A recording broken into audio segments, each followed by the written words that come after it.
Chapter 863. Everything about you will return to its original track. As if being pulled by something, Caroline felt as if there was a strange suction force in her body, sucking her from the outside into the body. She woke up all of a sudden, but she found that she was not in the corridor of the education building. It was dim here, and there was the sound of the projector playing. She had been here before. This was the screening room in the school that 403 brought her to. Caroline began to check her body.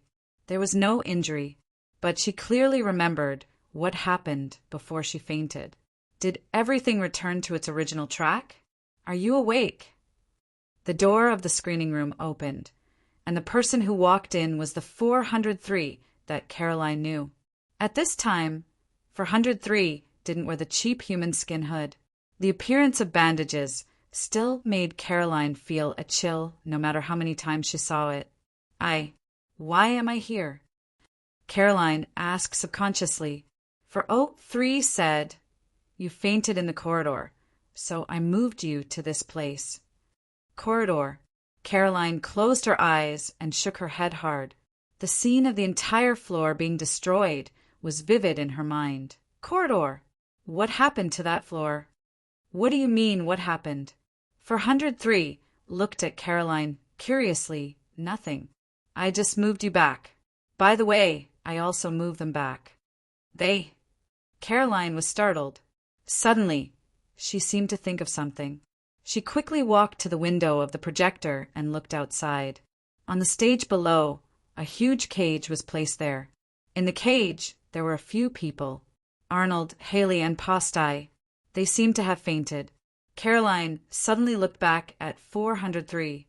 She didn't know what he wanted to do next, but she felt that his gaze was not human at all.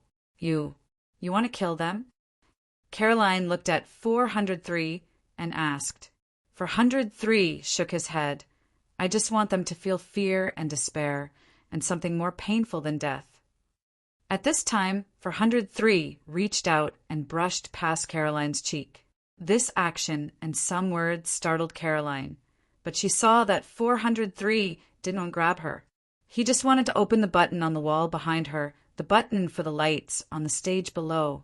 Pa. The lights were turned on one by one, and the spotlights began to converge on the huge cage on the stage, shining on Arnold and the other two. At this time, 403 moved the projector over, then took a plate and put it into the projector. He started it up, and the old-fashioned projector began to turn slowly. One by one, the films moved under Caroline's eyes. Caroline began to hear some sounds. She looked at the stage curtain. The yellowed picture quality seemed to be quite old. It looked like a documentary. A woman was holding a child. The child was about 5 or 6 years old. The woman's face was full of smiles as she looked at the camera. She held the child's hand and waved it at the camera. When Caroline saw the house in the background, she felt a little familiar. Then she suddenly remembered that this was the house she had followed Arnaud to in the beginning. The old house where Arnaud was born and grew up. Hey, Haley, look at the camera. Look at Daddy. The woman loved the child so much that she kissed him on the cheek. Little Haley, say hello to your brother. Caroline realized that this film should be a family-oriented documentary, and the person holding the camera was probably the woman's husband. The camera began to turn, and another child entered the camera. The two children looked almost the same, almost indistinguishable except for their clothes. This is them when they were young. Caroline subconsciously looked at 403. 403 was watching the film at this time, saying indifferently, "Look at them, so small, just like angels. Don't you think so?" At this time, little Haley, who was being held by the woman, suddenly turned his face and kissed the woman's cheek, making her laugh happily. "Look at you, Haley. You're just like a little gentleman. You're so obedient. Mommy really likes you. This is my son. Of course, my little Arnaud is also very good. I'm satisfied with the two of you." The documentary was still playing, followed by some family games. Even an outsider like Caroline could feel the warmth of this family. She suddenly remembered her childhood before her father was killed by a stray bullet in a gang fight. The family of 3 seemed to be like this. Why are you showing me this? Caroline frowned. No, I'm not showing it to you. 403 shook his head, then pointed at the cage on the stage. It's for them. I'm just adjusting the picture so that it can have the best angle. Why do you have these things? Caroline asked subconsciously. It's easy to find these things, right? 403 said indifferently. It depends on whether you have the heart to find it, whether you want to find it, and whether you want to do it. 403 began to rewind at this time, then slowly said, My original plan was not like this, but something seems to have happened. This Haley actually came out early, so I didn't have time to show him some things. But it doesn't matter, because maybe it's better to see these things. Of course, my mood will be a lot worse. But compared to the next, it doesn't seem to be important. Because I can't control myself, this is not a good thing. With that, 403 suddenly pushed the button of the sound system, making the sound equipment around the stage become extremely harsh. Caroline had to directly cover her ears. At the same time, affected by the harsh sound, Arnaud and the other 2 in the cage slowly woke up. Boston was the first to wake up. When he found that he was locked in the cage, he quickly stood up and subconsciously reached for his waist, but when he found that his pistol was gone, he suddenly broke out in a cold sweat. Who? Who is here? Who is it? Boston grabbed the iron bars of the cage and roared angrily.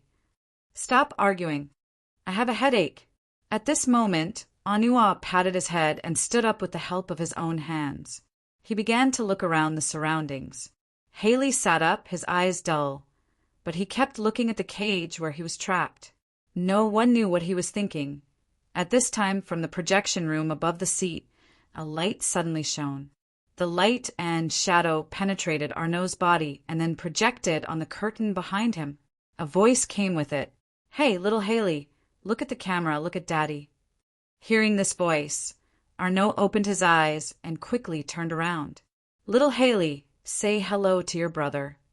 On the curtain, the young Haley waved his hand at this time, and his eyes seemed to be infinitely enlarged. Because of the clumsy shooting technique, the child's face was all that was on the screen. Anua suddenly fell backward, his body bumping into the cage. His breathing quickened. He subconsciously averted his gaze and subconsciously looked at Haley, who was also looking up at the movie on the screen. At this time, Haley also slowly turned his head and looked at Arnaud. The eyes of the 2 brothers suddenly met, and Arnaud suddenly wanted to take a step to the side. Let me out.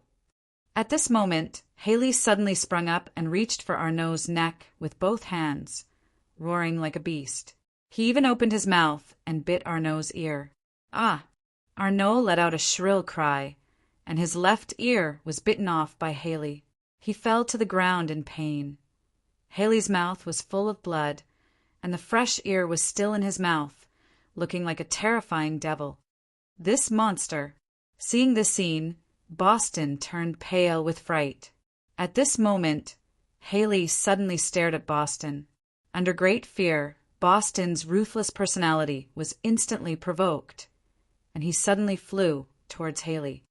Freak! Go to hell! Don't call me a monster! A normal person, even a normal person with anger and fear, would not be able to fight against a crazy person. At this moment, Haley's face was stained with blood, as if he didn't know pain and had strength beyond ordinary people. Poston used his well-trained fists to hit Haley's face again and again. He almost broke Haley's nose and blew up his lips, but he was unable to hit Haley. Haley suddenly seized an opportunity and directly bit Boston's throat. Poochie, the artery on his neck, was bitten, and a terrifying amount of blood suddenly splashed out.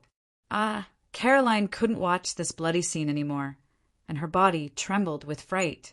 She looked at 403's appearance in horror, but she saw the joy in 403's eyes that couldn't be concealed.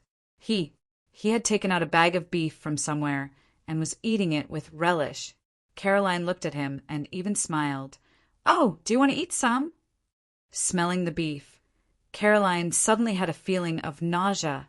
She quietly leaned against the wall, trying to walk toward the door of the screening room. The stage play hasn't ended yet. Are you leaving? 403 didn't look back at this time. Finish watching it. I said that after this matter is over, I will prove your innocence. Don't give me a reason to treat you badly. Caroline nodded nervously and stopped her footsteps, but she didn't dare to look at what happened on the stage. She could only hear Haley's voice clearly and maybe Arnold's voice. Boston might be dead. In that case, Caroline didn't think Boston could survive. Why don't you appear in front of them? Caroline suddenly asked. This was a question she couldn't understand. She didn't understand why she asked such a question. Fear comes from the unknown. 403 said indifferently, don't let them know why they are trapped in the cage. Don't let them know who is behind this. The unknown will make Arnold lose his pride. When everything is out of his control, he will become helpless, even ignorant, and the abyss of fear will swallow him. You seem to know him very well. Caroline looked at 403, and there was a name in her heart that she wanted to blurt out, Lucas. But she didn't say this name. She didn't try to provoke the other party, nor did she try to explore the other party's origin. It was almost the most important principle for a prostitute to survive. Who are you? Let go. Let go. You freak. Let go. I let you out. Let go. Ah, monster. You freak. Let me go. Let me go. It was Arnold's roar. There was unconcealable fear in his anger, even though she was so far away and couldn't see his appearance at this time. Every cell in Caroline's body seemed to be able to feel the fear that belonged to Arnold at this moment. Everything was as 403 had said. Caroline began to cover her ears, curling up in the corner, not daring to listen to the voices of the two brothers on the stage at this moment. Caroline didn't know when it started, but she seemed to be unable to hear Arnold's voice and even Haley's voice. At this moment, there was only the sound of the family film played by the projector outside. Their mother's voice. Hey, little Haley, look at the camera, look at Daddy. Look at you, little Haley. You're just like a little gentleman. You're so obedient. Mommy really likes you so much. Time passed by little. When Caroline released her hands from her ears, she found that 403 seemed to be crying at this time, looking out of the playback window in a daze. Maybe he was looking at the film on the screen, or maybe he was looking at everything on the stage. But Caroline wanted to forget everything on the stage. Let's go. Don't miss the past anymore. 403 suddenly walked in front of Caroline and reached out to her. He pulled Caroline up and said, slowly, it's about to end. After that, Caroline watched 403 take out a few barrels of gasoline with her own eyes. He splashed the gasoline on the stage, drenching Boston, Arnold, and Haley. Haley was still alive, but Arnold had collapsed. Arnold fell with Caroline on his back, so she couldn't see what Arnold looked like at this moment. But she said in her heart, this is good. If you can't see, you don't have to think too much. She knew that she might be deceiving herself, but how many people could do it without deceiving themselves? It was just that Haley was still, like a beast, stimulated to go crazy again. 403 didn't seem to see it. At this moment, in Caroline's opinion, he seemed to be unable to see anything. 403 finally set a fire. The raging flames began to burn the seats here, then spread to the screening room and the stage. 403 once again put on his inferior human skin mask and slowly walked out. Caroline suddenly had a feeling that this might be the last time she saw 403's bandaged appearance. It might even be the last time she saw this vengeful demon. But even if it was a demon, Caroline had to keep up with 403's pace. Not for anything else, but because there was only one way out. Dorm 403. I suggest you don't go there anymore. On the way, 403 suddenly said to Caroline, come with me. I will give you what I promised you. Caroline followed 403 on campus. The knight seemed to be unable to stop 403's pace. He easily avoided the crowd on the road, those who rushed over after discovering the fire. But Caroline knew that even if they rushed to the scene, they wouldn't be able to save anyone. She clearly remembered that when she left, Haley almost became a burning man. Perhaps there was nothing that could force the flames to burn evil. When the flames were extinguished, everything would turn into dust, leaving no trace. The place she followed 403 to was a pump room in the boys' dormitory area. After opening the door of the pump room, Caroline saw some food residue, paper sheets piled up into a large box, and some almost burned-out candles. You have been living in this place? It's good here. Do you think I should live in the bell tower? 403 sat on the ground casually, then looked for something in the large paper box. Why the bell tower? Caroline was puzzled. Notre Dame de Paris, the ugly man living in the bell tower. 403 seemed to have found what he was looking for. He stood up and looked at Caroline. Haven't you seen it? Then I suggest you take a look. Caroline shook her head. 403 didn't say anything, but he handed something in his hand to Caroline. It was a USB flash drive. He said, "It contains the process of Haley killing Livia. It can prove your innocence." Caroline held the USB flash drive tightly in her hand and said incredulously, You have been monitoring me?" "It doesn't matter." 403 shook his head. He sniffed his clothes. Perhaps it was because he was stained with a lot of gasoline. The smell was very strong. 403 began to take off his clothes. He planned to change his clothes, but he found that Caroline was still unwilling to leave at this time. So he stopped. "Let's go." "The things inside are not fake, and it's not something I can send you away casually. Moreover, we will never see each other again. Even if you see me, you won't know who I am." Caroline hesitated for a moment. 403 had taken off his shirt and found a new one. Seeing Caroline's expression, he took out a camcorder from the large cardboard box. "Don't believe me? If you don't believe me, you can watch it here." Caroline nodded and took the camcorder. She inserted the USB flash drive and began to watch it. She glanced at 403. It seemed that in addition to the wounds on his face, there were few wounds on his body, except for one. There was a strip scar on his chest. It seemed that he was stabbed by something. At this moment, a scream suddenly came from the video. It was Livia's scream. The angle of the video was probably from the corner of the wall. It should be secretly installed. When she saw Haley's ferocious appearance, Caroline almost closed her eyes. She couldn't bear to see the scene of Livia being killed. She abruptly turned off the video. However, 403 had disappeared. The door of the pump room was open. He had left. It took a long time to extinguish the fire on campus. It was already dawn, but the fire trucks had not left yet. Many students began to rush to the scene of the fire and took out their mobile phones.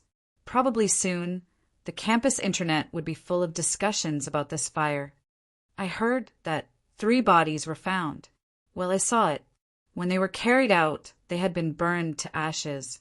They couldn't be identified at all. If you want to investigate, you can still find it, right? God knows how long we have to wait. By then, the murder may be at large. Listening to the students' voices, Caroline lowered her head and left the place.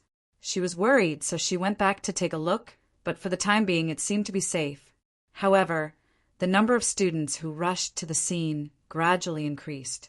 Caroline walked with her head down in the crowd, but she suddenly saw a woman. Holding a book, she should be preparing to go to class. She just looked at the crowd from a distance, at the small auditorium that was burned by the fire. This woman. It was Lucas' girlfriend, the woman in the photo found in the closet. Caroline hesitated for a moment, but finally walked over. She pretended to be relaxed and asked the woman, "Hey, you are." The girl looked at Caroline suspiciously. "It's nothing. I just wanted to ask if you know what happened here." Caroline smiled. The girl shook her head and didn't care about others hitting on her. "I just came here." I don't know what happened. I have to rush to class. Why don't you ask others? With that, she said goodbye and turned to leave. Caroline suddenly patted the girl on the shoulder and stopped her. Hey, what's your name? I seem to have seen you somewhere. Oh, is that so? The girl looked at Caroline in surprise. Maybe it's somewhere. The school is not big. Maybe you have seen me. Let me think about it. Caroline seemed to be thinking seriously. Oh, I remember. You have your boyfriend. I have seen him before. I know your boyfriend. He seems to be called Lucas, right? Are you a friend of Lucas? The girl frowned. Caroline shrugged and said, No, I just know his name. I haven't seen him many times. Speaking of which, I haven't seen him for a long time. How is he recently? The girl shook her head and said, Then you should ask his mentor. He should be interning in a pharmaceutical company now. He hasn't been back to school for more than 2 months. Also, we broke up long ago. Pharmaceutical company? Caroline was stunned and said, subconsciously, How is that possible? Shouldn't he be dead? I mean missing? Okay. The girl looked at Caroline.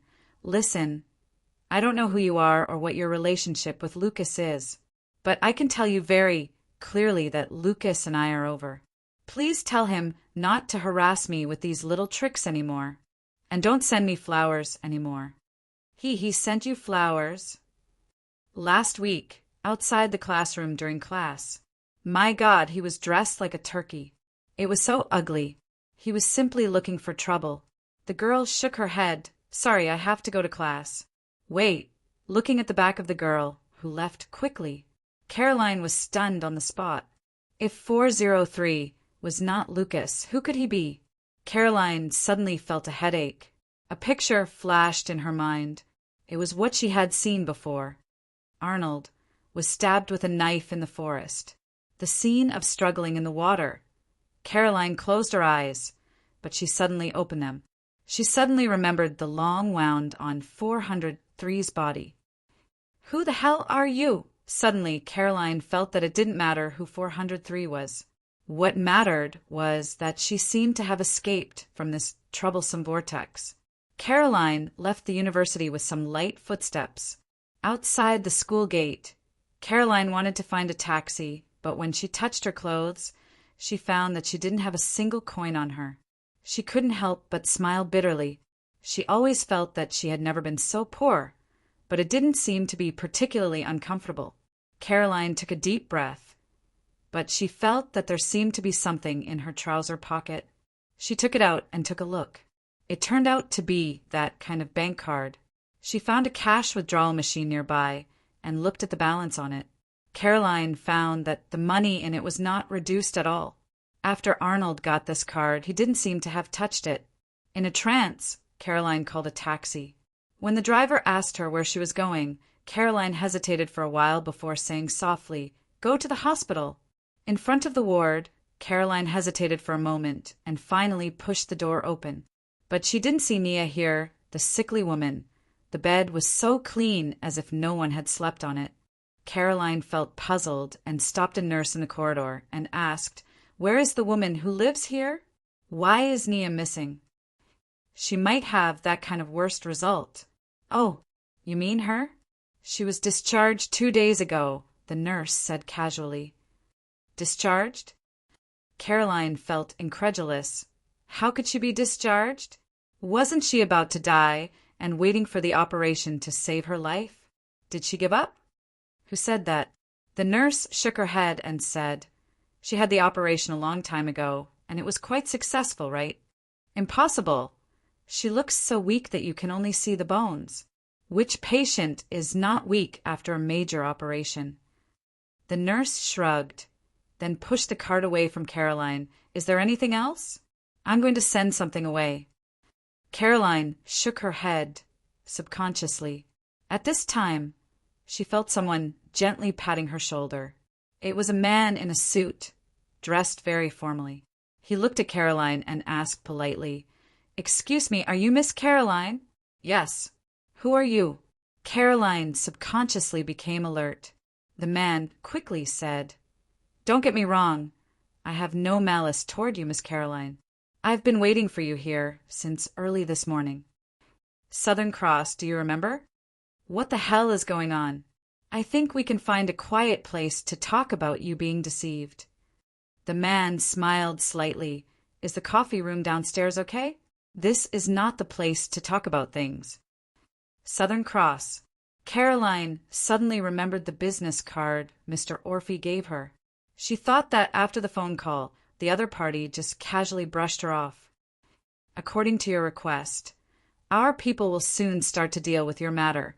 Regarding Livia's murder case, we've found some suspicious points from various sources, which should prove that you're innocent. Of course, if you want to deal with this matter faster, we can do it without going through the judicial process. It's up to you. Caroline was shocked to hear this. The man continued, however, when we were investigating your personal information, we also discovered something else. That is, we found that you owe a huge sum of money, Miss Caroline. It's a recent debt. The other party is a loan shark. Impossible. I haven't borrowed money recently. I think you have an impression of these two people. The man took out 2 photos from the document bag in his hand.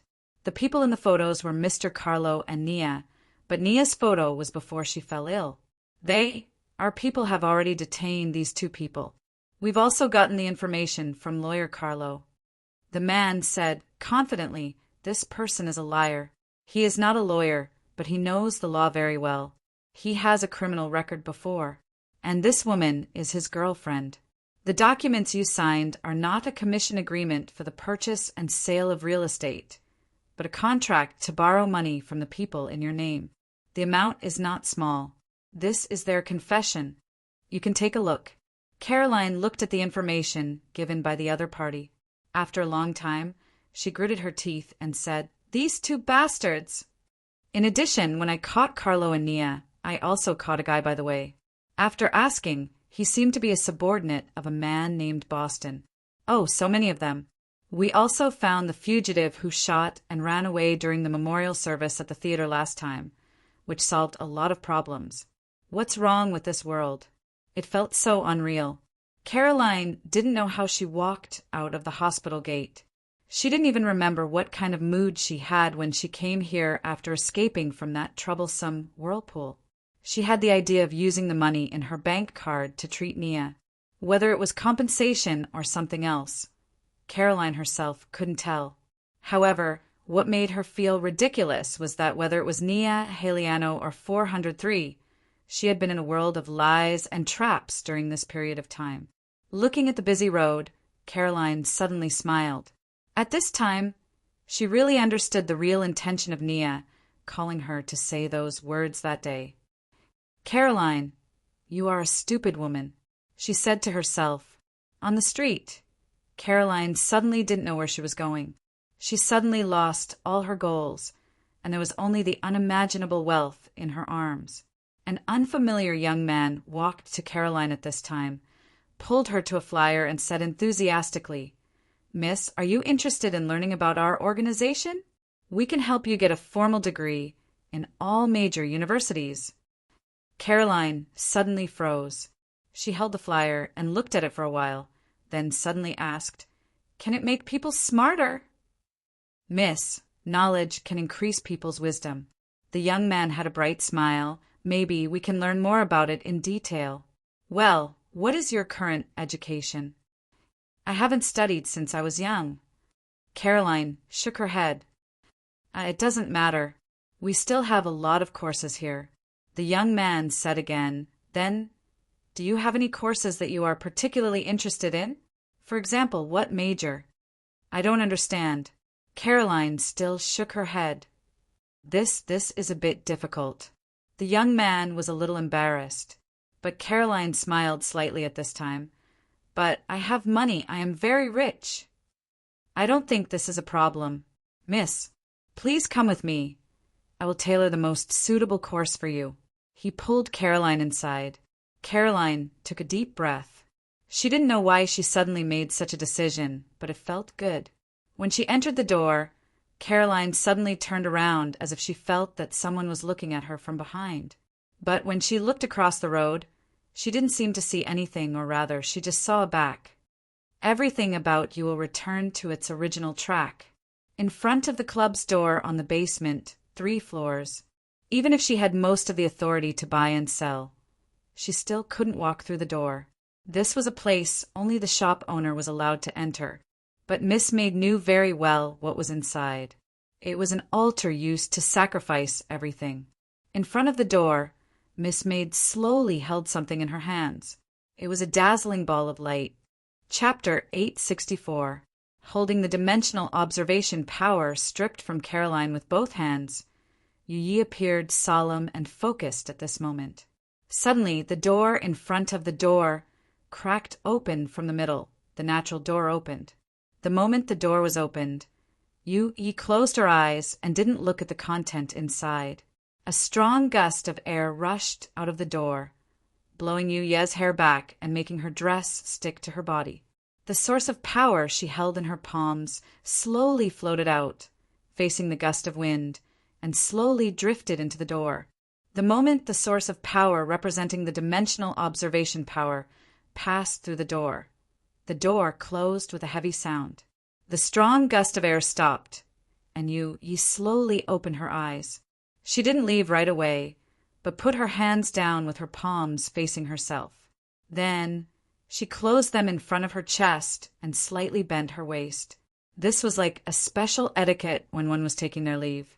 Luocho suddenly stopped, sat upright, and closed his eyes. Before this, he didn't do anything and just casually looked at Father Song's book collection. But his current appearance was a little strange, so much so that Gan Hong put down the comic book in her hand. Gan Hong hesitated and slowly walked in front of Luocho, looking at his motionless appearance. She tried to reach out and pat Luocho on the shoulder, but in the end, she withdrew this very impolite intention. Master Chiu. Gan Hong called softly. Luocho opened his eyes. What's the matter? No. Gan Hong shook her head doubtfully. Nothing. Do you need me to pour you some water? All right. Luocho smiled and stood up. He first put the book back on the bookshelf, then walked out of the reading room to the courtyard outside, seemingly intending to breathe in the fresh air. Gan Hong looked at Luocho strangely, but still lowered her head, carried the teapot, and walked away quickly from him, so she didn't hear Luocho talking to himself. Luocho looked at the sky outside the courtyard thoughtfully. Dimension observation. Is this one of the reasons we can obtain information about the future? Yu Ye's sacrifice was somewhat beyond his expectations. But because of this, Luocho knew that his vacation would be extended by a lot. There's nothing wrong with being a rich, ordinary person. Luocho smiled. I hope you can become rich in your heart. Miss Caroline. Luocho suddenly fetched some water from the side and watered the bonsai planted in the courtyard. He seemed to be in a good mood. You're quite leisurely. Song Ying's voice came from the corridor at the entrance. She quickly walked in front of Luocho. It seems that you're ready. Actually, I didn't prepare much. Luocho put down the sprinkler. You're the one who prepared more. I didn't do anything. Thank you for arranging an etiquette teacher for me. I really can't tell what's impeccable about it. Song Ying muttered under her breath. Nothing. Song Ying waved her hand. Since you're ready, let's go. We're going to the God of Gamblers vineyard now. The wine tasting is at 3:00 in the afternoon. We need to arrive early to show our sincerity. Luocho nodded and said, You can arrange it. Song Ying frowned. Can't you give some advice? I'm not your personal secretary. This time, Grandpa asked me to work with you. You should at least contribute a little. Luocho thought for a moment, then said with a serious face, Then I'll carry your bag later. I'm so angry. I really want to beat this guy up. Song Ying clenched her fists and suppressed the irritation in her heart with difficulty. Then she clapped her hands heavily in front of Luocho. The sound was very loud. After Song Ying clapped her hands, a few young servants quickly came to the corridor. There were 3 men and 3 women, and they had a good temperament. The servants each held different things in their hands. After that, there was a very flirtatiously dressed Caucasian man in his 30s. The Caucasian man held a pair of scissors in his hands and many tools on his body. He looked like a hairdresser. Clothes, shoes, and socks. Luocho blinked, but he saw Song Ying waving her hand and ordering the servants. Change this Master Chio's clothes. Change his hairstyle while you're at it. Yes, Miss Song, several people said in unison. So Luocho blinked and was pushed into the room by a group of people. Song Ying sighed heavily in the courtyard and rubbed her forehead. Miss Song Ying? Gan Hong came back with a teapot filled with water. When she saw Song Ying, she greeted her respectfully. She glanced at Luocho, who was being fiddled by the servants in the room, and roughly knew what had happened. At this time, Song Ying suddenly walked to Gan Hong and raised Gan Hong's collar, saying indifferently, You also go change your clothes. I've prepared it for you in the room next door. Thank you, Miss Song Ying. Gan Hong nodded. Is there a need to be so polite? Song Ying frowned. I'll go change first. Gan Hong turned and left. Wait. Before she could finish her words, Song Ying watched Gan Hong disappear at the end of the corridor. Her phone suddenly rang. I'm Song Ying. What do you want to say? What, that woman is here. Song Ying impatiently replied quickly, but then she heard the news from the other side of the phone. She instantly frowned. Okay, I know. Keep an eye on her. Keep an eye on her. You don't seem to be in a good condition. Did something bad happen? Luocho's voice came from behind. Song Ying subconsciously turned around and said, unhappily, It's none of your business. In front of her, Luocho had changed into a brand new suit, and the hairstylist had used his superb skills to give Luocho a brand new hairstyle in a short time. Somehow, at this moment, Song Ying suddenly remembered the etiquette teacher's evaluation of him. Is there anything wrong? Luocho looked at himself. He couldn't tell if it was good or bad. Usually, Yu Yi was the one who gave him his clothes. These days, in this humble house, in fact, he just wore what he was comfortable with, and it was no different from when he was at home. It was just that the wax on his hair was a little too much. It's okay, it's barely passable. Song Ying crossed her arms and raised her chin, saying, It's SOSO. Then Song Ying quickly turned and left. Hurry up and leave after changing your clothes. The car is ready. At this time, Gan Hong had also changed her clothes and came in. She was wearing a pink-blue dress. Gan Hong squatted down, took a look, and left in a hurry. Gan Hong couldn't help but look at Luocho with doubts, but after seeing Master Chio's new clothes, she couldn't move her eyes away. Without a doubt, she was the one who had been with Luocho for the longest time in this humble house. In Gan Hong's understanding, this Master Chio couldn't be compared to those who could really be considered handsome in terms of appearance. But if you looked carefully, you would find that after one look, you would want to take a second look. If you took a second look, you couldn't help but take another look. Looking and looking, you would find that you didn't know when your eyes would ignore many things, leaving only this figure. Actually, this suits you very well. Luocho praised. Gan Hong knew that this wasn't a compliment. After a few days of getting along, she already understood that Luocho was a person who didn't speak against his heart. Or rather, he was a person who spoke according to his heart. Other people's praise would more or less have some other meaning, perhaps even with a deliberate intention, but when he praised, it was just praise for what he thought was good.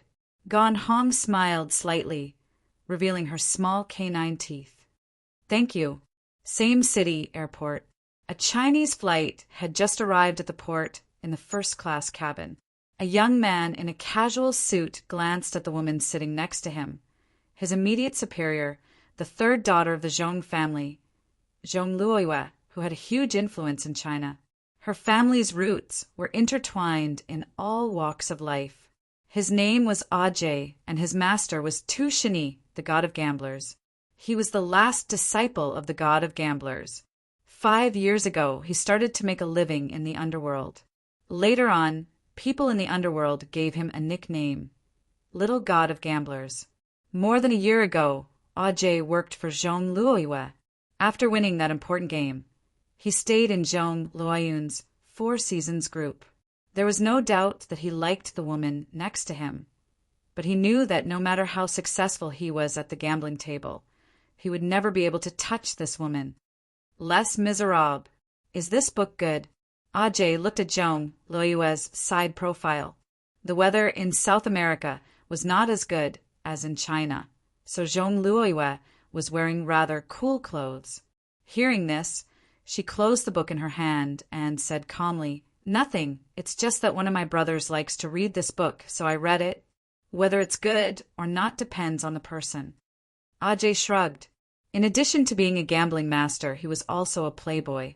"I still think you look better, so I'm giving it to you."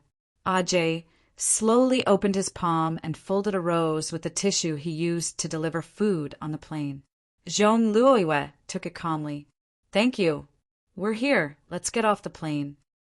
As she spoke, she left her seat and casually inserted the rose into the glass. It was said that tissue was one of the most absorbent substances. In an instant, the paper rose melted in the cold water. Ajay was in a daze. After tidying up his clothes, he stood up. He looked out of the window and saw the endless tarmac. He used to live in this city. In fact, he would come back here every year during the New Year to find Tushini and have a reunion dinner with him. Ajay was an orphan, and god of gamblers Tushini was not only his master, but also his family. He didn't know if it was right to bring Zhong Luoyu here. He just wanted his master to meet this woman. "Is there anything else?" At the exit, Zhong Luoyu stopped and turned around. "Let's go. This is the Song family's territory. Don't stay too long at the airport." Ajay quickly followed up and said to Zhong Luoyu, "Don't worry, my master won't do it again." Zhong Luoyu said, "Nothing is absolute in this world, only things with probability." Ajay said, "It doesn't matter. Even if Miss Song can really impress my master, I'll turn a good thing into a bad thing. Outsiders don't know my master's temperament. If you want to get close to my master and make him happy only based on some rumors, I'm afraid you'll make a fool of yourself. Let's go." Zhong Luoyu just nodded. She looked up at the sky. It was cloudy and hot. "It's probably going to rain. It's normal to have a lot of rain on the beach," Ajay said casually. "It's better to be cool." Zhong Luoyu walked out of the cabin door and quickly sat in the car parked outside the airport that had been prepared long ago. At this time, not long after the two black private cars drove out of the airport, a few more cars quickly approached them on the road. In these private cars, there were all men in black. They all wore headphones in their ears and communicated with each other. The target is about to drive out of the highway intersection. Get ready to intercept. Miss Ng said that we can't let them drive out of the suburb anyway. If we fail, we'll all get out. Got it. Got it. I don't have time to give you a gift. Therefore, not long after the two cars drove out of the airport past the toll booth and were about to drive into the city, the other cars that had been following behind them suddenly cut in between the two cars. They accelerated. "It seems that they found us. Hey, it's a piece of cake."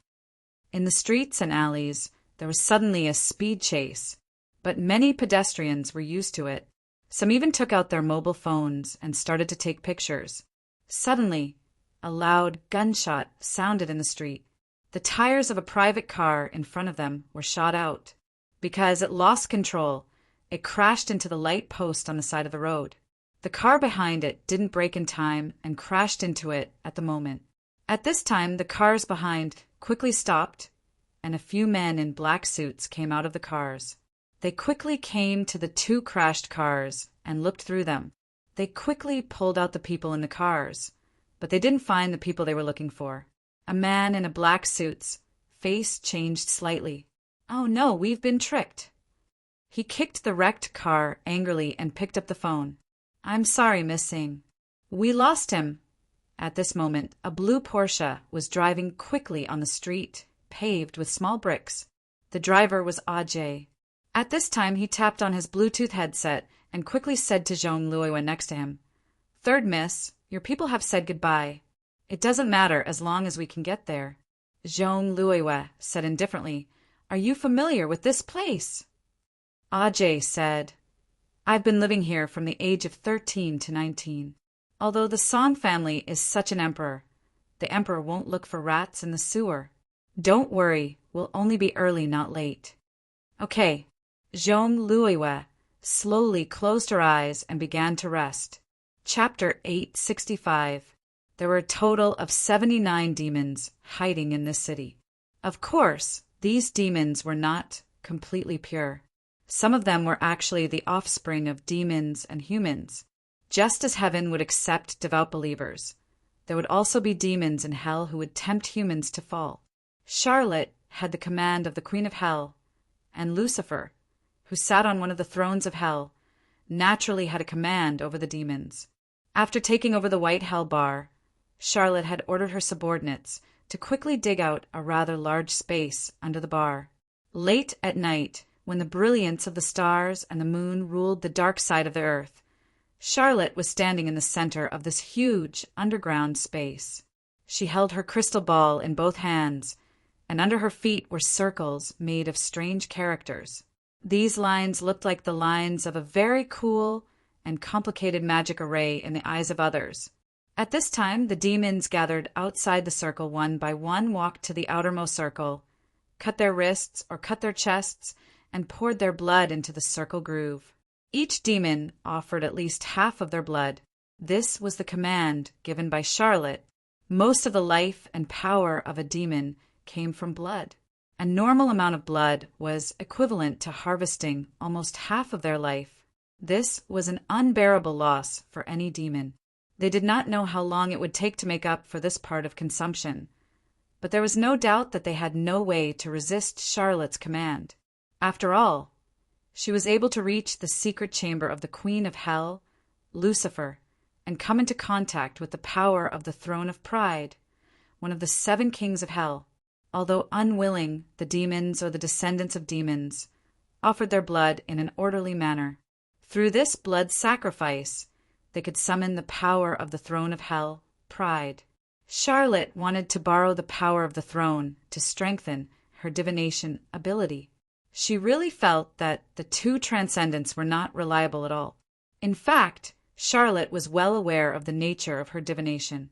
It was often the opposite of the result.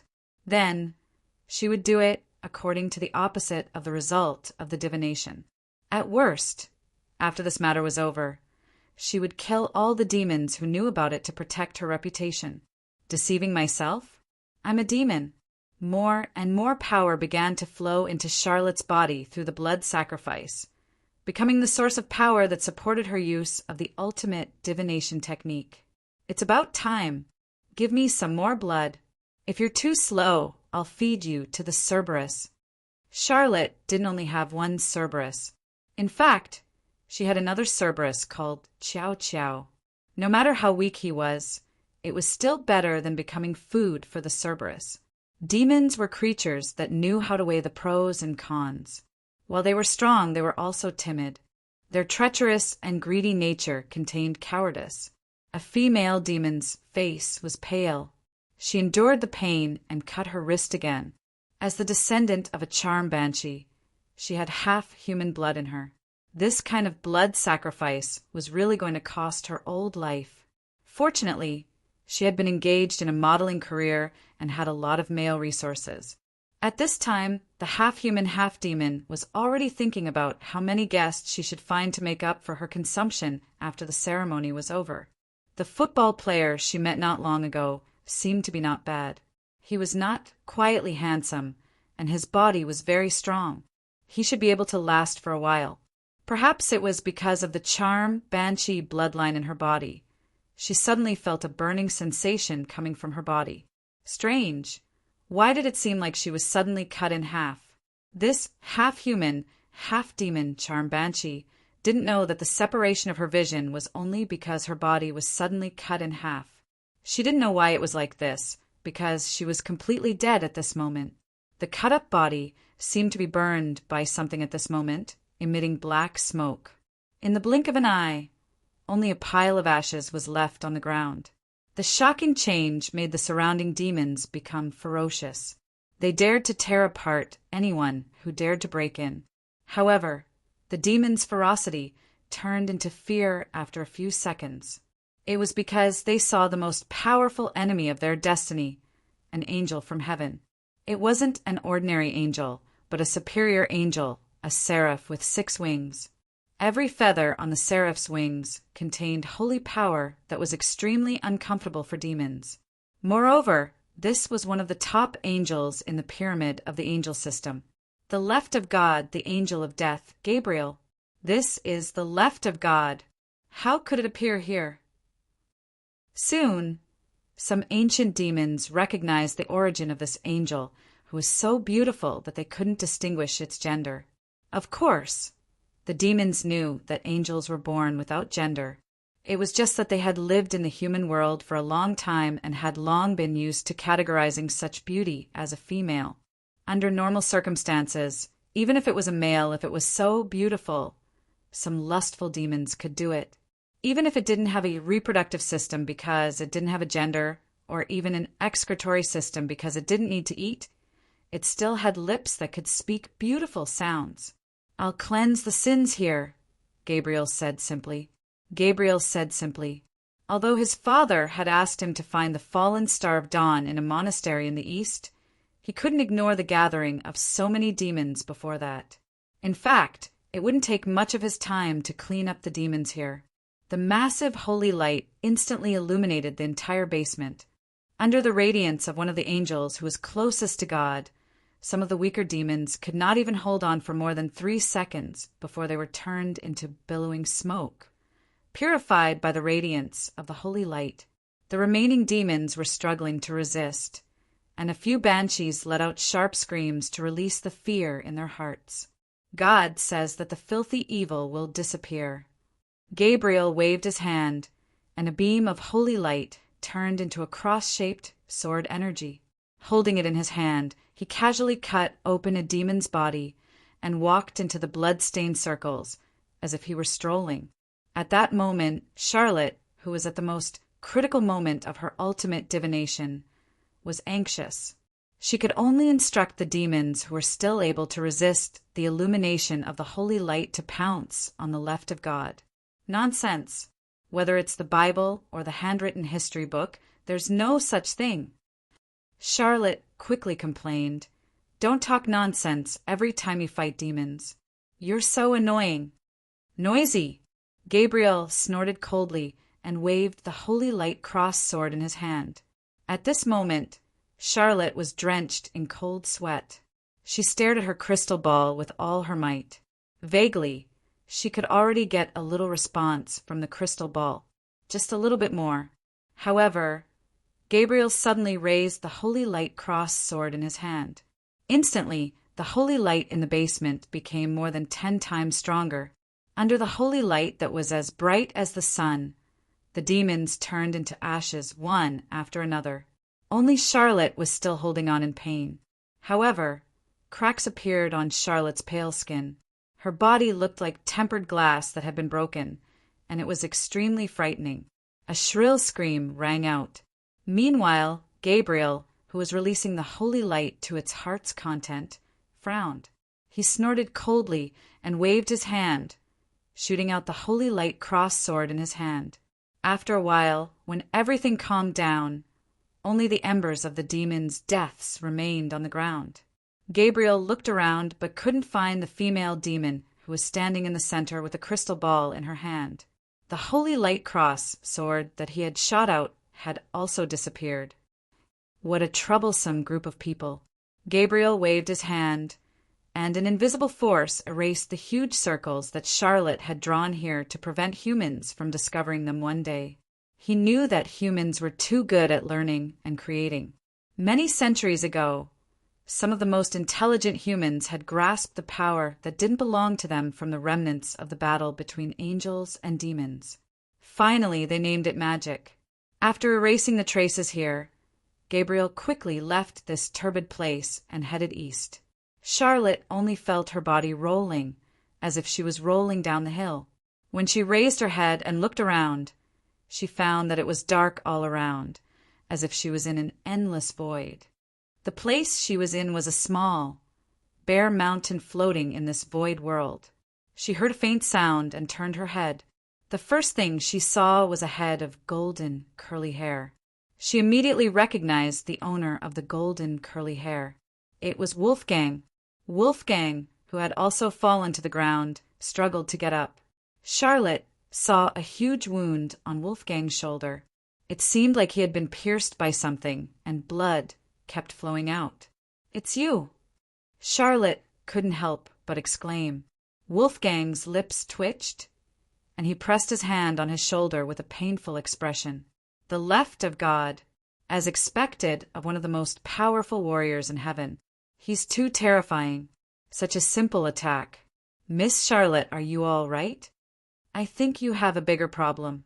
Charlotte frowned and stood up. "Why did you save me?" Wolfgang's pain seemed to lessen, and he slowly stood up. "Because I always hoped that His Highness Lucifer could become a part of our dimensional rift.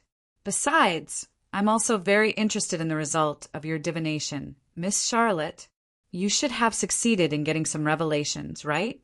This is the dimensional rift." Charlotte frowned and looked around. Wolfgang said, "It's not a real rift.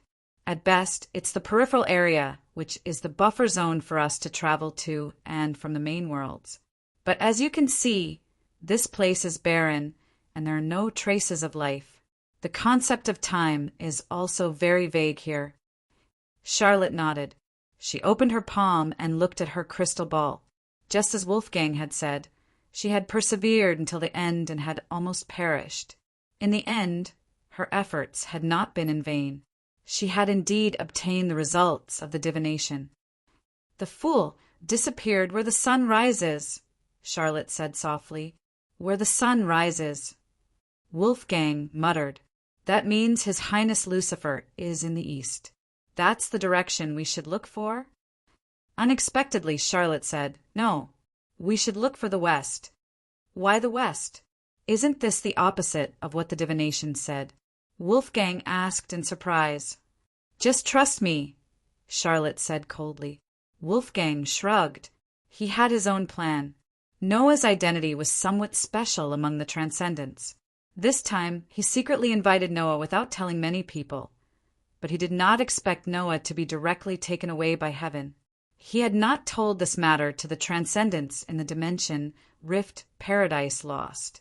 He did not want to go back like this, at least. He wanted to see if he could persuade Lucifer. "Okay, Miss Charlotte." Wolfgang nodded and smiled. "I think you won't refuse to go with me now, right?" "Okay, but can you take off your wig? And get rid of your white silk as well," Charlotte said coldly. "This why? Disgusting." In all honesty, in their era, this was the trend. After the MPV drove out of the city, it entered a field. After leaving the modern city, they could see more primitive buildings. After all, this was a city with a history of hundreds of years, and it deliberately preserved the culture of the old era. Some fields could already be seen. It was the harvest season. Luocio looked at the machine harvesting grapes with interest, but Song Ying's gaze drifted to Luocio. "Is there something on my face?"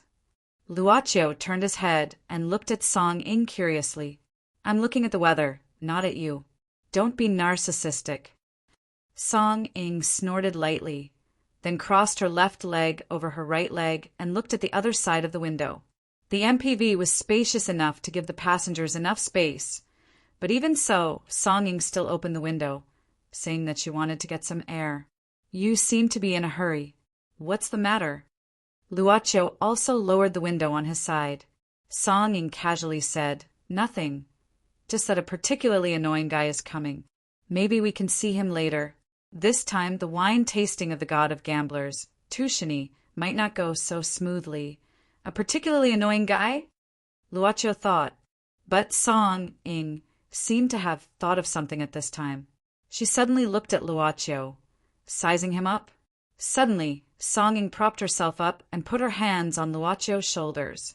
"I don't need you to carry my bag." Luocio blinked. Song Ying suddenly squinted her eyes and smiled. I'll introduce you to a top beauty. Looking at Luocio's confused look, Song Ying secretly laughed at this time.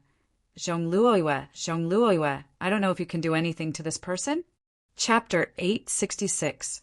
In the photo, one could clearly see that it was a man, but because he was wearing a white half-mask, it was difficult to determine his age. This is the god of gamblers, Tu Shini. In the MPV, Song Ying used her finger to swipe the pad in front of her. There were only 3 photos in total. Tu Shini won't resist being photographed because no one knows what he looks like. Of course, there are people who use technology to deduce his original facial contours based on the lines of the mask and restore his appearance. But reality has proven that this is not feasible. People still can't find his true face. If you don't see people with their true faces— Luocio looked back and forth at the photos on the pad and asked curiously, "Then how did your people find him here?" Song Ying crossed her arms and said, "In addition to his amazing gambling skills, Tu Shini is also a wine master. 20 years ago, Tu Shini brewed a batch of wine called the Daylily series. There are a total of 7 bottles. 3 of them were sold at a high price at an auction in London. As for the remaining 4, 2 of them are in the hands of 2 of Tu Shini's friends. He himself only has 2, and this time the legendary Daylily series will appear at the wine tasting, and it won't be the 5 known bottles." Luocio suddenly understood. So, it was him who took the initiative to reveal his whereabouts, and he wasn't found. Song Ying glared at Luocio with dissatisfaction. If our Song family can't find him, others can't find him either. Luocio smiled and naturally changed the topic. "In this wine tasting, what is the name of the legendary wine?" Song Ying said seriously, "Daylily Forgetting River." "Forgetting River?" Luocio was stunned, then asked curiously, "Very interesting name. What are the other Daylily series called?" Song Ying didn't expect Luocio to be so curious, but she was a person who liked to be prepared, so her finger drew on the tablet again. She then used her mellow and magnetic voice to slowly say, "Other than the River of Forgetfulness, the 5 known Daylily series are Spider Lily, Limbo, 3 Lives, Yellow Springs, and 97.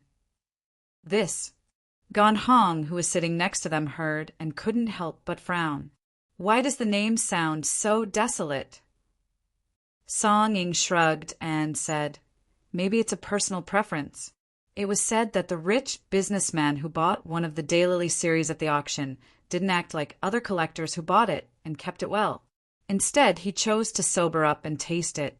After drinking it, his face was covered in tears, and he said some strange words. After that, he dispersed his family's property and set up a charity organization, and he disappeared. Someone said that he once saw him in a small fishing village by the sea. He went out to sea alone in a small boat and finally disappeared in the ocean. The wine of the Daylily series is rumored to have incredible power that can make people forget their past and present lives. But some people think that the rich businessman was cursed by the Daylily, so the Daylily series is called a cursed wine." Song Ying paused and thought for a while, just like those gems left behind in history. Even if there are many tragedies that happen to it, people still flock to it. 3 years ago, a rich man in the Middle East once offered $150 million to buy a bottle of the Daylily series. If it was in the past, Luocio would probably sigh like ordinary people and not understand the world of these rich people. But at this time, he had a strong interest in the Daylily series. Forget the past and present lives.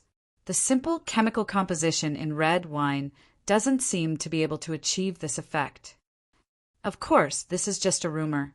Song Ying put away her tablet, because there are also people who say that this rich businessman was actually suspected of commercial fraud and was wanted, so he had no choice but to set up a charity organization and transfer his assets. He also went into hiding. Anyway, there are different opinions. I agree with the latter explanation. Gan Hong said indifferently. Luocio said, "Which bottle of Daylily series did the rich businessman drink? What's the name?" Song Ying glanced at the information and said, "Red Spider Lily." At this time, Ganhong glanced at a manor that could be vaguely seen in front of them and whispered, "It seems to be here." Red spider lily, the flower that blooms on the road to the underworld. The blue Portia walked on the shady road. Ajay smiled slightly at this time. There are many legends, but in fact it's just a plant in the amaryllis family. Zhong Luowe said indifferently, "It doesn't matter whether the rumor is true or not. What's important is how many people are willing to pay for this rumor. When the whole world thinks it's true, even if only you know it's false, is it still false?" Ajay whistled softly, and the sports car drove out of the small road and came to a gate. At this time, a burly middle-aged uncle in front of the gate quickly pushed the door open. Ajay parked the sports car here, opened his hands, and laughed. "Haha, Uncle Jean! Long time no see." Uncle Jean also opened his hands and hugged Ajay, and then patted AJ's shoulder. "Good boy, I haven't seen you for a few years, and you've grown up again." "I've been practicing a lot." Ajay flexed the muscles on his arms, and then said directly, "Where's Master?" "I haven't seen him for a long time, and I brought back some hometown specialties for him." "Your master is busy. Many people came today, and he said he needs to prepare well. I haven't seen him so energetic in a long time. By the way, this is—" Uncle Jean was an old man who had followed Tu Shini for many years, and he had a good eye. When he first saw Zhong Luowe, he knew that this woman was not simple. Ajay said bluntly, "She's Miss Zhong, now my boss. This time she came because she's interested in the Forget River." Uncle Jean nodded, but he was not very enthusiastic, and just said indifferently, "Oh, it's not a big deal to have one more. Let's go in." Ajay looked at Zhong Luowe, and then put his hand on Uncle Jin's shoulder and said while walking, "Uncle Jean, before we start, I want to see Master." Uncle Jean said, "You'll see when the time comes. Your master said that he won't see anyone now. I don't know where he is now." "I won't see him?" Uncle Jean said helplessly, "I can't see him either." Ajay shrugged and said helplessly, "Well, by the way, Uncle Jean, I want to ask you something. Why did Master suddenly bring it over? Or is he going to open it and drink it?" He said, "The time is up." "Time is up? What time?" Ajay asked. Uncle Jean said casually, "How would I know? If I knew, then I would be the god of gamblers." Ajay smiled and didn't say anything. He just glanced at the position of the ring finger on Uncle Jin's left hand. It was a fake finger. The real one had been cut off long ago. "Well, I won't entertain you. I have to get busy. You take your beautiful boss to walk around. The banquet will start at 3 o'clock. It's in the wine cellar. Go there by yourself, okay?" "Okay, go ahead." Ajay waved his hand. Seeing Uncle Jean leave, Zhong Luowe came to Ajay and said indifferently, "Is this the magic gambling Wu City?" It said that he lost to Tu Shini and cut off one of his fingers. He also became Tu Shini's follower. It seems to be true. He's just Uncle Jean. He won't gamble again in his life. For seasons doesn't lack people. Don't think about unnecessary things. Ajay smiled. "Come on, there's still some time. I'll show you around." It was a manor, but there were castle-like buildings in the manor, which wouldn't make people feel bored. Luocio had seen castle-like buildings once, and he stayed there for a long time. That was when he went to Romania with Yu Yi to collect a family's debt. The architectural style here was different from that of Romania. When Song Ying's car came to the parking lot according to the instructions of the servants in the manor, there were already many luxury cars parked here. There seemed to be quite a number of guests. If the bodyguards that these guests brought with them were included, the number would be even greater. Luo Chio saw several Middle Easterners in white robes, as well as the descendants of Spanish nobles in luxurious clothes. Song Ying was secretly introducing them to him one by one, although Luocio didn't ask. Although Song Ying had been very resistant to introducing so many people to Luocio, she couldn't bear to see Luocio lose face because of his ignorance at such a gathering of rich guests.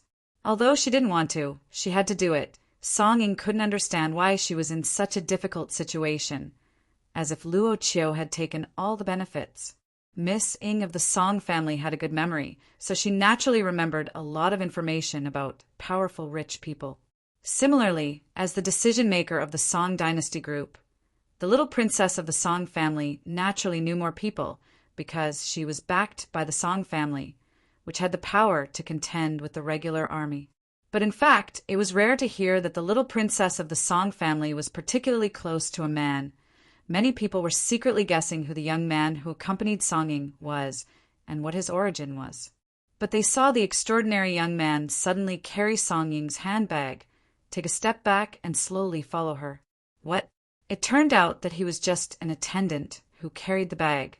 People started making all sorts of guesses about this young man with an extraordinary appearance. Soon, they lost interest in him and stopped paying attention to him. It was to the extent that gradually, in their line of sight, this seemingly extraordinary young man seemed to have suddenly disappeared without a trace. Clearly, he had walked past them. Good for you, Luoqiu. No wonder you said you would carry my bag at the beginning. Song Ying walked in front, facing the greetings of those people who she knew and didn't know. She always responded with a smile, but she was secretly muttering in her heart. Did this guy know that she might become the center of attention, so he said he would carry her bag at the beginning? Looking at Song Ying's small eyes, how could Gan Hong, who had followed Song Ying for a long time, not know what Song Ying was thinking at this time? At this time, Gan Hong hurriedly whispered to Luoqiu, Master Chiu, you have to be careful. Miss Ying is a bit of a vengeful person. Luoqiu said generously, this kind of vengeance is actually harmless. It's not a big grudge, and she won't remember it for a lifetime. Don't you think so? Gan Hong didn't speak, subconsciously avoiding Master Chiu's cold eyes, just lowered her head and silently followed behind Luoqiu. From the entrance to the hall, used to greet guests, they went through several checks. It had to be said that Song Ying's initial consideration was very good. At least Gan Hong, who was wearing a formal dress, wasn't left outside the door, and those very strong bodyguards could only be forced to not enter. At this time, a man wearing the Manners worker's uniform walked in front of Song Ying, Luoqiu, and the others. The man held a tray in his hands, and on the tray were 3 Longan-sized crystal balls. Vaguely, one could see that there was a number embedded in the crystal balls, and the numbers in the 3 crystal balls were different. What is this? Song Ying picked up one of the crystal balls, looked at it, and saw the number 63 inside. The man replied politely, It's like this, my master will pick out a fated person at the banquet later. Only this fated person can drink the forgotten river, wine with my master. Song Ying nodded. That is to say, this is everyone's mark, right? Yes. The young man smiled, and then sent the tray in front of Luoqiu and Gan Hong. Song Ying didn't have the slightest interest in the forgotten river, wine. After taking the crystal ball, she directly put it in her pocket. What she wanted this time was only to be able to persuade Tu Shini. What kind of selection method is it? Unexpectedly, Luoqiu started chatting with the waiter. I don't know about this. The waiter shook his head and said, My master only ordered for every guest to get a crystal ball. Hurry up and get it done. Don't waste time. Song Ying said to Luoqiu. Luoqiu could only reach out to take the crystal ball on the tray. But unexpectedly, before he could do so, the crystal ball was already in someone's hand. He only heard a sloppy voice. I like this number 6. It's more auspicious. Give it to me. I can use it as a gift. Unexpectedly, at this time, Gan Hong's hand shot out like lightning, slapping at the man's hand, directly sending the crystal ball flying. Don't you know first come, first served? This is my young master's. Gan Hong snorted coldly, reaching out to grab the crystal ball that was sent flying. How can it be considered snatching if you don't get it? The young man laughed lightly, suddenly shooting out his finger. At this time, the coin between his fingers directly shot out, directly hitting the crystal ball that was beginning to fall, changing its trajectory, causing the crystal ball to bounce back to him, firmly grasping in the palm of his hand again. Gan Hong suffered a hidden loss, and her face was full of anger. The young man whistled. So beautiful, you don't look good when you're angry. You. Just as Gan Hong was about to rush forward, someone grabbed her arm. She looked back and found that the person who grabbed her was surprisingly Master Chiu. Luoqiu gently shook his head, looked at the young man and said indifferently, "You can take it if you want. I'll take this one." With that said, Luoqiu put away the remaining crystal ball on the tray, smiled slightly and said, "Actually, you're right, it's better for her to smile more. Also, the one you took is number 9. The young man was stunned, turned his hand and looked at the crystal ball in his hand, his face slightly ugly, but he quickly revealed a bright smile. "That's really embarrassing." "Haha, hello, Miss Song, long time no see." The other party seemed to know Song Ying. Luoqiu looked over curiously, only to hear Song Ying say indifferently, "This person is called Ouying Jie, Tu Shini's last disciple. The one who won the tournament in Las Vegas last year was him." "Thank you, Miss Song, for remembering me." "Ajay." Ouying Jie nodded. Chapter 867. Just like the vegetable vendors in the market, the merchants in the electronic street, or different esports teams, there would always be some friction between them. It was a good interpretation of the concept of those in the same trade are enemies. In the world's gambling industry chain, there were also many combinations of enemies and rivals. For example, both the Song dynasty and the Four-Pole Group were rising stars in the gambling industry. What was even more coincidental was that the leaders of these rising stars were both women in their prime. This made it even easier for busybodies to compare them. When Ouyang Jie shifted his body slightly to allow Zhong Luiwei behind him to appear in the crowd's line of sight, the little princess of the Song family and the beauty of the Hua family locked gazes. Only then did the crowd understand what it meant to go head-to-head with each other, a needle against an awl. Zhong Luiwei, who was wearing a white lady's suit with a blue shirt as the base, had short hair that reached her shoulders. She looked capable and knowledgeable. The little princess of the Song family, on the other hand, had very bright pink and purple hair, which gave people a different feeling. Of course, in the end, it was because the two's appearance could hold up. The moment Song Yingpu saw Zhong Luiwei appear, she frowned slightly, revealing a look of disgust that was easily detectable, but did not make others feel that she was ugly. This was what it meant to be willful with good looks. Zhong Luiwei suddenly reached out to Ouyang Jie, and Ouyang Jie gently placed the number 9 crystal ball in her palm. Zhong Luiwei directly walked in front of Luoqiu, opened her palm, raised the number 9 crystal ball, and put it in front of Luoqiu, then slowly put it back on the tray. "Excuse me." Luoqiu just nodded slightly. Zhong Luiwei turned her head and said, "Ajay, let's go." Ouyang Jie shrugged indifferently, followed behind Zhong Luiwei and walked past Luoqiu. He paused slightly and then whispered, "You can see the difference between 9 and 6 from so far away. Good eyesight, kid." Luoqiu just smiled and moved away slightly. Ouyang Jie looked at him strangely, frowned slightly and didn't say anything. Zhong Luiwei also paused in front of Song Ying and said indifferently, 2 cars and the medical expenses of the 5 entourage. I'll have someone send the bill to your office." Song Ying pretended to know nothing and said, "What bill?" "I don't know." "Aya, did your people get into a car accident? Is it serious? Did you buy insurance? However, you are a guest from afar. If you encounter any difficulties in claiming compensation, feel free to look for me. I have a say in this place. Say hello to Mr. Song for me." Zhong Luiwei said, and directly left Song Ying. Ouyang Jie waved his hand. "Well, it's all right, everyone continue." Under his signal, 6 or 7 servants suddenly appeared in the hall, holding drinks and snacks, and began to walk to the guests. Tu Shini didn't have any children. As his last disciple, Ouyang Jie naturally had the identity of the host here. The music started, and a band was specially invited to sing in advance to ease the atmosphere. Song Ying sighed at this time and walked to Luoqiu. "Are you really not angry? Or are you pretending not to be angry?" "Are you very angry?" Luoqiu asked. He looked at Zhong Luiwei and Ouyang Jie's backs. "You seem to really dislike Miss Zhong?" Song Ying crossed her arms and said, "When I was studying in England, she and I were in the same school. She was 1 year ahead of me. When I just entered, this woman was already quite famous. I don't know what means she used to gather a large group of rich children around her and almost controlled the order in the school behind her back. I couldn't stand it, and I didn't want to listen to her. After a long time, naturally more things will happen. Why should I tell you this?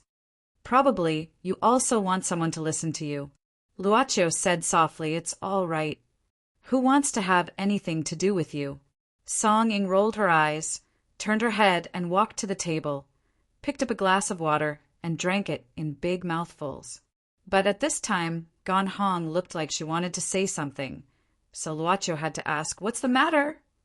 Gan Hong lowered her head and said, "Master Chiu, I'm sorry, I'm not capable enough to make you lose face." "They don't know me." Luocho shook his head. "The so-called face is generally given by people you know. Since they don't know you, naturally there is no such thing. As for sorry, I think whether you have the ability or not, whether you are a capable person, should not be measured like this." Gan Hong looked up and asked curiously, "Master Chiu, you really won't be angry?" Yes, there was a moment. Luocho suddenly said, "Actually, I even thought that this Mr. Ouyang Jie could do better. But in fact, for me, this is already very good. Take it slow, I have plenty of time now." Gan Hong heard this, but she was confused. At this time, Luocho shook his head, picked up the number 9 crystal ball from the tray, and put it in front of Gan Hong. She subconsciously reached out her hand. Luocho put the number 9 crystal ball in Gan Hong's palm and said softly, "You see, didn't it return to your hand in the end?" Gan Hong was stunned. She held the number 9 crystal ball and fell into deep thought. At this time, Luocho said to Song Ying, "Can I go outside to take a breath of fresh air? There are more people smoking here." It was the smoke of cigars filling the air. "Why did you return it?" Ouyang Jie took 2 glasses of champagne and came to Zhong Luoyue. Zhong Luoyue didn't mention a word about Ouyang Jie's initiative, but said indifferently, "Do you remember the man beside Song Ying? Seems like a bag carrier." Ouyang Jie sat down, tilting the glass in his hand, and looked out of the window through the wine. "The woman who fought with you just now is called Gan Hong." Zhong Luoyue said indifferently, "Last year in Las Vegas, she was Song Ying's bodyguard. I won't be wrong." Ouyang Jie said, "Well, beautiful boss, I admire your ability to recognize people. I heard that you have a photographic memory since childhood. Is it true?" Zhong Luoyue looked at Ouyang Jie and said, "Do you remember what Gan Hong said before she fought?" Ouyang Jie was slightly taken aback. He furrowed his brows and carefully tried to recall. Although he wasn't born with a photographic memory, he had received strict training from Tushini, so his memory was outstanding. "Young master." Zhong Luoyue nodded, and then picked up the champagne on the table. "I knew Song Ying when I was in college. From then on, there were almost no men around her. And now, this man is called young master by her former bodyguard. Don't you think his origin is strange?" Ouyang Jie said, "I heard that there is another person in the Song family who is above Song Ying called Song Haoran. He is the real heir of the Song family. Is it him?" "He is much younger, so it shouldn't be." Zhong Luoyue shook her head. "I have read the information of the Song family and the people who are related to the Song family, but there is no such person. In China, even in the foreign Chinese circle, there is no such person in the new generation. You are too careful." Ouyang Jie didn't agree. "Being careful is like walking on thin ice. Even if you don't work hard, I will work hard for you. Because I am not a gambler." Zhong Luoyue looked at Ouyang Jie. Ouyang Jie suddenly said, "I suddenly know where my master is now." Outside the banquet hall used to entertain guests with various purposes. There were a total of 6 balconies. Luocho came to one of the balconies at this time, where he could see a vineyard planted outside. Gan Hong naturally followed. After all, she was now Luocho's bodyguard. As for Song Ying, there was someone to take care of her. In fact, No one dared to do anything to Song Ying in the Song family's territory. Those grapes look quite fresh. Do you want to pick some? Luoqiu suddenly looked at Gan Hong at this time and said, "Now." Gan Hong looked at the Master Chiu in surprise. "If you want to eat, there are many in the hall. I will bring some to you. They should also be freshly picked." For people, Luoqiu smiled slightly. "It is more interesting to pick them by yourself. And you can't just pick them casually. You need to choose carefully." Gan Hong shook her head. "I don't understand. The banquet officially starts at 3 in the afternoon, right?" "Yes." "There's still more than 40 minutes. Luoqiu looked at the time and said, "Then let's go now." "But Miss Ying," Luoqiu glanced at the hall. Song Ying was surrounded by several rich people and could not get away, so he said softly, "Let's go." She should not be able to get away. Gan Hong naturally chose to listen to Luoqiu now, so the two quietly left the banquet hall from the side door and walked down the spiral stairs in the castle. Soon after, a large vineyard appeared in front of them. No one stopped them, because the guests could only enter with an invitation letter and they had to go through several checks to make sure there were no hidden weapons or sharp weapons on them. In fact, around the manor, there were some professionals who were always on the lookout for safety. They were specially hired professional security personnel from a famous security company. At this time, a relatively ordinary-looking RV slowly drove into the manor. The RV stopped not far from Luoqiu and Gan Hong's road. A white-haired old man, dressed neatly, came out from the driver's seat and opened the back door. A young woman slowly walked out with the support of the old man. This woman was wearing a black dress and had wrapped herself up very tightly. She was even wearing a hat. Even so, the old man who opened the door for her still opened a black umbrella beside her. "This girl is so white." Gan Hong glanced at her in surprise. "Is she an albino?" It was not because she wore a black dress that made her look particularly white, but because the girl's skin was really so white it could even be said to be pale. Even the woman's eyebrows were gray. At this time, the woman was holding a long and narrow wooden box in her hands. She raised her head and looked at the manor in front of her. At the same time, she seemed to notice the gazes on her, so she looked at Luoqiu and Gan Hong. After the woman glanced at them, she quickly nodded politely, then lowered her head and looked timid. Accompanied by the old man, she walked toward the entrance of the manor. "It seems that I may not only see the legendary Forget Sorrow I'll Forget River, but also other Forget Sorrow series." Luoqiu suddenly smiled at this time. Gan Hong was startled. She seemed to have thought of something and subconsciously said, "Young Master Chiu, are you saying that the bottle that the woman was holding might be a daylily series?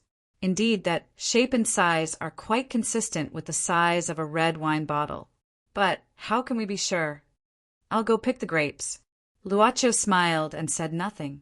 At this time in the vineyard, several women were picking suitable grapes. They saw a young man and woman coming in, but they didn't stop them. These women came from the nearby town to work. Naturally, they didn't dare to offend the guests in the manor. But ordinary rich people wouldn't choose to come here because the mud here would easily dirty their shoes and clothes. Luoqiu didn't stop in front of any grapevines and walked straight. Gan Hong saw a lot of grapes on the way that should be picked. Several times she thought it was okay and suggested, but Master Chiu just shook his head. Luoqiu suddenly stopped.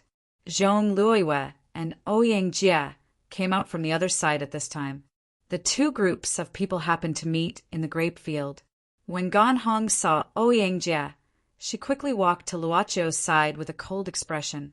Ouyang Jie smiled and said rather innocently, "Oh, it seems that I'm hated. Speaking of which, am I that annoying? Why don't you look in the mirror?" Gan Hong sneered. Ouyang Jie shrugged and asked directly, "You two are not inside but ran out. Is it because the people inside didn't take good care of you?" "No, they are very polite. We just came out for a walk." Luoqiu said casually, "The grapes look good, so I couldn't help but have the idea of taking some without asking." "Is that so?" Ouyang Jie nodded and suddenly pointed to the other side. The grapes over there should be good. You can go there and pick some. It's better not to go there, because outsiders are not allowed to come close. Is it the rule of the owner here? Luoqiu asked back. Am I considered the owner of this place? Yang Jie chuckled. Let them go. Unexpectedly, Zhong Luoyue suddenly said at this time. Ouyang Jie seemed to want to say something at this time, but Zhong Luoyue shook her head slightly. Ouyang Jie had to shrug. Luoqiu smiled at Zhong Luoyue. Thank you. Zhong Luoyue just made a gesture of invitation, and at the same time, she made way, indicating that she would follow. Seeing that Luoqiu and Song Yunxian walked first, Ouyang Jie couldn't help but say to Zhong Luoyue, I say, boss, I have been a bad guy. Is it difficult for me to be a bad guy? That's good. Zhong Luoyue said indifferently. We can't prevent everything from happening. It's better to figure out the other party's intention and take the opportunity to figure out his identity to the Song family. This person reminds me of my second brother. Young Master Zhong Luoqin? Ouyang Jie was stunned. Chapter 868. Ouyang Jie had been by Zhong Luoyue's side for quite some time. A few years ago, he had finished his apprenticeship under Tu Shini. He had left the mountain at a young age, and his skills had come from his courage. Naturally, he had made a name for himself in the underworld, and his reputation had grown day by day. However, when he first saw Zhong Luoyue, he knew that he would fall in love with her in the future. If this encounter was compared to a gambling game, Ouyang Jie knew that Zhong Luoyue had a sure win card in her hand from the very beginning. However, just like a gambling game, when the last card had not been revealed, no one knew what the final result would be. Therefore, he followed the principles of a gambler, placing bets along the way, following along carefully and boldly, revealing the card in her hand step by step. Zhong Luoyue was naturally interested in capable people, and at the same time, she was also a feminist advocate. She would not belittle men, but she recognized outstanding women more. So there were very few men who could stay by her side to work for her. He knew that her standards for men were very high, so high that she almost used the second young master of the Zhong family as a standard. In fact, Ouyang Jie knew that he was not as good as Zhong Luoqin. Other than gambling skills, Ouyang Jie was not confident that he could surpass the second young master of the Zhong family in any other aspect. He was an almost perfect man. Even though Ouyang Jie only had the opportunity to meet Zhong Luoqin during the Zhong family's annual family meeting last year during the New Year. At that time, Ouyang Jie had just won the competition for the Four Seasons group in Las Vegas, and he was in high spirits and at the peak of his popularity. However, it was also when his personal aura and confidence were at its peak that Ouyang Jie's pride was gradually crushed by Zhong Luoqin, who he had met for the first time. Although he did not degenerate to the point of being depressed from that time onwards, he began to agree with a saying, some people were born to be kings. Zhong Luoqin was one of the few men that Zhong Luoyue would often talk about. At the same time, he was also someone that she intentionally or unintentionally wanted to surpass. In this regard, Ouyang Jie was convinced. However, it was precisely because of this that Ouyang Jie was very puzzled by Zhong Luoyue's comparison of a stranger whom she had just met for the first time and had barely spoken more than 5 sentences to. Looking at Luoqiu, who is walking leisurely with Gan Hong like a tourist, Ouyang Jie doesn't find it unbelievable. If it were any other man who caught Zhong Luoyue's interest, he would beat them up even if he didn't beat them up to prove that he was outstanding, so outstanding that he could stay by her side forever. But what made Ouyang Jie feel like he had seen a ghost was that he didn't have such thoughts at all. Towards this person, he couldn't produce the slightest competitive feeling. He couldn't say that he liked him, but he didn't subconsciously dislike him. Even if he did, he knew that it was only because he forced it out. In fact, Ouyang Jie even hoped to speak a few more words with him. The man that Song Ying brought is a bit strange. How does he know about this place? Thinking about it, Ouyang Jie suddenly stopped. Hearing Ouyang Jie's surprise, Zhong Luoyue looked at Ouyang Jie strangely. Ouyang Jia suddenly frowned and said, "There are a lot of grape trees planted here. When my master planted them, he planted them according to the position of the 64 hangings in Zhou-yi. The complexity is like a maze. Even the old people in the manor often get lost in the core position here. Even for me, it took me an entire month to memorize the way here. Is this really his first time here?" Zhong Luoyue listened and suddenly looked around. She suddenly found that she couldn't remember the way here. It seemed that everywhere looked the same, making it difficult to distinguish. "You mean to say he also knows that your master is here?" Zhong Luoyue said with a straight face. Ouyang Jie nodded.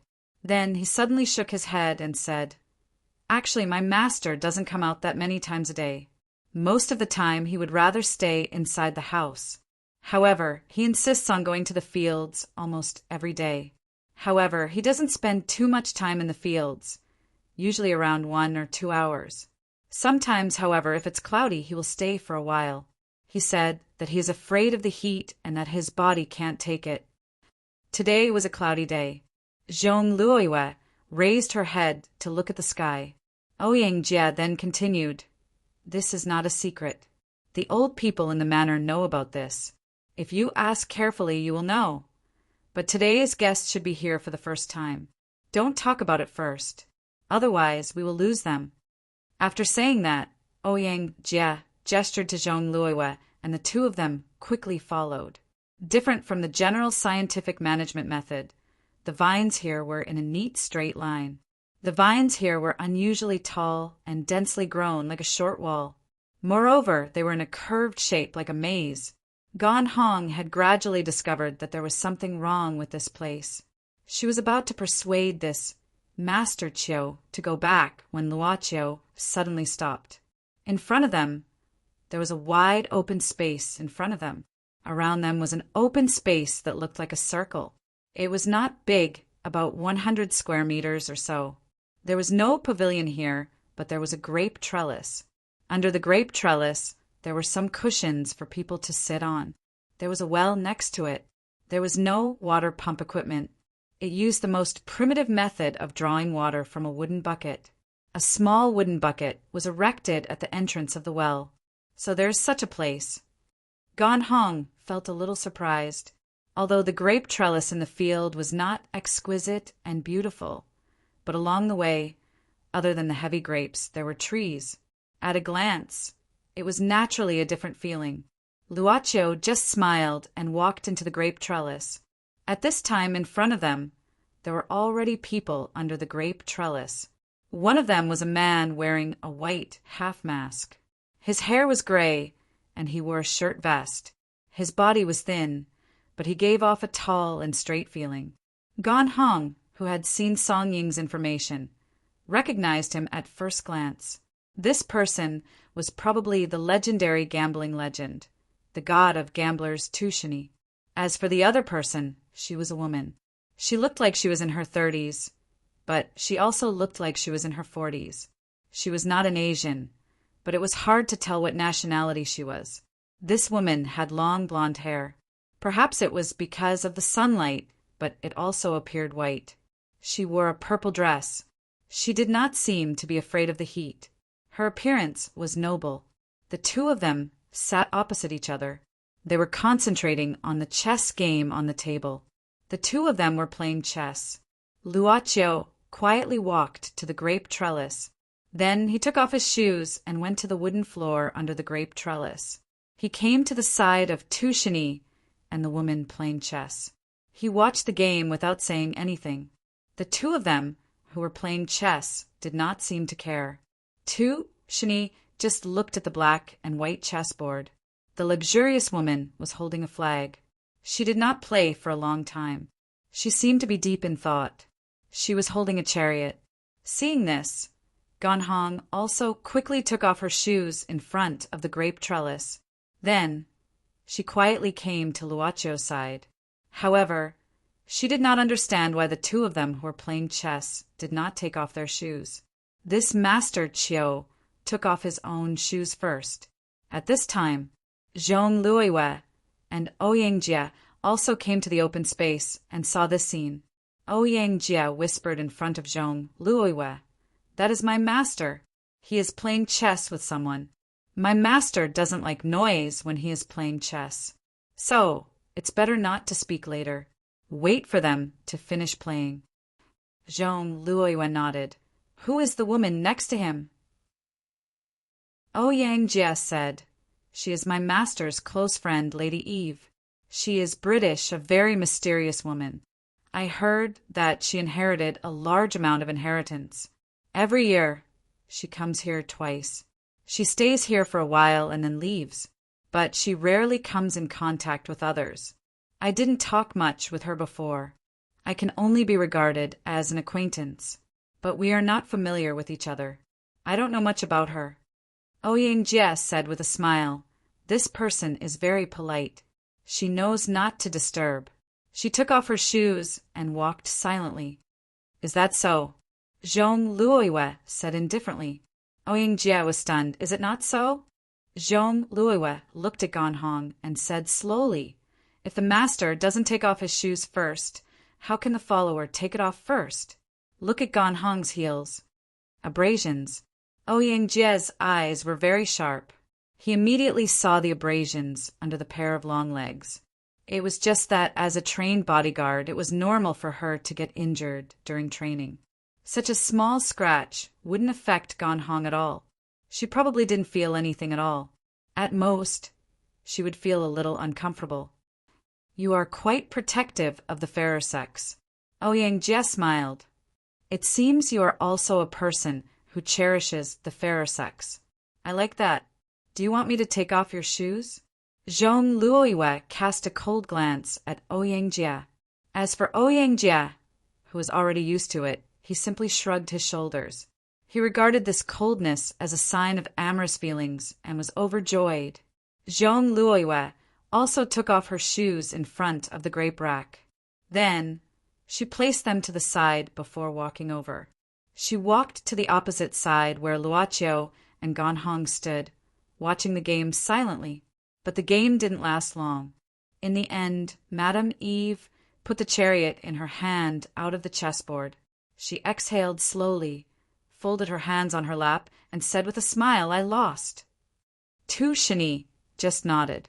Ms. Eve stood up at this time. She looked around at the two pairs of young men and women on the left and right, but did not speak. She just picked up the handbag next to her and opened it. Suddenly, she took out a small and flat box from it. After opening it, there was a handkerchief folded into a square. Madame Eve took out the handkerchief and suddenly squatted down. Her action was surprising because Ms. Eve took the handkerchief to wipe the abrasions on Gan Hong's heels. Gan Hong was shocked and panicked all of a sudden, not because she was afraid of the other party, but because she was a little stunned by her kindness. She subconsciously stepped back. No, I can do it myself. Madame Eve, however, held Gan Hong's ankle, raised her head, smiled, and shook her head. Gan Hong subconsciously looked at Luoqiu, only to see that Luoqiu also shook his head slightly. Gan Hong could only awkwardly let Madame Eve carefully wipe the wound for her. The handkerchief was a little moist, and it felt cool when applied on the wounds. There was also a light scent of laurel. Soon after, Ms. Eve stood up, folded the handkerchief in her hand, and then put it back in the box. Then she said to Gan Hong, Thank you. No, I should thank you. Gan Hong was completely defeated by the other party's almost perfect manners. At the same time, she couldn't help but feel this lady was really a strange person. It's almost time, I'll go back first. Ms. Eve glanced at Tu Shini, 97. I'll return it to you later. Tu Shini made a gesture of invitation. Only then did Ms. Eve look at Luoqiu, smiled slowly, and said something shocking. I like you. Although this woman looked old, she was so noble. Her purple dress wrapped her body like a completely ripe grape, as if it could drip water. But even so, her words still surprised Ouyang Jia and Zhong Luoyue. This Ms. Eve was very open-minded. She walked to Luoqiu's side, her eyes blurred, and said softly, You will be a perfect lover. No woman can escape from you, but unfortunately, her voice was so low that only she could hear it. You don't have a heart. Luacho was stunned and then smiled. Thank you for reminding me. I live in the room at the top of the tower. Madame Eve's eyes moved like a gentle breeze, leaving behind a meaningful smile. Then, she slowly disappeared into the lush grape trees in front of everyone's eyes. Tushini didn't speak, but began to tidy up the chessboard and chess pieces on the table. He gathered the black and white chess pieces one by one, arranged them neatly, and finally closed the box. Ouyang Jia saw the subtle atmosphere, so he took the initiative to ask, Master, the 97 foot that Ms. Eve said just now, is it your bottle of Daily 97? Why did she say she would return it to you? Tushini was silent for a moment before he slowly opened his mouth. Surprisingly, his voice didn't sound old at all. Instead, it was very bright. I gave it to her for 20 years, but she didn't even take a sip. It was a waste, so I had no choice but to take it back. If she doesn't drink it, it will change its taste. Ouyang Jia was stunned and saw that Zhong Lui's pair of eyes had been sizing up Tushini, so he leaned to the side and whispered, Don't mind him, my master is a bit strange, but he's actually a very good person. Zhong Lui nodded, and suddenly said softly, It said that in the Daylily series brewed by Mr. Tu, there's a bottle called 97, which reminds me of a sentence in There's No Tree in the World. We'll be friends for 100 years. Whoever dies at 97 will wait 3 years on the bridge of helplessness. With such a meaning, Mr. Tu seems to be a very affectionate person. Tushini smiled. Is there such a thing? You have a rich imagination. Zhong Luoyue opened her mouth slightly. Tushini said indifferently, The reason why I named it 97 foot is because 20 years ago happened to be 97. I didn't think of any other good name, so I just used this. Uft. That was Gan Hong's very soft, and she couldn't help but laugh. Yen, PS1. Thank you to the book friend under the parasol tree for bowing to the capitalist boss. PS2. I feel like I'm going to die. Report on the lack of updates. Yen_Mo Lord 1/2. Universe's Mo Lord 0/2 under the parasol tree Mo Lord 0/2. Chapter 869. This was somewhat beyond Lucifer's expectations. Even now, she still couldn't react. Her mind was in a state of chaos when the world was created. Let's call it dumbfounded. Lucy, get up. Charlotte came in with a piece of clothing. It was a black nun's dress. It was said that this dress was worn by Charlotte when she was young, and it was modified from Mother Dellen's old clothes. In other words, this was a piece of clothing with a smell. I'm talking about the smell of inheritance. Lucifer opened her eyes and sat up in a daze. At this time, Charlotte began to fiddle with her hair, carefully combing it. She was in a very good mood. Little Lucy, your hair is so good. You didn't wash it last night, but it's not greasy at all. Lucifer didn't want to talk to Charlotte and threw her an empty look. Charlotte quickly put on the nun's clothes for Lucifer and took her to the kitchen behind the cloister. Previously, only Mother Dellon and Charlotte lived in the cloister. Now that there was a little girl, breakfast was prepared more than usual. Shalty and Nanny Dellon would pray before eating, but Lucifer wouldn't move before that. After Nanny Dellon and Shalty finished praying, Shalty would use a spoon to feed the freshly made vegetable soup to Lucifer. When the milky white soup was fed to Lucifer's mouth, her upper and lower jaws were basically motionless. It was sticky and fragrant, and even a little fishy because of a little dried fish. The fresh soup would overflow because of this. At this time, Charlotte would quickly use a handkerchief to wipe the traces at the corner of Lucifer's mouth. The child didn't even move her mouth. Charlotte could only use her hands to provide her with a little help to help her eat, no matter if it was breakfast, lunch, or dinner. Every time Nanny Deland saw this scene, she would sigh pitifully. She felt sorry for this child who had suffered a lot. Since Shalty took her to the village outside to ask for help, This child had been silent, as if she had been greatly stimulated. Because the way out was affected by the landslide, they were still trapped. On the other hand, the monastery had stored up a lot of food, and there was even a cultivated vegetable field behind it. Food would not be a problem in the short term. The Reverend Mother and Charty did not use mobile phones. There was only a landline in the monastery, and communication had not been restored. Perhaps the landline was broken due to the landslide. The two nuns, one old and one young, did not feel much annoyed by this situation. They said that all they had to do was wait patiently.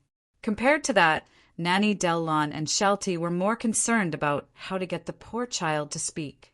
What they didn't know was that the great queen of hell, Lucifer, who was sitting on the pride throne of the original sin, didn't finish her sentence because of the punishment of not being able to lie, and also because she was worried about Nanny Delaune. The last time she went out, she used an ancient spell to summon a blood elf in the forest, but it was purified, melted. This was what happened. That day, Lucifer happily followed Shelty back to the monastery on the old motorcycle. At night, she sneaked into Nanny Delaine's room, intending to use Nanny Delaine's flesh and blood as food to raise the blood elf. Nanny Delaune, who had been praying devoutly for decades, had never married, and had maintained her purity. A seed of holy power had been born in her body, although there was still a long time before it could be activated, and with Nanny Delaine's age, it was probably too late even if there was a systematic method. However, this could not deny that this was the best material Lucifer could find. Most importantly, Reverend Delaune was too devout. The moment the blood elf attached itself to Reverend Delaune's chest, it was destroyed by the hidden power of Reverend Delaune's sacred power seed before it could devour her. It was destroyed. If they were destroyed, then so be it. As the noble queen of hell, she had countless knowledge. Even if Lucifer's plan failed, she naturally had other methods. But she couldn't defeat Nanny Delaune. She couldn't even defeat Nanny Delaune. She couldn't even defeat Shelty because she was just a child now. She didn't have the ability to lift anything heavy. She would be tired after taking 2 steps, and she would be hungry when the time was up. She couldn't even lie. She had to answer many questions directly. Lucifer felt very tired. She simply let herself give up on herself temporarily, just like a child with autism. This was to prevent the 2 nuns from asking her too much about herself. How should an autistic child get along? Generally speaking, it was necessary to be patient and gentle. Try to guide the child to think about happy things and try not to touch the child's bad memories. Because Lucifer appeared like a child who had been abused. After Nanny Delaune and Shelty discussed it, they decided not to ask about little Lucy's past as much as possible. Instead, they chose to slowly open little Lucy's heart. Although little Lucy didn't say a word or even respond to her for the past few days, Nanny Delaune didn't lack patience. She even chose to tell little Lucy a short story from the Bible whenever she had free time to teach her how to be a good person. Nanny Delaune even played the piano well. There was a very old piano in the auditorium, but it was well maintained. Nanny Delaune would call Shelty to sing hymns here in the afternoon. Shelty's singing voice was really good. It could even be described as beautiful. In this secluded monastery, the old nanny and the young nun were enjoying themselves. Time passed quietly. This was like an ideal place that stood aloof from worldly affairs. It was just that there was an autistic queen of hell. Lucifer still looked like she had nothing to live for. When she was brought to the auditorium to listen to the hymns, she didn't even blink her eyes. She just looked at the statue of the Virgin Mary in front of her. Suddenly, there was a change in Lucifer's eyes. They were no longer empty, but gradually regained their color. This was because Shelty's singing had suddenly stopped, and Nanny Delaine's music had also disappeared. But they didn't actually stop. They still kept singing and playing the piano. Nanny Delaune even looked at Shelty at this time, with an intoxicated smile on her face. Shelty also put her hands together, closed her eyes, and opened her mouth. She was singing a high-pitched part, but they stopped as if they pressed the pause button. Lucifer suddenly stood up and quickly looked around. Finally, She suddenly looked up because she heard a slight sound. It was a sound that could make her instinctively hate, the gospel from the kingdom of heaven. Above the auditorium, fluttering feathers suddenly fell from the ceiling. These white feathers were illusory, but they were like falling cherry blossoms. At this time, a figure slowly descended from the ceiling. Lucifer, my brother, long time no see. Gabriel, who was wearing a plain straw sandal, stood with his hands behind his back, silently observing Lucifer's appearance. Lucifer's back was slightly sweaty. She hadn't been so nervous for many years. Long time no see. Lucifer calmly smiled. You're the angel of gospel, Gabriel. Why are you not spreading the gospel in the kingdom of heaven? Why are you interested in coming to the human world? Look at you, Lucifer, my brother, Gabriel slowly said. Although I don't know what you've experienced, I'm more willing to believe that this is a punishment from fate for disobeying your father. In fact, I've been here for 2 days, and I've been observing you these 2 days. Lucifer sneered. It's just like how he only watches the world from the kingdom of heaven. Sure enough, you too have the same desire to peep at others. Gabriel wasn't angry. Instead, he said with a smile, Father told me to come and see you, but he didn't say what I should do. I think he wants me to deal with it myself. I wanted to take you back, but now I've changed my mind. Lucifer narrowed her eyes. At this moment, Gabriel looked around at Nanny Theron and then at Shalti. Suddenly, he waved his hand and said, This Nanny Theron will be a good petitioner. On the day she reaches the end of her life, I'll come and take her away as a reward for her taking care of you. What did you say? Lucifer suddenly had a bad feeling. I know you can't use your power now. Your body is too weak and dangerous, Gabriel said indifferently. Gabriel said mildly, I'll activate Mother Dellen's seed of holy power and give Sister Charity the seed of gospel. This way, they can avoid many dangers. Lucifer's heart sank to the bottom of the abyss. Gabriel waved his hand again. Suddenly, shackles made of holy light appeared on Lucifer's hands, and a chain made of holy light was attached to the left shackle. The chain extended to Shalti's and Grandma Dellen's hands and finally disappeared. My brothers, they'll take care of you for me. Gabriel spread his wings. Then goodbye. Wait, Gabriel, you can't do this to me. Lucifer roared at the rising figure. Come down. Come down. I'll wait until the day you regret it. The illusory feathers suddenly disappeared. Only Gabriel's voice echoed and faded away. At this moment, the sound of the piano and the singing started again. Lucifer sat down weakly with her head lowered. She knew she couldn't leave the 2 nuns. The shackles Gabriel had put on her had tied her to them. Lucifer suddenly thought of a certain monkey who had been suppressed under a mountain for 500 years. Many years ago, Lucifer had once gone to see that monkey. Looking at the monkey drinking copper and iron juice at that time, she had laughed wantonly. Every dog has its day, and every dog has its day. Gabriel, one day I'll fight my way up. I'll use a transformation spell to turn you into a sow and put you in the dirtiest pigsty. Oh, my child, how can you say that? Mother Theron suddenly stopped and rushed to Lucifer's side. She said solemnly, This is blasphemy. My God! As she spoke, Mother Delon began to put her hands together and quickly recited the scripture of repentance for her. Lucifer only felt that the invisible shackles on her hands were burning like fire. She was in great pain and broke out in cold sweat. Mother Theron, little Lucy is foaming at the mouth.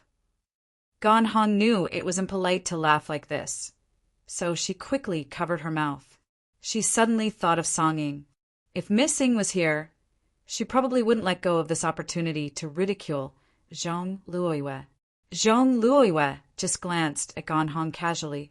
Ouyang Jie came out to smooth things over. Master, you're being naughty again. This is Miss Zhong, my boss now. Zhong Luoyue said, It's okay.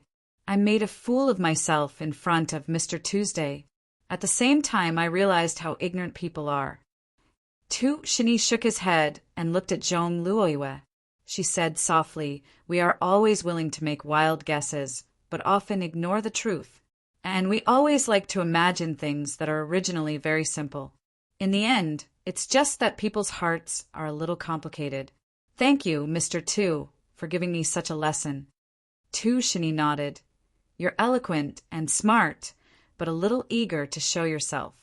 You still lack some calmness, but it's rare for someone your age. Well, you said your surname is Zhong. Are you from the Zhong family in Hua Nation?" "Yes." Zhong Luoyue nodded with a smile. Tu Shini nodded again, and then looked at Luoqiu and Ganhong. "What about these two?" "Master, they came with Miss Song Ying from the Song family." Ouyang Jia hurriedly said at this time, "It's just that they were in a hurry and didn't have time to formally introduce each other."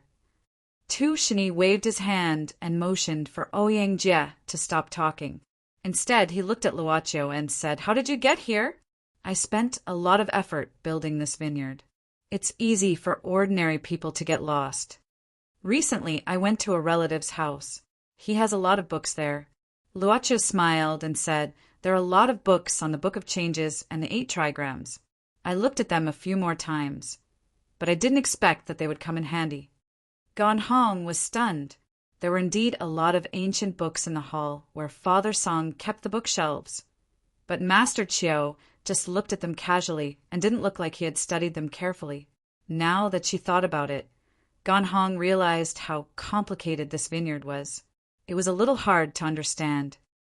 Just in time, just in time?" Tu Shini nodded. She didn't know what he was thinking, but he just said indifferently, "You just happen to be good. As the saying goes, there are no stories without coincidences. Many things in this world seem to have no pattern, but in the end they are still connected. There was no such thing as an independent development of all things. It may seem unintentional, but who knows if it's intentional or not." "But—" Tu Shini paused. "Ajay is my disciple, so it's normal for him to come back and look for me. What about you? Why are you here?" Luoqiu looked around. "I actually wanted to pick some grapes, but I wanted to find the best ones, so I ended up here." "Pick grapes?" Tu Shini was startled. "To give them away." Luoqiu nodded. Tu Shini muttered to himself for a moment, then suddenly said, "The grapes here are indeed the best in the entire vineyard. It's quite impressive that you were able to find this place. However, I didn't say that I could give them to you if you wanted to pick them." "That's a pity." Luoqiu nodded. "I was reckless, but it's not like I can't give them to you. It's also fate that you were able to come here. In any case, I'm the host, so I can't disappoint my guests. How about this?" Tu Shini suddenly smiled. "There's still some time. Play a game of Go with me. If you beat me, I'll let you pick some grapes. How about that? I guarantee that they'll be the best grapes in this area." Luoqiu said, "Chess." Tu Shini nodded. "Is there a problem?" Luoqiu shook his head. "I haven't learned it yet." Tu Shini was startled. He asked curiously, "Then why did you watch us play Go just now?" Luoqiu said matter-of-factly, "Watching without speaking is the most basic courtesy, isn't it?" Tu Shini was startled. He nodded. "How about this? Tell me what kind of Go game you know." Luoqiu thought for a moment and said, "I know how to play Go, but I haven't played it many times. I only know a little about Go, and I've lost a lot of games against computers. I'm afraid the only one I'm familiar with is Gamoku." Chapter 870. The chessboard of chess was very different from the chessboard of Gamoku. The chess side only had 16 flags, which was far less than the number of chess pieces held by the Gamoka side. Simply put, if the chess pieces were used as substitutes, one side could only play 16 times at most. Because of the space of the chessboard, the paths that could be connected to 5 pieces were limited. If the other rules of Gamoka were included, such as the forbidden move, the 3-hand exchange, or the mount and pass rule, etc., then this Gamoka game with only 16 moves was much more difficult than imagined. Whether it was Ouyang Jia or Zhong Luoyue, they were both people with excellent memory and proficient in algorithms. so they could easily calculate the possibility of connecting 5 pieces. Basically, if one didn't deliberately give in to the other, the most likely outcome would be a draw between the two sides. However, Tushini said that he could only pick the grapes if he won. In other words, Luocio could only win. There was no doubt that this might be a chess game that was destined to be a draw from the beginning. In terms of the conditions of the chess game, Tushini still had the upper hand. You are the guest. You can choose to play first or later. Tushini made a gesture of invitation and added, "There is a forbidden move." Luocio nodded and picked up a chariot. He did not immediately put down. Instead, he asked, "We only use the chess pieces here?" Tushini nodded. "This game is very simple. We only use 16 chess pieces from each side." "Understood." Luocio smiled slightly, then put it on the upper right corner of the chessboard. "I choose the black piece." Chess was different from the chessboard of Go. It was composed of small square pieces, neatly arranged. There were a total of 8 rows and 8 columns, a total of 64 grids. Luocio put it on the upper right corner, which was the position of H8. Seeing Luocio put it in this position, Ouyang Jie and Zhong Luoyue frowned at the same time. If it were them, even if they knew that it was a draw, they would put it in the center of the chessboard. At least they could create more possibilities for themselves. At least they would not lose half of their chances at the beginning. Not to mention there was a forbidden move. Tushini glanced at Luocio. Seeing that this young man was calm, he smiled slightly, picked up a chariot, and put it on the position of D5. Then Luocio picked up another chariot and put it on the position of H7. Tushini also picked up a chariot and put it on the position of C5. Luocio picked up a bishop at this time and put it on the position of H6. Tushini looked up at Luocio again, nodded, picked up a bishop and put it on the position of D4. Luocio picked up the second bishop and put it on the position of H5. Tushini shook his head at this time, picked up his second bishop, and prepared to put it on the position of H4. However, just as Tushini's bishop was about to land, it suddenly stopped. He raised his head and looked at Luocio strangely. In the end, Tushini did not put down his bishop, but put it back in the chess box. Then, under the surprised gaze of Ouyang Jie and Zhong Luo, he stood up and said, "Wait a minute." Tushini walked to another table under the grape trellis, took a hollow bamboo basin and a pair of scissors. He looked up at the plump fruits hanging down from the grape trellis. Finally, he chose a bunch and cut it with a pair of scissors. Then he came to Luocio. "Take it." Luocio smiled and said apologetically, "I cheated." A win is a win, a loss is a loss. Tushini shook his head. "It was my mistake to not set the rules in the beginning. But you're right, this was indeed a trick, and it's also considered breaking the rules. It's just that the rules were originally set by people. It's up to you." "Thank you for the grapes, Mr. Tuesday." Luocio nodded slightly. "I've already gotten what I wanted, and I think that since Mr. Tu picked them himself, they must be the best here. Then, I won't disturb Mr. Tu and your student. Gan Hong, let's go." Oh. Gan Hong was stunned, but seeing that young Master Chiu was really leaving without any hesitation, she hurriedly put on her shoes and followed him. It seemed that the bruise on her heel did not hurt at all. Gan Hong looked at it subconsciously and found that there were only some red marks. Strange, it should be a bruise? "Master, why did you admit defeat in this game?" After Luocio left, Ouyang Jie sat down and frowned. "You haven't played yet, right?" Tushini said indifferently, "Then tell me, where should I play?" Ouyang Jie subconsciously pointed to the position of H4. Of course it should be here, or he would have specified. Wait, it wasn't specified beforehand. Could it be outside the chessboard? Tushini smiled and began to tidy up the chessboard and chess pieces on the table. He didn't beat me with chess skills. He beat me with something outside the rules. This is cheating. Ouyang Jie shook his head. Tushini said slowly, Is using the chessboard to play Gamoku proper? He asked me if I could only play with this chess piece, but he didn't say that I had to play on the chessboard. Ouyang Jia opened his mouth, but he was speechless. Winning is winning, losing is losing. It's not like I haven't lost before. Tu Shini said earnestly.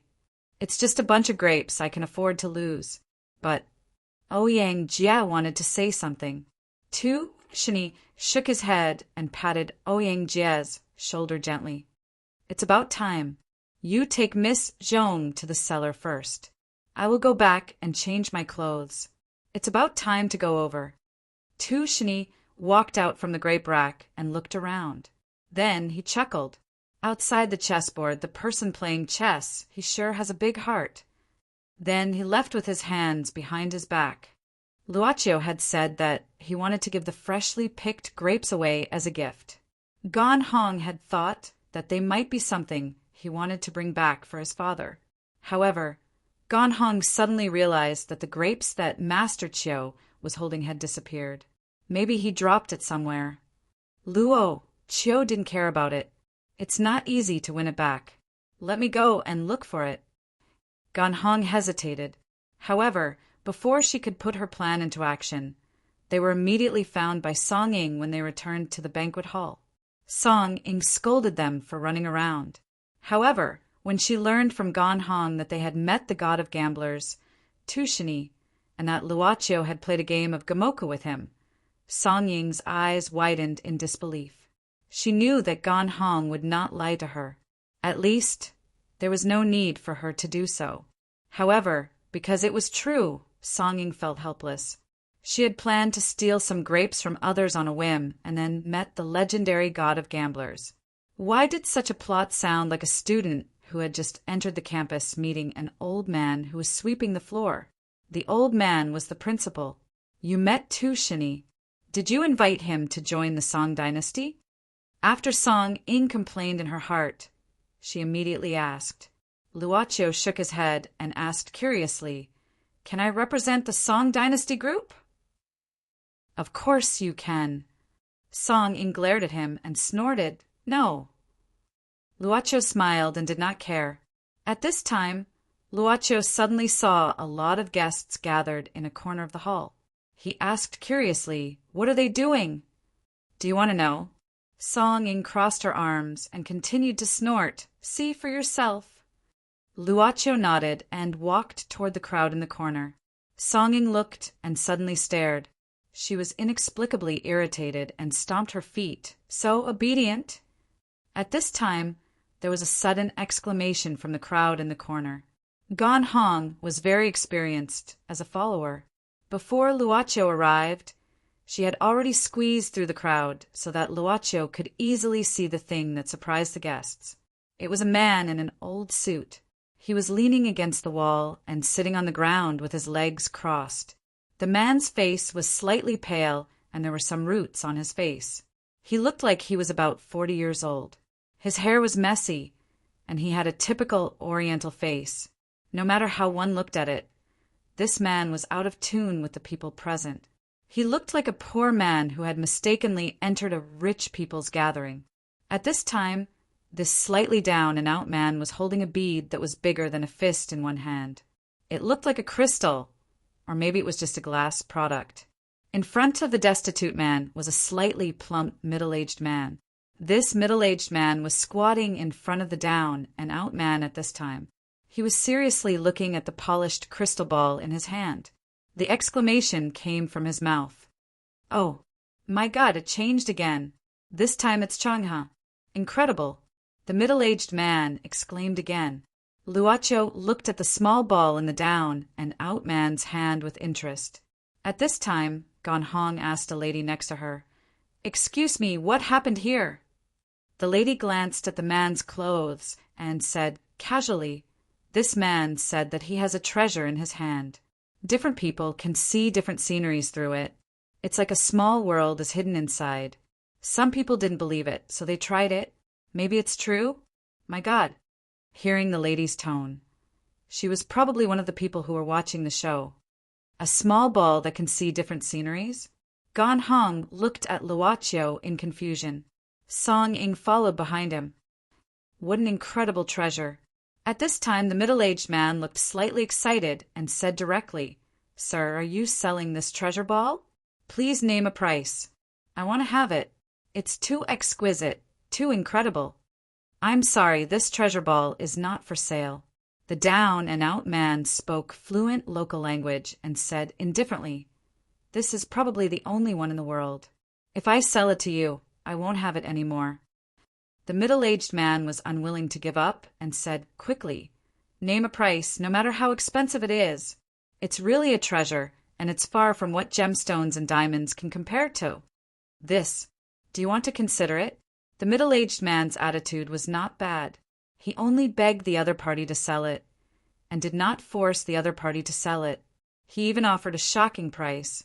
On one hand, it was because he cherished his reputation. After all, there were many people who were famous here. On the other hand, although this person looked down and out, he could pass through layers of checks and come here without being chased away. He was probably a guest invited by the god of gamblers, or someone who had the ability to get an invitation letter. "Okay, please give me some time to think about it." The down-and-out man seemed to shake his head, and there was a reluctant expression on his face, as if he could not make a decision. Pretending to be mysterious. Suddenly, a voice came from the crowd. It was Song Ing who said it. The down-and-out man looked at the voice and saw Song Ing. The down-and-out man smiled. "Whether it's real or fake, you'll know when you see it." As he said that, the down-and-out man slowly stood up, holding the treasure ball in his hand, and walked in front of Song Ing. He slowly lifted the treasure ball and placed it in front of Song Ing's eyes. Song Ing did not have a good impression of this guy who was trying to get attention from the crowd. But this treasure ball was placed in front of her, and it was not easy to not look at it. She sighed and looked at the treasure ball. "Isn't there nothing? What a scam!" Song Ing frowned. This treasure ball was just an ordinary glass bead. Other than the fact that it was a little too big, there was nothing special about it at all. You have to look at it with your heart. The down-and-out man said indifferently, "Legend has it that fish only have a memory of 7 seconds, so they can't remember so many beautiful things in the world. It's too cruel for them. There's a type of fish that, in order to keep the beautiful things they have seen, they seal their memories in their tears." How many years have passed? The down-and-out man's voice was full of magnetism, like washing on the beach or the evening waves. It had a kind of gentleness that made people feel comfortable listening to it. And how many years have passed? The tears that fell gathered into a bead and entrusted the beautiful things they have seen in their lives. Why do you look at it with suspicion? Song Ing looked at the treasure ball, and her gaze gradually changed. This treasure ball was originally transparent, and she could even see the lines on the down-and-out man's palm through its material.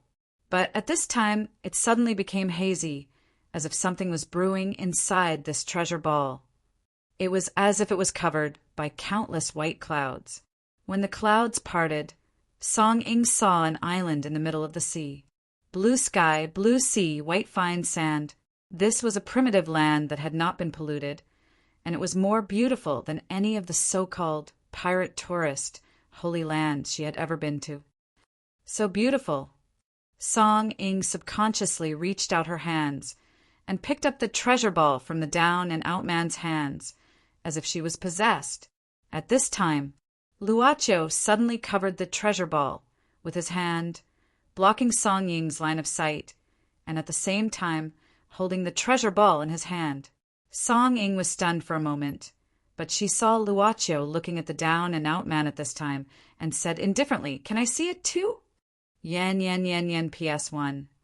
Thank you to the cute owner of Smoke Addict Jiangshan, sending my purest beep. To the capitalist boss. Chapter 871.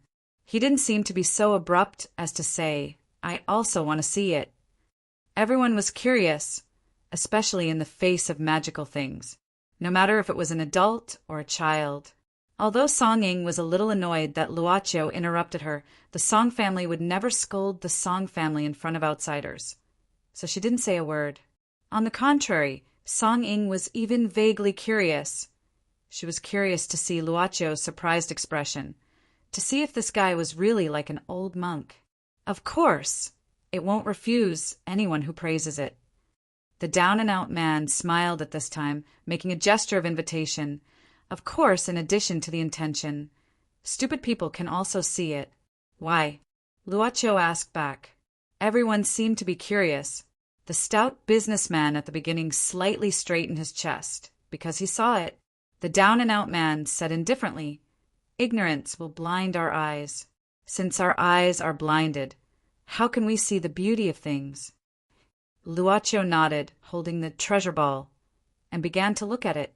But first, he glanced at the guests around. They were all looking at him expectantly. Most of them knew Song Ying. If even the little princess of the Song dynasty saw the beauty of the treasure ball, then this treasure ball might be a real treasure. With the wealth of the Song dynasty, there was no need to deceive anyone. At the beginning, they considered that this down-and-out man might be a swindler, but miraculously, they dispelled a lot of thoughts because of this. "Well, let me see." Luocho smiled at this time, holding the treasure ball, and began to pace. It seemed that he had just gotten a treasure and was studying it in his own study, as if there was no one around. When Luocho walked towards the crowd and almost bumped into the crowd, the guests tacitly took the initiative to give way. But Luocho quickly turned around and paced to the other side. When he came over, the guests here also took the initiative to give way. At this moment, Luocho raised the treasure ball up to his level. As for the crystal chandelier on the ceiling of the hall, he seemed to want to see it more clearly. Song Ying looked at Luocho nervously. Could it be that he couldn't see anything? Wouldn't he have to admit that he was an idiot in front of so many people? Even though her feelings towards Luocho's existence were somewhat complicated, and she didn't even know how to face this descendant of the Song family who was like her, Song Ying didn't want Luocho to be ridiculed at this moment. Even if he was going to be ridiculed, she should be the one taking the initiative. "There doesn't seem to be enough light." Luocho shook his head. The downtrodden man just stood there casually with a smile on his face. This time, he didn't speak up like Song Ying. At this time, Luocho suddenly thought of something. He picked up the treasure ball and quickly walked to the window. Under the sunlight, he began to carefully examine the treasure ball. But there was no movement for a long time. "How is it you really can't see anything?" Song Ying quickly walked to Luocho's side and asked in a low voice, "What do you want me to see?" Luocho asked in a low voice. Song Ying glared at him and lowered her voice again. "This matter is a bit strange. That guy might have a problem. But there are so many people here, just pretend to see something and casually say a few words. Afterwards, you can ask that guy clearly. My state just now was a bit absent-minded. I don't know how to describe it, but it was a bit strange. But I definitely won't allow you to lose face of the Song family in front of outsiders." Luocho smiled slightly and suddenly moved the treasure ball in his hand and put it under the sunlight. The moment the treasure ball came in contact with the sunlight, it seemed to brighten a bit. "It's not good for me to say what I saw. Let everyone see it together." Luocho said seriously, "Today is a beautiful thing, so let's share it." Because the treasure ball absorbed the sunlight, it seemed to be plated with a layer of colorful shell. It suddenly refracted countless rays of light, like a rainbow. In an instant, wherever the refracted rays of light shone, countless sceneries appeared. The magnificent sea, the pure and unpolluted islands, the magnificent and majestic waterfalls, the pavilions and towers, the mountains and rivers.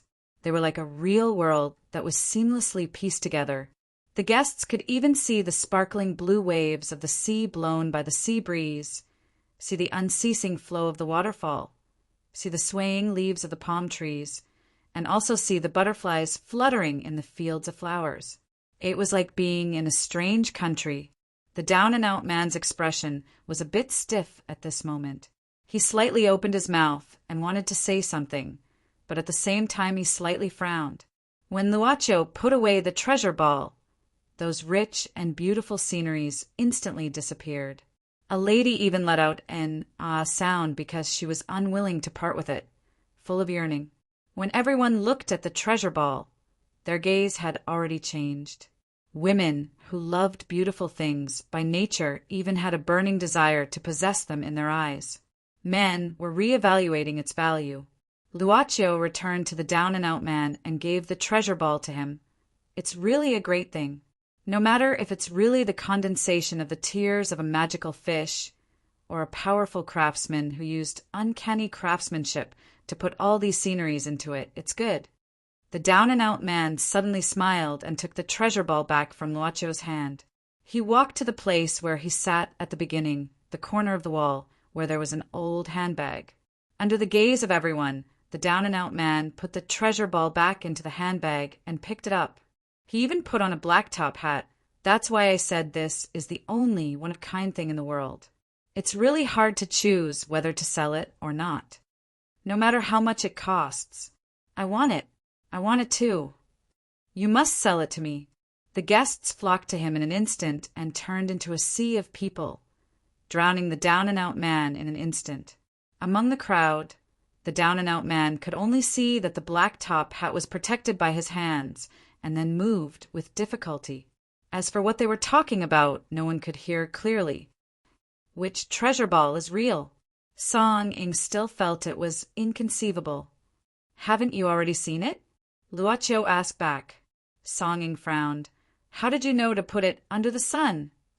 Luaccio thought for a while and said, I just tried. For example, those who got the secret letter in the novel, but didn't know how to open it, they would also try to roast it with fire or soak it in water. Well, it's probably like that. Song Ing looked up very seriously and looked straight at Luaccio's eyes. After a while, she said, Why don't you go to heaven? You have to pay the price for going to heaven. Luaccio shook his head. Actually, it's not bad to walk on the ground. Master Chiu missing, that man is gone. Unexpectedly, Ganhong suddenly interrupted the fight between Song Ing and Luaccio. Song Ing looked back and saw that the guests who surrounded the down-and-out man were looking around blankly. They couldn't find that guy's trace and were searching everywhere. Song Ing frowned and waved her hand. Soon, a woman dressed like an intellectual quickly walked to Song Ing. She was Song Ying's secretary in the office. She couldn't command Ganhong now, so she had to call the secretary over. She didn't really think that Luaccio was the one who carried her bag. When the secretary came over and saw Luaccio, she was startled and quickly nodded, showing a grateful expression. Song Ing noticed and just said casually, Sume, look for that man just now. The thing in his hand is good. I'll see if I can buy it and give it to the old man. Yes, Miss Ing. Su Mei's secretary nodded quickly and left quickly. At this time, Ganhong also asked Luaccio, Master Chiu, do we need to look for him too? Look for him for what? Ganhong asked curiously. That treasure, Master Chiu, don't you want it? Luaccio said indifferently, If you want too many things, it will become endless.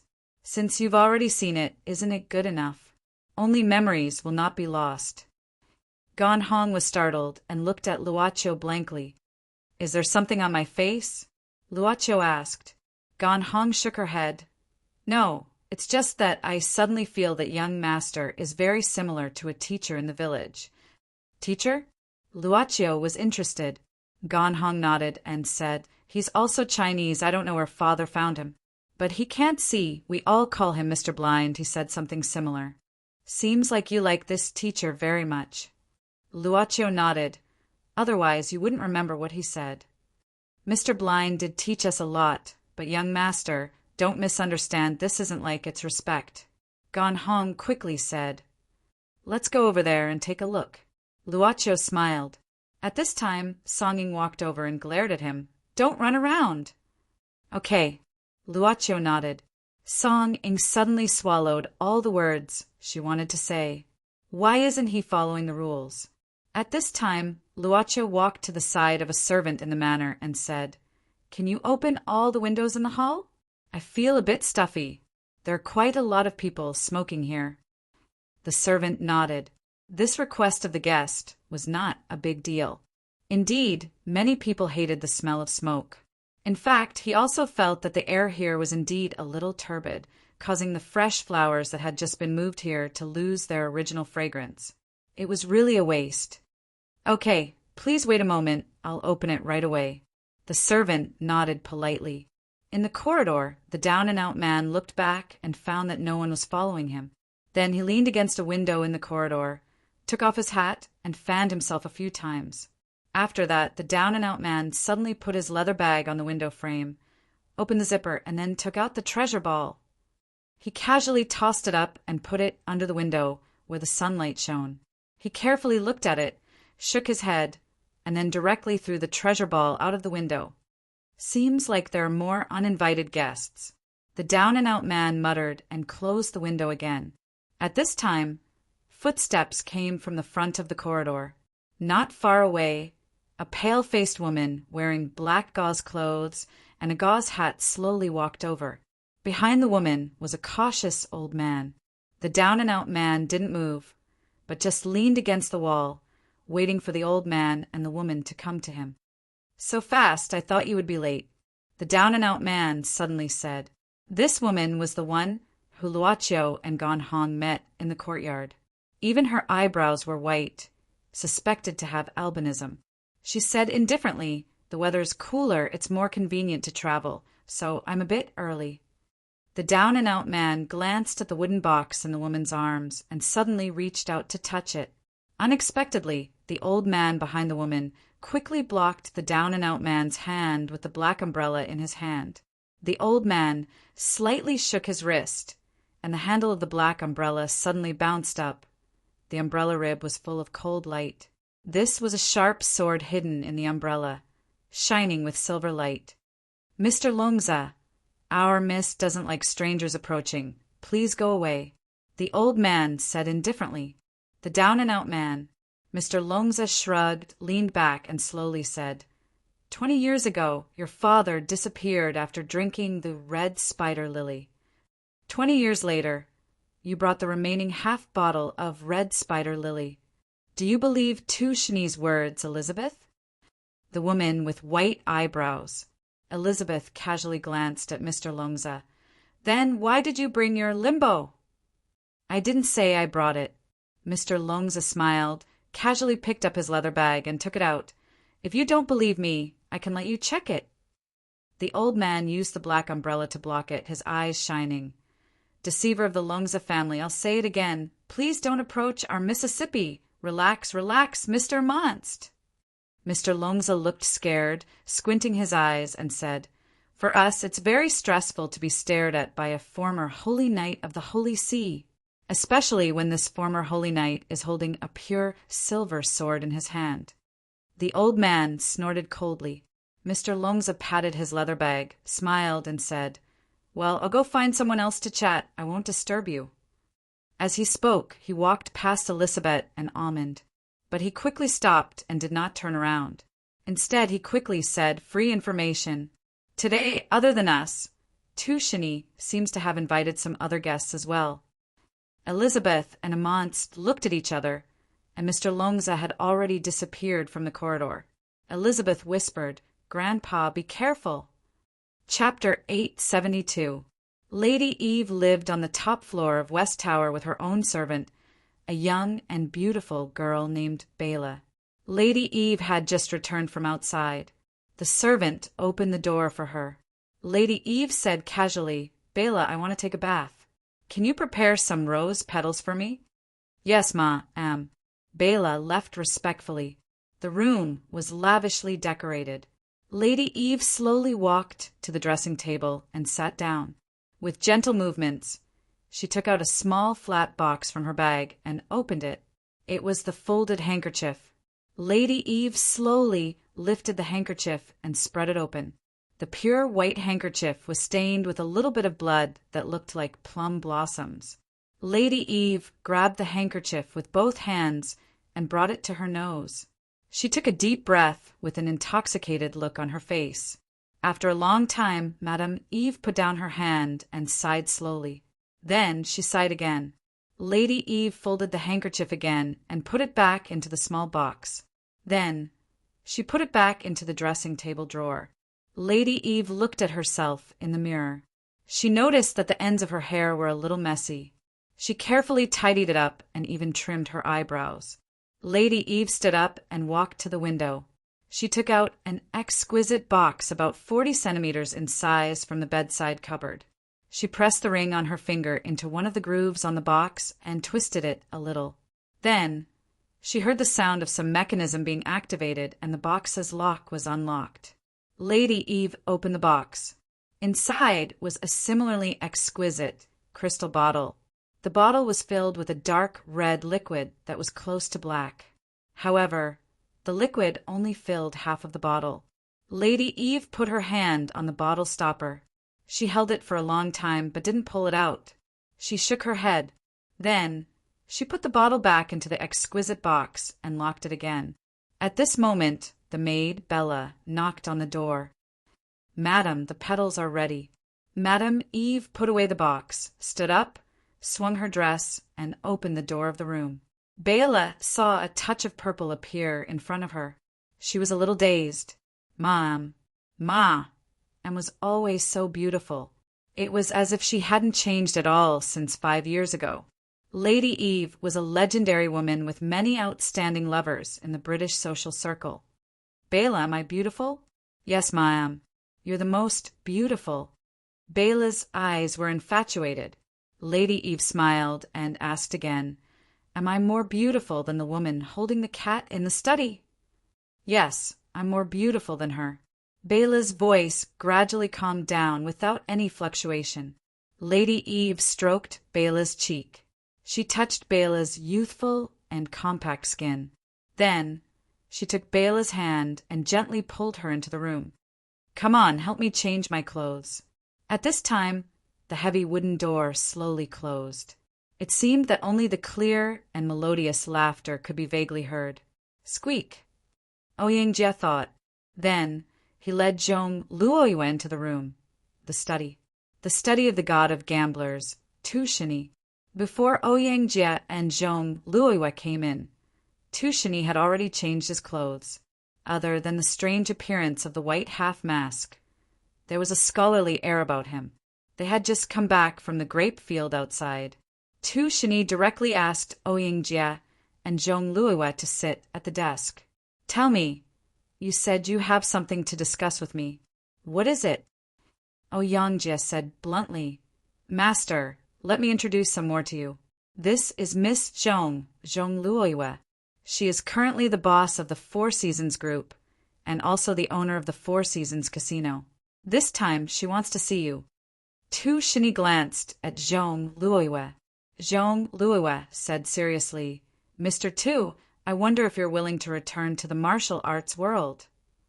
Tu-shini didn't seem to be surprised by Zhong Luoyue's intentions. After hearing her words, he said indifferently, "Well, it's not bad to be direct and not beat around the bush.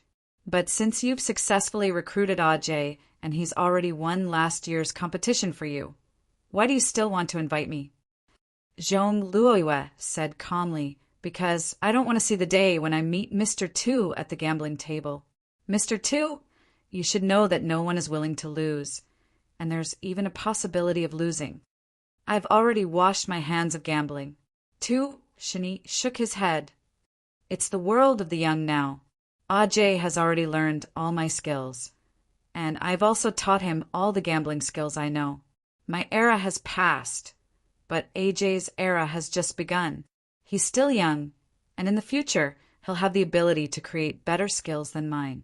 Tu-shini said this with a smile. "Miss Zhong, you've already won a place for your family in the gambling world at such a young age. You're not inferior to men, so you should be a brave person. Why can't you think this through?"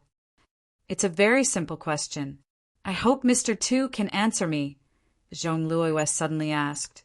Tu-shini made a please gesture. Zhong Luoyue said, "If you were to bet with Ajay right now, who would win?" Ouyang-jie looked at Zhong Luoyue in surprise. Obviously, he didn't expect Zhong Luoyue to ask such a direct question. Between the master and the disciple who learned the master's skills, who was more outstanding? Ouyang-jie looked at his master, Tu-shini. Can I win against my master now? He even asked himself this question, subconsciously. 2. Shani shook his head. I've already said that I've washed my hands of gambling, and I won't get involved in the gambling world anymore. Even if it's Ajay, I won't gamble again. Miss Jong, I know what you're worried about, but I can promise you that there's no such person as the god of gamblers, Tushini, in this world. There's only a guy hiding in this small vineyard, leading a drunken life. After saying this, Tushini directly stood up. It's getting late. I'll go to the wine cellar to prepare. Miss Jong, if you're interested in my wine, you can also come to our wine tasting party. Tushini walked to the door of the study room. Zhong Luoyue suddenly said, Mr. Tu, please wait. How's the wealth of my Zhong family in Mr. Tu's eyes? The peak of the aristocratic families is nothing more than this. Tu, Shani said indifferently. I can promise you anything. Zhong Luoyue stood up. I can promise you anything that the Zhong family can do. Time. Tu, Shani suddenly turned his head and looked at her. At least you can't promise me time. Time. Or the time that has disappeared. Tu, Shani nodded.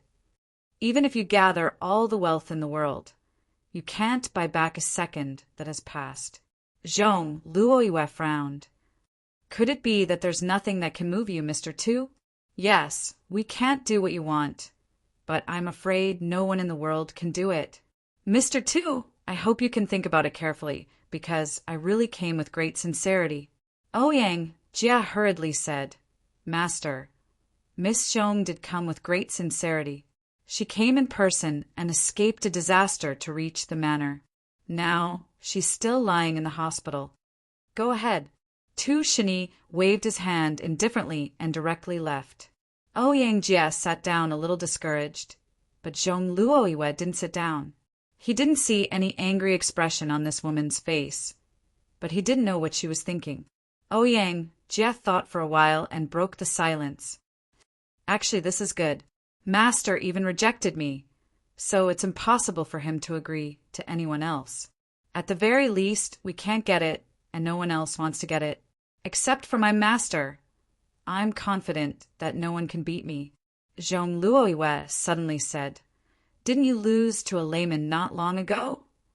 Ouyang Jia was taken aback, then smiled bitterly and said, That time we gambled on luck and there was no skill involved. I lost, and it can only be said that my luck wasn't as good as his. It wasn't a problem with my skills. Zhong Luoyue didn't comment and looked at an oil painting hanging on the wall of the study. In the oil painting, a woman hugged a white fluffy cat and sat quietly on the edge of the window. Zhong Luoyue couldn't help but exclaim, What a beautiful woman! Who is she? Karen. Ouyang Jia also looked at the oil painting and seemed to be lost in his memories. Finally, he said, Her name is Karen. I don't know her specific name, because even this name was heard from my master's mouth. I only knew it when he occasionally said this name when he was drunk. She is your master's wife? Zhong Luoyue said seriously. Ouyang Jia shook his head. My master has always been single, and everyone in the manor knows it. Even Lady Eve can only be said to be my master's confidant. I feel that Lady Eve is a little interested in my master, but it may just be because of Lady Eve's natural disposition. So, you haven't seen this woman named Karen? Zhong Luoyue nodded. Ouyang Jia blinked and asked somewhat rascally, I used to look at this oil painting every day. Doesn't that count as seeing it? But Zhong Luoyue didn't roll her eyes at him, which disappointed Ouyang Jia. She just said, Let's go. Ouyang Jia was startled, and 2 fingers passed in front of Zhong Luoyue's eyes. You mean we're going back now? No, it's rare to come here. Although your master hasn't agreed yet, at least we can see the legendary Daylily series. Zhong Luoyue took out a crystal ball with numbers embedded in it from her pocket and looked at it. Didn't they say that a lucky person will be born? Yes, you like drinking red wine. Ouyang Jia smiled and then bent his arm, Then let's go. Zhong Luoyue finally rolled her eyes at him. Perhaps for young talents, coming here would be a once-in-a-lifetime opportunity. Even those young and beautiful girls were a rare platform for him. But Luaccio didn't like to socialize, except for his guests. Therefore, he didn't take the initiative to contact anyone in this most suitable place for communication. Then, it seemed that the only way to pass the time was to appreciate the various decorations in the manor or the oil paintings hanging on the wall. For example, Luaccio stopped in front of an oil painting at this time. The oil painting hanging on the wall was very large, depicting a male aristocrat. Looking at the blurriness of the painting, it seemed to have some history. Gan Hong didn't know why Master Chiu could be so entranced by this painting. She felt that such a portrait was very ordinary. As a human, it was more because she learned all kinds of useful skills that could bring her survival skills. Appreciating oil paintings was a complete waste of time for the children in the village. His name is Baron Fernandez. At this time, a young man walked slowly from behind. Hearing this, Luaccio turned around to take a look. This young man was very handsome. His hands were casually inserted into the pockets of his trousers, and a cynical smile hung on his face. Blonde hair and blue eyes, with a pair of beautiful eyes. Baron Fernandez? Luaccio repeated this name. The handsome man walked to Luaccio's side, raised his head and looked at the portrait hanging on the wall. He nodded and said, "He is the original owner of this manor. Of course, I'm talking about 200 years ago." Luaccio nodded and looked at the portrait of Baron Fernandez again. At this time, the handsome young man suddenly said, "There is actually a legend about this Baron Fernandez." Saying this, the handsome man suddenly looked at Luaccio. Legend has it that this Baron Fernandez is a monster that lives on blood. Lives on blood. Luaccio pondered for a moment and said, "Generally speaking, people tend to imagine such people as vampires." Yes, the handsome man smiled charmingly. "That's generally what people think, but the rumors haven't been proven. But one thing is true, and that is that this Baron Fernandez can't come in contact with the sun. Once the sun shines on his skin, he will feel pain. This is something that everyone in Baron Fernandez's family knows. They kept this secret, but for some reason, this secret was eventually found out by outsiders. You know, people's fear of the unknown can sometimes destroy a lot of things. What happened to this Baron Fernandez later?" Luaccio asked curiously. The handsome man turned to look out the window, then stretched out his finger and pointed at a tall tower in the castle, saying, "That's the tallest building in the East Wing." At that time, Baron Fernandez was hung on that tower by the people of his territory, exposed to the direct sunlight. I heard that he wailed in pain for a whole day and finally died. Luaccio glanced at it. If that was the tallest tower in the east, then opposite it was the tower in the west. It seemed to be the residence that Lady Eve once mentioned. The handsome man walked in front of Luaccio, slightly taller than Luaccio. "What? You don't believe it?" Luaccio didn't deny it, but asked instead, "Do you believe it?" The handsome man came closer and whispered, "I believe it, and I believe that you also believe it." Why? Chapter 873. Or it's almost inaudible. The handsome man added softly, "A normal adult male's heartbeat should be 60 to 100 beats per minute. Don't you think yours is a little less? Once or twice?" Luaccio glanced at him, then suddenly looked at Gan Hong. "Can you get me a glass of water?" "Okay." Gan Hong nodded quickly. Although it was strange, she still obeyed obediently. The handsome man watched Gan Hong leave, then said, "It seems that this beautiful lady doesn't know anything." "For now," Luaccio answered casually. "Maybe there will be a chance in the future." "My name is Haitazir. Nice to meet you, Mr. Non-Human." Haitazir stretched out his hand at this time. Luaccio lightly shook the other party's hand. As the club's boss for Luaccio, who did not like to interact with too many people before, the last thing he was afraid of now was shaking hands with people. "So, you may be the same kind of person as Baron Fernandez. To be exact, we are from the same family," Haitazir said seriously. My surname is Fernandez, the descendant of the castle's owner. But the current owner of this castle is Mr. Tu? Luaccio seemed to be more interested. Ever since my ancestor, Baron Fernandez, died, this castle has been left empty, said Hidesil slowly. But I've never seen anything like this before. In modern times, it was included in the state's property and was finally bought by Tushini. You are taking the initiative to approach me? Luaccio asked. Hydazir said very naturally, like the scene before that caused the treasure ball to produce a magnificent scene. I think it's quite difficult to not notice you. The person holding the so-called treasure ball, we call him Longzay, is a fraud master, good at using mental power to hypnotize others. Deceiving people is his hobby. You've ruined his good deed, so you'd better be careful. I can't watch my companions be bewitched either. Luaccio shook his head. Perhaps before the holidays he would not do it and would only watch silently. But if he had a thought in his mind, he would do it without hesitation. He would feel his thoughts at every moment. No matter what, I've already warned you. Hidesil shrugged and then sighed.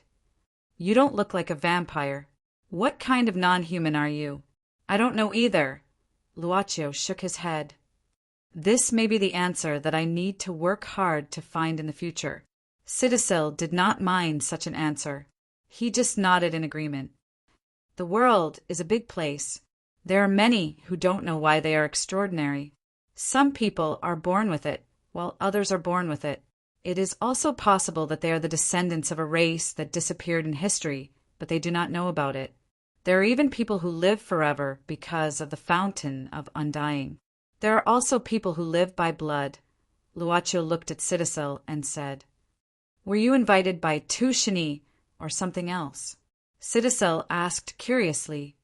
I can't help but be curious, because among the people who were invited this time, you are the only one I don't know. As for the other guys, we know each other very well. So I'm very curious, what is your purpose in coming here? It's just a coincidence. Luaccio told the truth. He was indeed pulled here by Song-Ying. Of course, it was also Father Song's intention. Although after arriving at the manor, he found that it was not as simple as he thought it would be. Luaccio, who had long been used to encountering strange things, had long learned to adapt to the situation. I'll believe you for now. Hidesil looked at Luaccio again and then smiled. You are very mysterious. You always have an ability to make people believe, or should I say charm? I hope I won't disturb you, Luaccio said with a harmless expression. Perhaps it's best to leave now. Luaccio glanced at Song-Ying, who was not far away and was once again caught in the trouble of socializing. He could only shake his head at Hidesil. Hidesil had a look of pity and seemed to be helpless. Finally he said, At least I hope you can stay by my side. Of course. This does not mean that I need to monitor you. It's just that if you are by my side, they will not be hostile to you for no reason. Following who is not the same as following? Luaccio readily agreed. Moreover, Hidesil seemed to be a person who liked to tell stories. Luaccio was a person who liked to listen to stories, so why not? Hidesil smiled with satisfaction. You seem to rarely show yourself. I mean, rarely come into contact with our world. Luaccio looked at him, puzzled. Hidesil said, Non-humans hide in human society and have many things to worry about. In this world, there are always those who claim to be righteous or those who have inherited ancient traditions who like to hunt non-humans. When you walk outside, it's best to disguise yourself. For example, keep your heartbeat in the range of a normal person as much as possible. For example, Luaccio blinked. Hidesil said very warmly, Oh, Luaccio, my new friend, I am happy to give you more reminders so that you can better walk in this dangerous world. Come, let me teach you some life skills as a non-human. Let me tell you, Hidesil very naturally put his hand on Luaccio's shoulder. He was really a very warm-hearted person. In the distance, Song-Ying, who had just escaped the siege of a group of old men, happened to run into Ganhong, who was walking back with a cup of water. She shouted, Ganhong, who is that person? She seems to have a very good relationship with that guy. Gan Hong instantly recognized the difference between this Miss Song Ying and that guy. She found it funny that Song Ying's mouth was so blunt. However, she still quickly replied, I don't know. She took the initiative to get to know him. It seems they have already chatted. Song Ying looked at him suspiciously. She felt that this man with blonde hair and blue eyes was really worthy of the word handsome. In some popular terms, he was the so-called beauty of the age. As for Luochio was just S.O. I say, Gan Hong. Song Ying suddenly stared at Gan Hong seriously. My grandfather gave you to Luochio. I know what he meant. I also know very well what you learned in the village. I am very curious. Have you not attacked in the past few days? Being asked, Gan Hong felt somewhat embarrassed. Actually, she had attacked before this young master Luochio came to my humble abode. Gan Hong could only mumble, Master Chiu is more decent. Song Ying was stunned. She recalled the behavior of the Luochio she knew. At this time, she frowned as she looked at Luochio and the blonde handsome man chatting happily. She could not help but mutter, this guy, could he be gay? Song Ying felt that this thought was very scary. However, the more she thought about it, the more she felt it was possible. Otherwise, which man would not touch a beauty like Gan Hong? Also, the last time she drove in the middle of the night, this guy actually sat beside her and waited for more than 2 hours. He was even folding paper cranes. What a sissy! Why, Lisabeth and Amance did not directly enter the banquet hall where the guests were. Instead, they stayed in another quiet room. Why, Lisabeth's appearance was quite special. It was easy to attract the attention of others. Obviously, whether it was her or the old man Amance, they were not happy to see the scene. Amance looked very old and abnormally thin, as if he was withered. From time to time he would cough twice. He was looking at his pocket watch, silently calculating the time. Suddenly, the door of the room opened. It was Lady Eve who came in. After taking a bath and changing clothes, Lady Eve had a faint floral fragrance on her body. Lady Eve smiled and looked at Lisabeth and Amance in the room. She nodded politely. Long time no see, Mr. Amance. How are you? Thank you for your concern, Amance replied coldly. Lady Eve came with a small exquisite box and a small folding fan in her hand. She walked to the sofa and sat down. She opened the folding fan and fanned herself leisurely. Lady Eve suddenly opened her small mouth and exhaled softly. Why, Lisabeth, who was sitting opposite her, was suddenly shocked. A red light flashed in her eyes and her expression suddenly became somewhat uncomfortable. She hugged the wooden box with both hands and tightened her grip. Lady Eve, bullying a junior, is this how a noble should behave?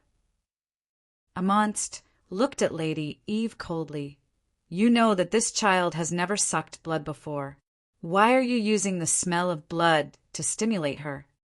Lady Eve closed her folding fan and covered her mouth. Is that so? After so many years, why Lisabeth is still so pure? It's really moving. Almond snorted coldly at this time, gently knocking the long black umbrella on the floor. The old man did not stop Madame Eve, but just stared straight ahead and said coldly, I once made a vow.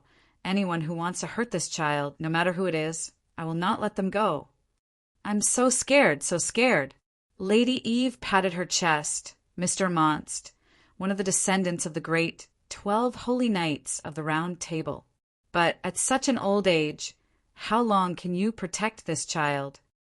Amance was obviously also a strong talker. He sneered and his murky eyes suddenly burst out with a ruthless look. I only need one sword to kill a vampire after the 10th generation. With a flick of his wrist, the bright silver blade instantly shot out from the black umbrella. The reflected silver light directly pierced Lady Eve's eyes. Lady Eve dodged the light in fear and then smiled. It was a very pleasant conversation. Grandpa, I'm fine now. Why, Lisabeth's face looked better now, and she said softly. Amance then put the blade back into the umbrella and did not look at Lady Eve any more. Not long after, the door was opened again.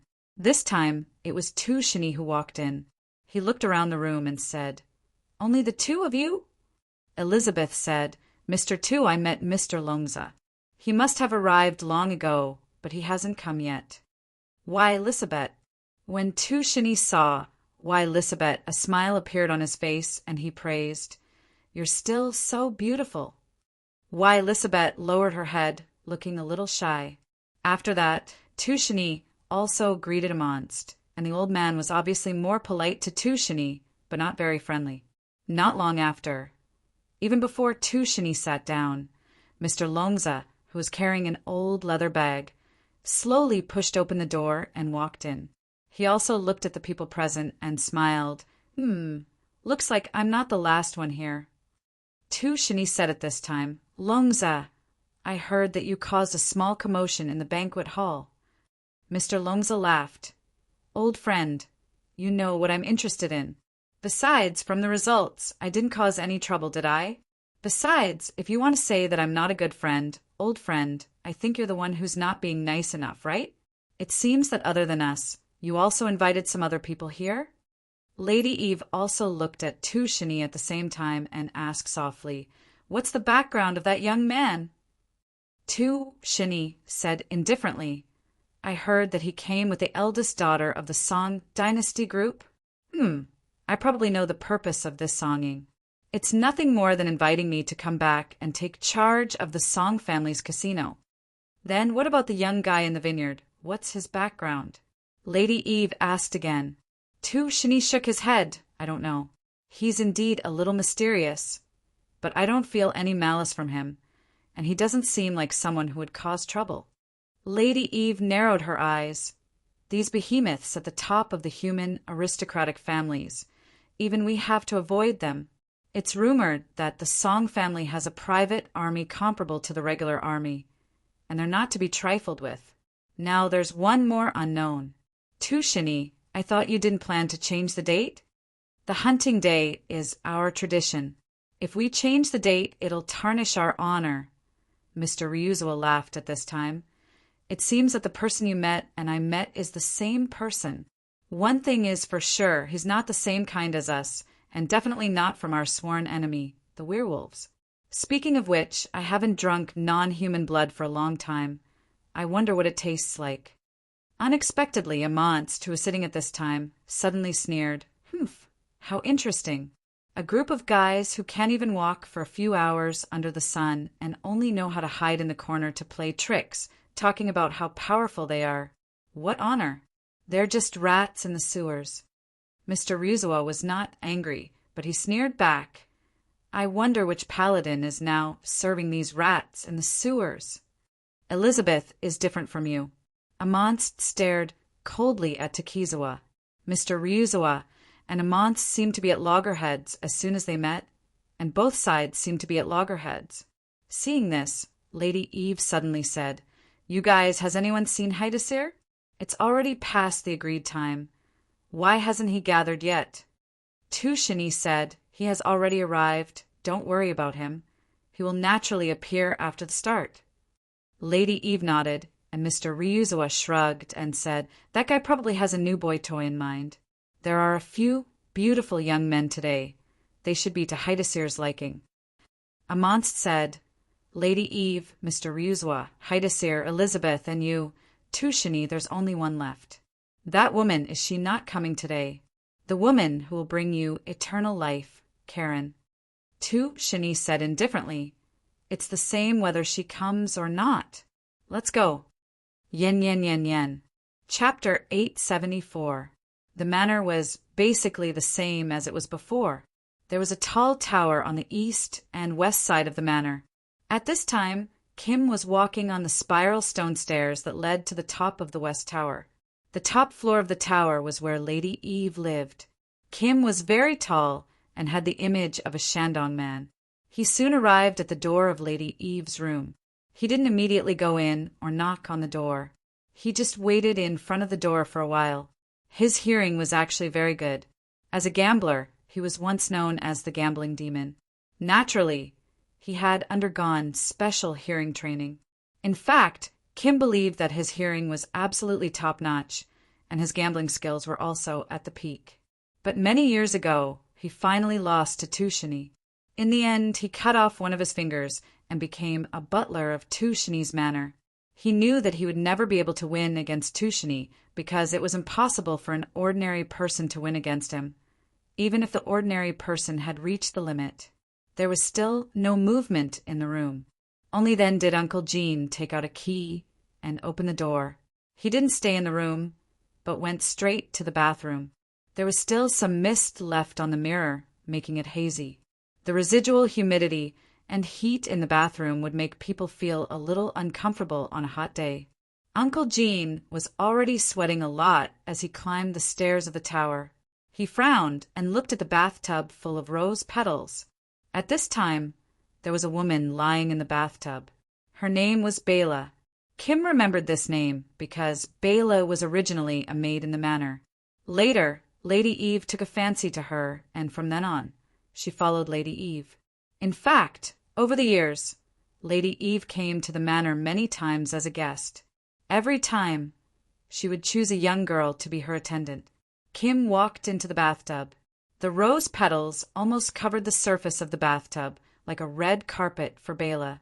She just stuck her head out, closed her eyes, and had a dreamy smile on her face. There were 2 small holes on her neck. Bela was motionless. Kim put his finger on Bela's neck and then shook his head. Kim directly reached into the water and carried Bela out of the bathtub. The moment she got up, her body was still warm from the water.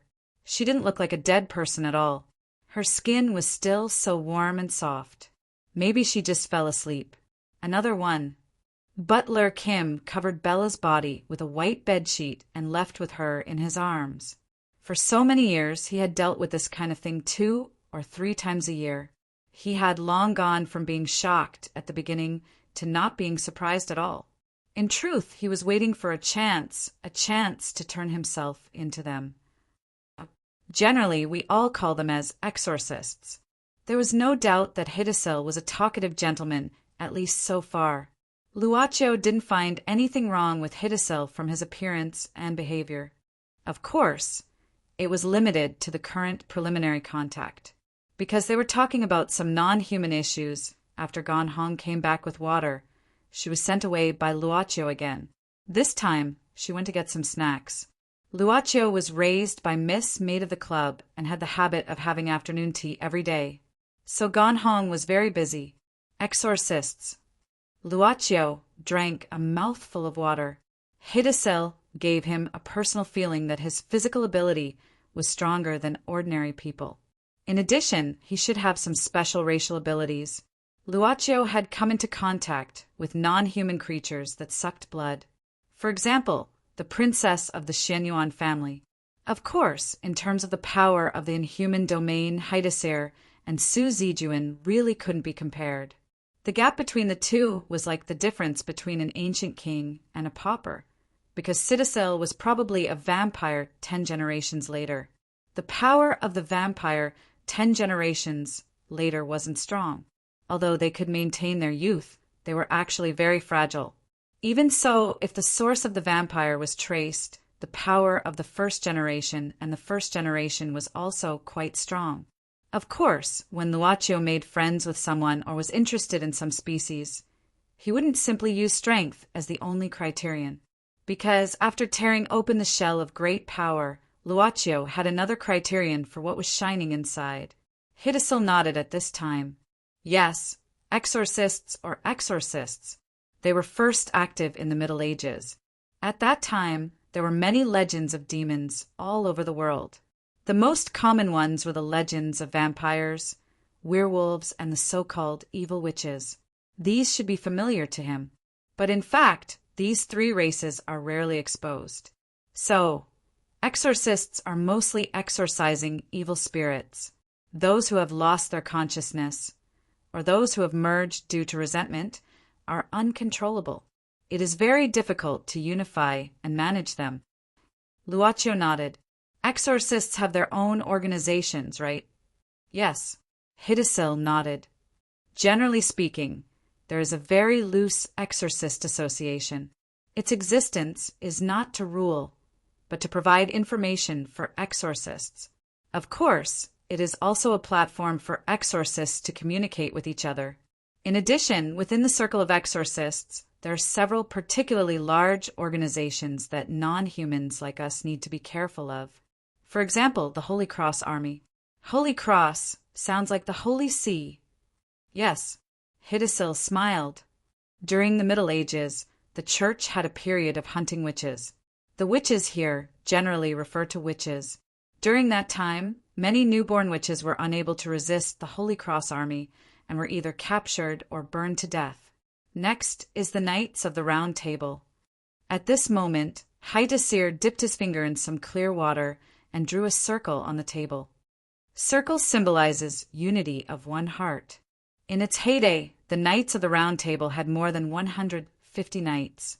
The most famous ones were, of course, the legend of King Arthur's 12 Holy Knights. But in fact, the Knights of the Round Table not only had powerful knights, but also the great wizard Merlin and his descendants. Then there is the Magician Association. Hidesil said seriously. But in many cases, magic and witchcraft can be distinguished. This provides a very good cover for witches and wizards. So, exactly how many witches and wizards are hidden in the Magician Association is a matter of unknown. On one hand, the magicians will also take on some tasks of exorcism. On the other hand, there are also wizards and some rare races. So, it is very difficult to determine the nature of the Magician Association. Luaccio nodded. Although he had the ability to obtain information at will, in fact, many things were obtained for free, which was very pleasing. In fact, there is a special channel for obtaining information about the non-human world. Hidesil looked around and suddenly stretched his hand under the table.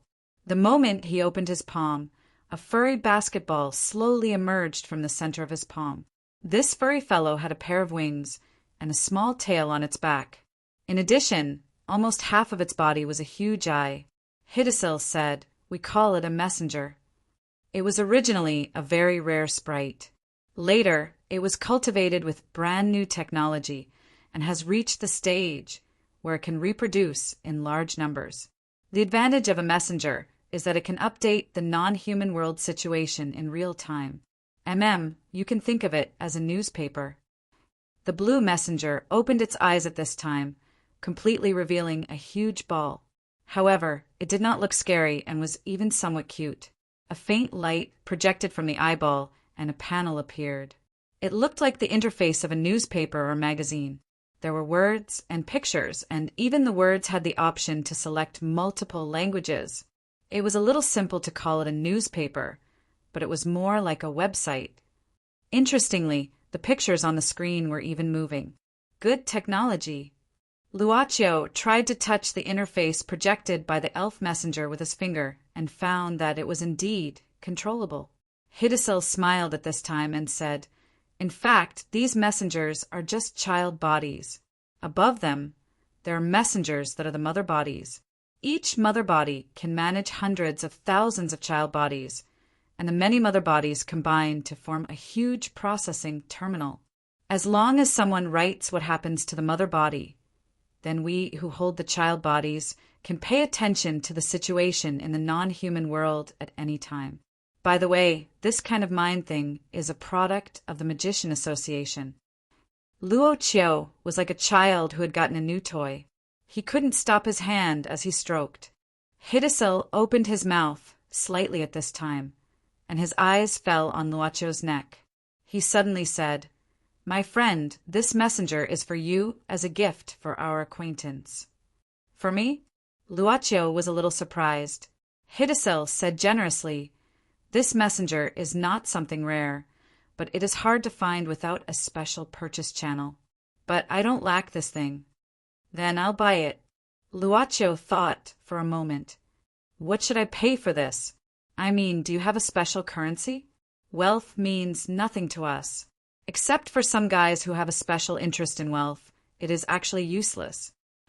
Hidesil shook his head and said, "Generally speaking, we are popular in barter. Of course, this messenger can be bought with money, because the Magician Association also needs a lot of daily expenses. But I said it's for you, so it's for you. Do you know why I don't lack this thing? You can't be its developer. Luaccio joked. Hidesil smiled. I don't have the knowledge to develop this kind of thing, but I am one of the agents of the messenger. Agent? That is to say he is also a businessman? Luaccio thought for a while, then reached out and took out a black card from his pocket. The card was printed with 3 golden marks. I don't have the habit of taking things for free. Since you are used to barter, then I will use this card to exchange. This card can... Before Luaccio finished speaking, Hidesil picked up the black card with a look of surprise. This is the mark on it. It can't be wrong. This is the Onyx Soul discount card. You. Oh, my friend, Luaccio. How can you have such a precious thing? Do you know that an Onyx Soul discount card with only 1 mark can be sold at the price of 5 kilograms of mithril or the same value on the black market? Not to mention, this is a 3-mark one. Luaccio blinked. This is indeed a discount card. But what the hell is the price of 5 kilograms of mithril on the black market? Do you not know the preciousness of this Onyx Soul discount card? Hidesil asked curiously. At the same time, he pushed the black card back to Luaccio. However, his movements were somewhat slow, and there was a look of reluctance in his eyes. Luaccio shook his head. Whether it is precious or not is hard to say. However, this thing is of no use to me. That is probably because you don't know how precious it is. Hidesil said, according to legend, there is a mysterious place in this world. No matter who it is, as long as they step into this place, they can buy anything and fulfill any wish. Of course, the premise is that they must pay a price. This Onyx Soul discount card is one of the passes. There were 2 marks on the card, representing a 10% discount, a 20% discount, and even a 30% discount. Do you know how precious an opportunity it is for a person who wants to fulfill a certain wish to pay a lower price than the original price? After saying that, Hidesil suddenly shook his head. However, this mysterious place in legend has disappeared from the West for nearly 100 years. It is said that 100 years ago, the non-humans of the entire Western world besieged it because of a certain matter. After that, the Western non-human world went from a glorious era to a bleak one. It was as though gold had turned into scrap iron. Only after 100 years did it regain some vitality. However, there are also some who say that it did not disappear. It is just quietly waiting for the day when it will reappear. Thus, it was able to fetch a terrifyingly high price on the black market. Additionally, this thing is a consumable item, making it even more precious. How did I expect you to have one? Should I say that I am the boss of that place you mentioned? Forget it. If we meet again, I will just wear a mask. That way it will not be awkward. Luaccio was someone who was afraid of being awkward. I do not have any wishes that I want to fulfill. Luaccio smiled and said, I obtained this thing by accident. It is just that the material is somewhat strange. That is why I kept it. Hidesil, thank you for sending me a messenger. Take this as my return gift. Oh, Luaccio, my good friend. Hidesil became even more enthusiastic. You are such a generous person. I feel very honored. Today is a wonderful day to be able to meet you. He grabbed Luaccio's hand with both hands and said with incomparable sincerity, This guy is so enthusiastic. Luaccio gently pulled back his hand. He was not used to such intimate contact with a man. Hidesil did not mind at the moment. However, as he quickly accepted the black card, he also took out a few rings. This Onyx Soul discount card is too precious. An ordinary messenger is simply not worth it.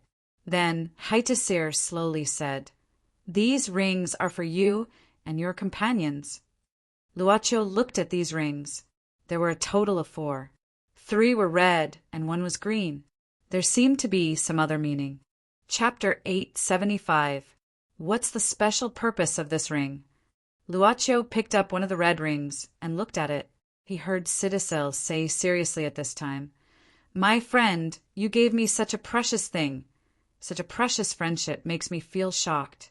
So I decided to confess some things to you, so that we can be honest with each other.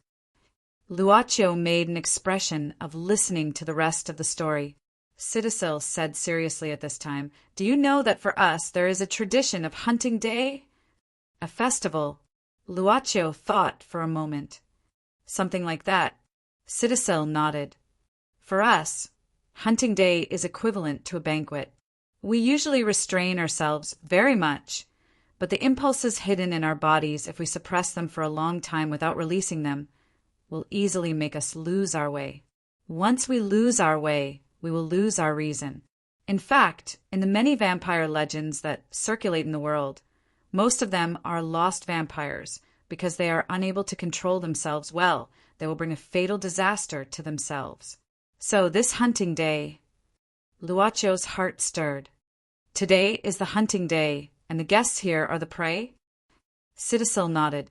They won't know afterwards because we have a way to erase this part of their memory. Remember Longzay? He specializes in dealing with the aftermath. His deception can deceive the memories of most different people. So the wine tasting party is just a cover. Luaccio looked around. Citacil said, we need an environment where we can fully release our instincts. The taste of the blood of these pampered people is very good, rich in nutrients, and can bring us more vitality in the opening ceremony of hunting day. My friend, wear these rings, it can prevent you from being targeted by my companions. They are my personal mark. If you wear them, my companions will know that you are my guests. So naturally, they will not do anything to you. Why are there two colors? Luaccio asked curiously. Why would there be men and women? Citacil asked in disdain. All right. Luaccio did not ask any more questions about the ring, but he obviously did not believe in the past so easily. Under Haidasir's eager gaze, Luaccio put on the only green ring. After putting on the ring, Luaccio did not feel anything wrong with it, apart from having a little bit of Citacil's aura. This ring was actually just an ornament. Truth be told, if you could have taken your friend away when I was persuading you, you might have been able to avoid a panicked experience.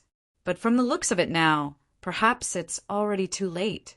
If we leave now, even I would find it difficult to bear the dissatisfaction of my companions. Luaccio smiled. Don't I already have your ring? Yes. Haidasir smiled, picked up the glass of champagne in his hand, and gently touched Luaccio's glass. My dear friend, he's still a little too enthusiastic. Luaccio felt that something was wrong. I hope your companions, those beautiful ladies, will not panic too much. Haidasir leaned back in his chair and swirled the champagne glass. Originally, it would not take long for the guests here to be in a strange state. But later, you ask someone to open the window, so it's hard to say. I think the fragrance of these flowers is a little too strong. Luaccio shook his head. Haidasir said, these flowers are specially sent to the scene. They are a variant of the datura flower. The smell of the flowers can produce a hypnotic effect, causing people to fall into an illusion. After that, with Lung's personal ability, he can easily erase some unpleasant things. You don't know this, and feel that these flowers are strange. Asking people to open the window, there's nothing to say. Haidasir said indifferently, in fact, maybe this is better. If the guests are more awake, they will feel fear, despair, and so on. With these reactions, it should be able to stimulate some fellows to become more impulsive. Only it will be more troublesome to deal with after that, and, generally speaking, it is not a big deal. Suddenly, the sound of a bell ringing could be heard. It was not loud, but it was enough for everyone present to hear it clearly. Everyone turned to look and saw that it was the manor's housekeeper, Uncle Kim. Uncle Kim was holding a bell in his hand and a small hammer. He looked around and said in a clear voice, Dear guests, the last batch of wine for this year will be opened soon.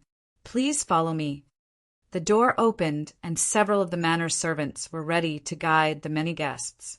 Haidasir stood up and bent down. His hand, gently pressed down on Luocio's shoulder. His lips were almost touching as he whispered, "I also need to go make some preparations. Remember to ask your friend to put on the ring. Also, remember not to run around. Once it starts, there will be people in charge of inspection in the castle." Luocio nodded and Haidasir drifted away. "What are you talking about? What is the background of that person?" Song Ying walked up to Luocio. Beside her were Gan Hong and the female secretary, Su Mei. Hearing that, Luocio casually said, "Actually, it's nothing. We just talked about some anecdotes. This gentleman is quite enthusiastic and talkative." Song Ying stared at Luocio suspiciously. In fact, she had wanted to get between the two men for a long time. However, Song Ying was someone who knew how to look at the situation. It was not good to suddenly disturb them. Although it was her father who asked her to bring Luocio here, she still had some grudges in her heart. She could not ignore it. "Is that really all?" Song Ying clearly did not believe it so easily. Luocio suddenly said, "By the way, when do you plan to meet Tushini?" Song Ying said with a helpless expression, "It's all because of you. You clearly have a great opportunity. Forget it. I have asked. Tushini is not seeing any guests now. I have been rejected at the door a long time ago. I will see if there is a chance to talk after the banquet starts. If there is no other way, I will wait for the people here to disperse before visiting him." With that, Song Ying suddenly frowned. "I just didn't expect that woman, Zhong Luoyue, to be here too. She even brought Ouyang Jie with her. He is the last disciple of Tushini.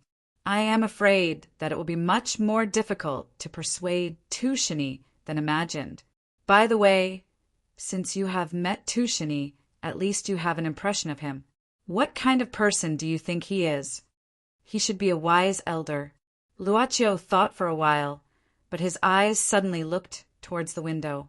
This distraction was easily noticed by Song Ying. She followed Luocio's gaze and found that Luocio was just looking at the vase by the window. The flowers on the vase should have just been planted.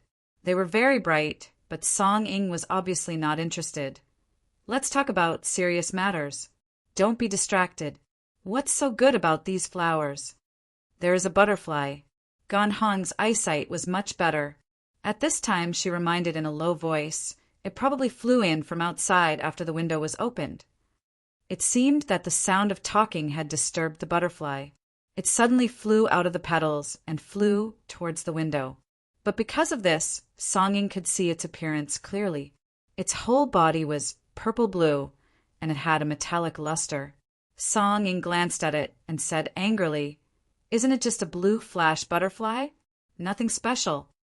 Luocio said, "It is not a blue flash butterfly, but a Helena flash butterfly. Although they are both blue, they are of different breeds. You see, there is a circle of light white lines on its body, like a beautiful halo. When flying, the Helena flash butterfly's body is graceful, like a goddess flying under the blue sky. So the Helena flash butterfly is also called flash butterfly, the goddess of light." "Mr. Luo, you are really amazing. You know so many things."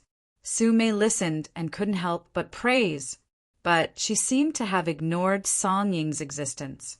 However, after saying this sentence, Su Mei regretted it, because Song Ying was glaring at her at this time. "Actually, I read it in books." Luocio said indifferently, "It's the first time I see the real thing." "I am asking you about Tushini. Don't interrupt." When Song Ying was fierce, she actually had breasts. She puffed out her chest high, like a female leopard running on the grassland. Luocio suddenly smiled and said, "Then I will take you to see Mr. Tuesday, you?" "Now." Song Ying looked surprised. Luocio smiled but didn't say anything. He walked straight to a side door of the banquet hall. Song Ying glanced at Gan Hong and saw that she was also puzzled at this time, so she had to quickly follow. "Everyone, please follow the footsteps of the servants and try to keep quiet and order." In front of the entrance to the cellar, Uncle Kim reminded all the guests, and the guests also walked slowly and obediently without any signs of rushing in. Ajay, come here. But at this time, Uncle Kim suddenly called Ajay over. He and Jong Luoyue were actually in the banquet hall. At this time, he glanced at Jong Luoyue and took her to Uncle Kim. Uncle Kim, what's the matter? Uncle Kim said at this time, Ajay, your master is looking for you. Don't go in first. Go to the study and wait for him. Now, Ajay was stunned and then puzzled. I just met my master in the study. What can happen? Uncle Kim shook his head and said, I don't know. This is what your master asked me to pass on to you. Go and take a look. Ouyang Jie hesitated and glanced at Jong Luoyue. Jong Luoyue said indifferently, You go, I can go down first. Well, I'll be back soon. Ouyang Jie nodded. After greeting Uncle Kim, he quickly walked against the crowd. I hope you have a good time. Uncle Kim smiled at Jong Luoyue a very loud smile. Jong Luoyue nodded and followed the crowd down the stairs to the cellar. Song Ying felt that Luochio said that he would take her to see Tushini was probably not reliable, because along the way, the four of them had come to a deserted corridor, which was not the way to the cellar at all. Luochio even casually opened the doors of different rooms in the corridor. Like a customer who didn't choose what he liked, he directly left. Finally, when Luochio opened the fourth door, Song Ying couldn't help but ask, Are you done? Here it is. Luochio nodded at this time and went directly into the room and asked Song Ying and the others to go in together. This room was decorated like a living room, spacious and bright, and there was a very comfortable sofa. Luochio looked at the three of them and said, Sit down first, just wait for a while. Will Tushini really come? Song Ying frowned, but seeing that Luochio had already sat down first, she was unwilling in her heart, but had to sit down obediently. Luochio took out the tea set on the table and began to make black tea. Not long after, he poured a cup of fragrant black tea for Gan Hong, Song Ying, and Su Mei. The banquet is about to start. I'm not in the mood to drink this. What's your purpose in bringing me here? Song Ying was already impatient. She looked at the time. Are you lying to me? What are you planning to do? To moisten my throat. Luochio said softly, I'll tell you. I'm not drinking. Song Ying snorted coldly. Luochio just looked at her, which made Song Ying irritated, and she had an impulse to beat him up. She was so angry that she directly picked up the teacup, drank half of it, and then threw it back. I've drunk, say it. Seeing that Gan Hong and Su Mei had also drunk, Luochio said slowly, because it should be safer here. Safer? What do you mean? Song Ying frowned. Suddenly, she felt her head becoming somewhat heavy.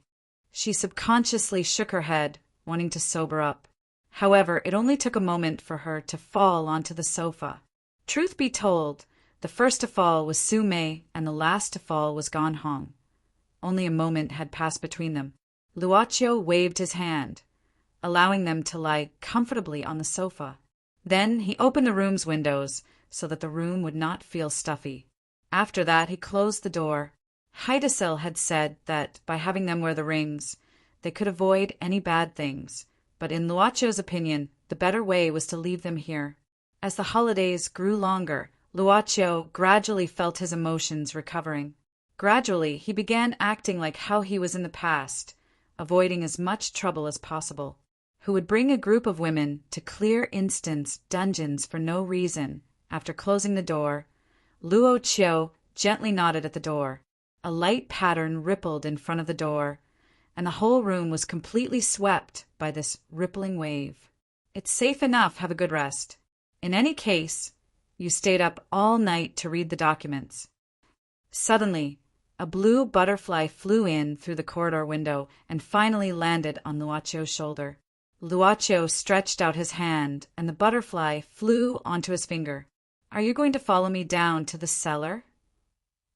Luochio suddenly asked. The blue butterfly suddenly flew up and landed on Luochio's shoulder. Then, follow me. Luochio smiled. When Luochio arrived at the cellar entrance, Uncle Kim had already begun to close the door. Am I late?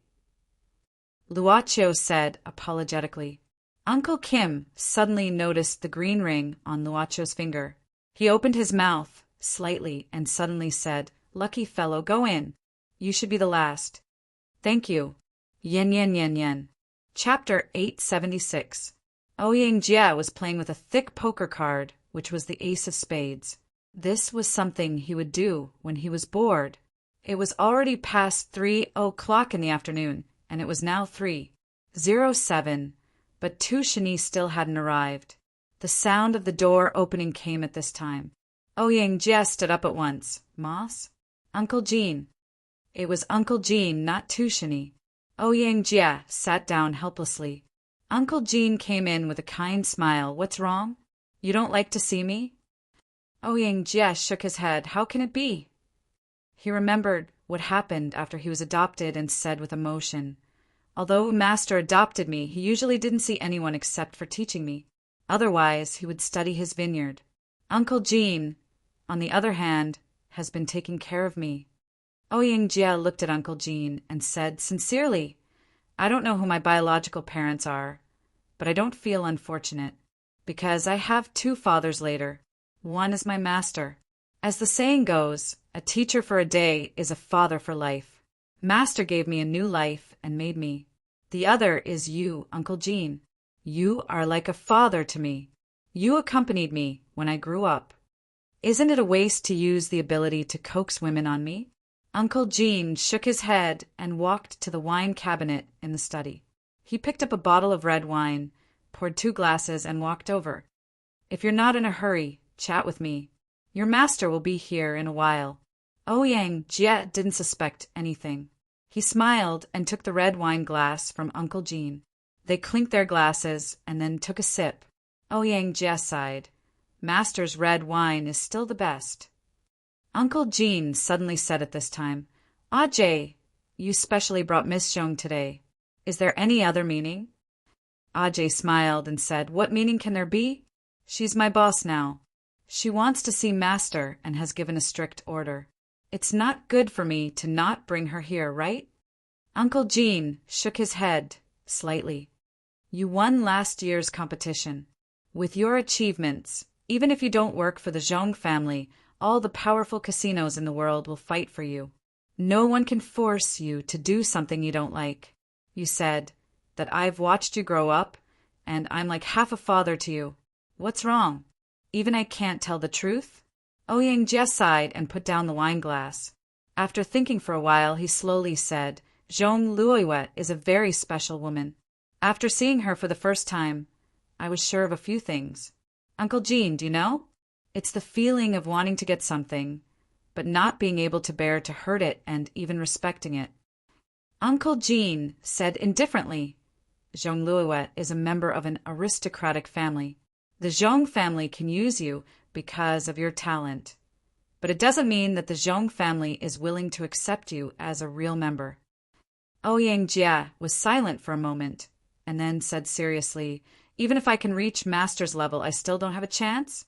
Uncle Jean shook his head and said, "No one can reach your Master's level, whether it's you or me."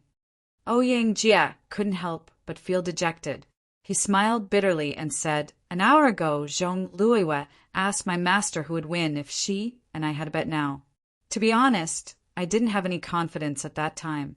On the contrary, Master was calm and composed. To be honest, you're right. I can't reach Master's level now." Uncle Jean didn't comment. Ouyang Jie drank another mouthful of wine to drown his sorrows. "Don't think too much about the future," Uncle Jean comforted Ouyang Jie. "Although she's a woman at the top of an aristocratic family, it's not like you can't reach her." "Thank you, Uncle Jean. You're the only one who's good to me." Ouyang Jie yawned, seeming to be a little tired. He slowly lay on the table, narrowed his eyes, and muttered, "Master, why isn't he here yet? He looks at me very cold, cold." Ouyang Jie completely closed his eyes. Uncle Jean reached out and patted Ouyang Jie's shoulder, saying softly, "Have a good sleep. I'll help you fulfill your wish. Even the top of an aristocratic family can't resist the power of an extraordinary. One day I'll become an extraordinary, and then—" In front of a quiet stone room, Tu Shini held a brand new white candle in his hand. Behind him were Long Zhe, Elizabeth, and the others. After the stone room opened, Tu Shini didn't enter immediately. Instead, he let the others enter first. The door was still open because there were still some people who hadn't arrived yet. The interior of the stone room wasn't simple at all. It could even be said to be extremely luxurious, just like a dormitory in Midworld. However, it was unusually dark. Only the candle in Tu Shini's hand illuminated a small area. In front of a huge round table, there were 7 huge chairs. Tu Shini put down the candle and took the lead to sit in front of one of the chairs. The others also sat in the other chairs. Tu Shini looked around, then pressed his hand on the table in front of him. With a light press, a piece of the table was pressed down. It seemed to be a mechanism. At this time, the center of the table began to open. The open mechanism slowly pushed out a long and narrow crystal bottle. Seeing the appearance of the crystal bottle, Lady Eve suddenly closed her folding fan, sat up straight, and whispered, "Forget River!" At this moment, Tu Shini made an inviting gesture. Elizabeth nodded, and Amance, who was standing beside her, took the wooden box from her hand. After opening it, they took out a bottle of red wine that was less than half full. It was a very ordinary glass bottle, but Amance carefully placed it in front of Elizabeth. Red spider lily. Lady Eve also opened the exquisite wooden box she brought and took out the crystal bottle inside. The style was different from Tu Shini's bottle. She whispered, 97. Next was Long Zhe. He opened his bag and took out a cylindrical, transparent container. Mr. Long Zhe grabbed the container and waved it in front of the others. After chuckling, he placed it in front of himself. No choice. The Daylily series, Tu Shini brewed a total of 7 bottles, including the Daylily Forget River, placed in the middle of the table. There were already 6 bottles that were known to everyone. As for the last bottle, no one here except Tu Shini had seen it before. Then, only Yellow Spring and 3 lives are left. Lady Eve smiled. "Looks like I'm not late." The person who came late said with a frivolous smile. It was Haidasir, but he came empty-handed, which quickly attracted a few gazes. Haidasir pulled out a chair and sat down. "Don't be nervous, I won't break the rules. Here it is." He drew something on the table with his finger. As his finger moved, dark red lines began to appear on the table. Finally, all the lines formed a complete pattern. Not long after, from this pattern, a ball-like creature began to jump out. It looked similar to the messenger, a furry yellow creature. Unlike the messenger, this creature had huge eyes and a big mouth. This yellow ball opened its mouth, revealing dense and sharp teeth. It was spitting out something. Yellow Spring. Haidasir held the object spat out by the ball in his hand. It was a goblet that seemed to be made of gold, but the mouth of the goblet had been sealed. However, the yellow ball spat out something else at this moment. This time it spat out a box. Haidasir opened the box, which contained a diamond-shaped, ruby-like crystal. Haidasir said again, "And the last 3 lives." "It's really 3 lives." Long Zhe and Lady Eve frowned at the same time. "Why is it in your hands?" Haidasir shrugged and said, "This was sent to me by that woman and asked me to bring it here. As for why she didn't come, I don't know." Long Zhe and the others looked at each other, then looked at Tu Shini. Lady Eve smiled and said, "No wonder you said it doesn't matter if she comes or not. It seems that you already knew that 3 lives is in Haidasir's hands?" Tu Shini said indifferently, "I had a correspondence with Haidasir before." Haidasir nodded at this time, proving that Tu Shini was not lying. Long Zhe had a playful smile at this time. "It's fine if she didn't come on the previous hunting days, but she didn't come today. Tu Shini, it seems that she really doesn't like you, even if she gave you the embrace." Tu Shini ignored Long Zhe's words and just said indifferently, "Since you've all brought it here, I'll go get ready. Tu Shini waved his hand, and the various containers placed in front of everyone began to move to the center of the table, then slowly descended and finally disappeared. Start your program. As Tu Shini spoke, his figure hid in the darkness. In the end, there was no movement. Presumably he had disappeared. Haidasir was the first to stand up at this time. I already have someone I like. You guys take it easy. Longzhe and Lady Eve also got up at this time. Only why Lisabeth was still sitting in her original place and did not get up. Why Lisabeth said timidly, I'll just wait here. Longzhe just whistled and chuckled. My dear, why, Lisabeth, I hope you can get through it this time. Why don't you enjoy this wonderful food with us? After you try it once, you'll feel foolish for persisting. Why, Lisabeth just lowered her head and fiddled with the corner of her clothes, feeling slightly uneasy. At this time, Almond gently pressed Lisabeth's shoulder, then glanced at Longzhe and said indifferently, Get lost. Longzhe shrugged, but he left a step faster than Haidasir. Lady Eve followed behind. After that, Haidasir glanced at Lisabeth and Almond, smiled, then took out a small bottle and threw it at Almond. What's this? Almond frowned.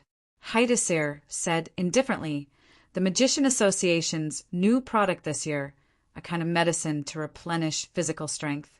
But you'll be very tired after taking it. Mr. Almond, it's up to you.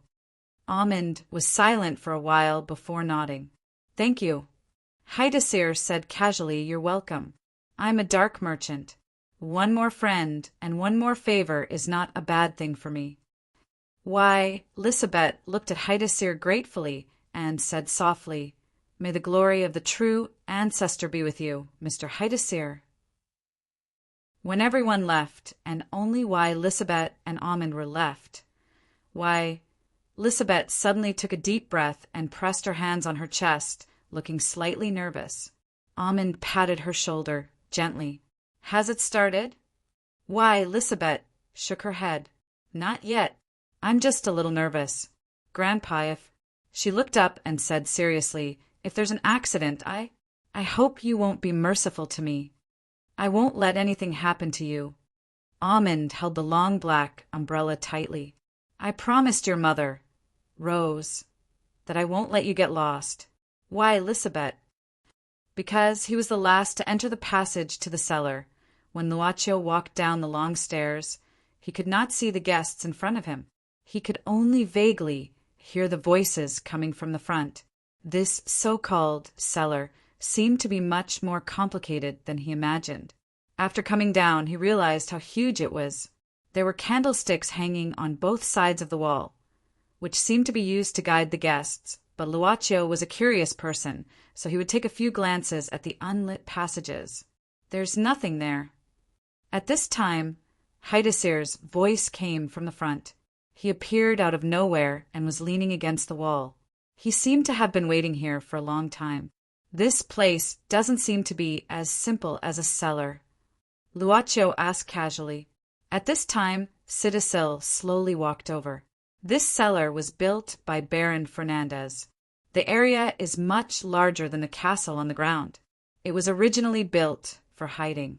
Hiding the soldiers here is the last resort to deal with the enemy. But interestingly, this place was built like a maze. But before Baron Fernandez was hanged, it was never used even once. Luaccio nodded and looked at a dark mark in the corner. Under the illumination of the candlelight, the mark showed a dark brown color. It was probably blood. And now, it has become your hunting ground? It seems that you're the only one who came down. Haidasir suddenly asked. Luaccio just nodded. Is there a problem? Not really. Haidasir smiled and said, As long as you feel that there is no problem, I believe you should have arranged it. Luaccio returned the remaining 3 rings to Haidasir. Haidasir reached out and took them back. Then he looked at the butterfly on Luaccio's shoulder that was docilely resting and spreading its wings. He asked curiously, Radiant Goddess, a good breed, where did it come from? Luaccio glanced sideways and said, It should have flown in from outside. This little guy is quite interesting. After landing on me, it didn't leave. Haidasir stroked his chin and said, I heard that butterflies are like spirits. Every butterfly carries the thoughts of the dead. I don't know if this one has them or not. After saying that, Haidasir reached out to touch the radiant goddess Flash butterfly. Unexpectedly, it flew away from Luacio's shoulder and flew into the dim passage. Haidasir said with a regretful expression, It seems it doesn't like me at all. I'm sorry, I scared your little pet away. Luacio smiled and said, If fate wills it, we'll meet again. Chapter 877. Although the passageway seemed a little eerie and strange, the guests felt a sense of relief when they reached the end of the passageway. They didn't feel stuffy because they were deep underground. At the same time, the air wasn't turbid, even though candlelight was used to illuminate the place. The ventilation system here seemed to be quite good. Many oak barrels could be seen all around, and the aroma of red wine filled the air. The guests gathered in twos and threes, chatting about something. At this time, Zhong Luoyue had already dealt with a few waves of men who approached her because they saw her alone. At this time, a servant dressed in the manor's uniform brought in a cart a batch of unbranded red wine. There were about 30 bottles. After that, the other servants came out with the tools to open the wine and decanters. Not long after, the servants were like butterflies, weaving among the guests and serving them the freshly brewed wine. At this time, a servant walked towards Zhong Luoyue with a tray with a few glasses of red wine. But very soon, this servant was stopped by someone.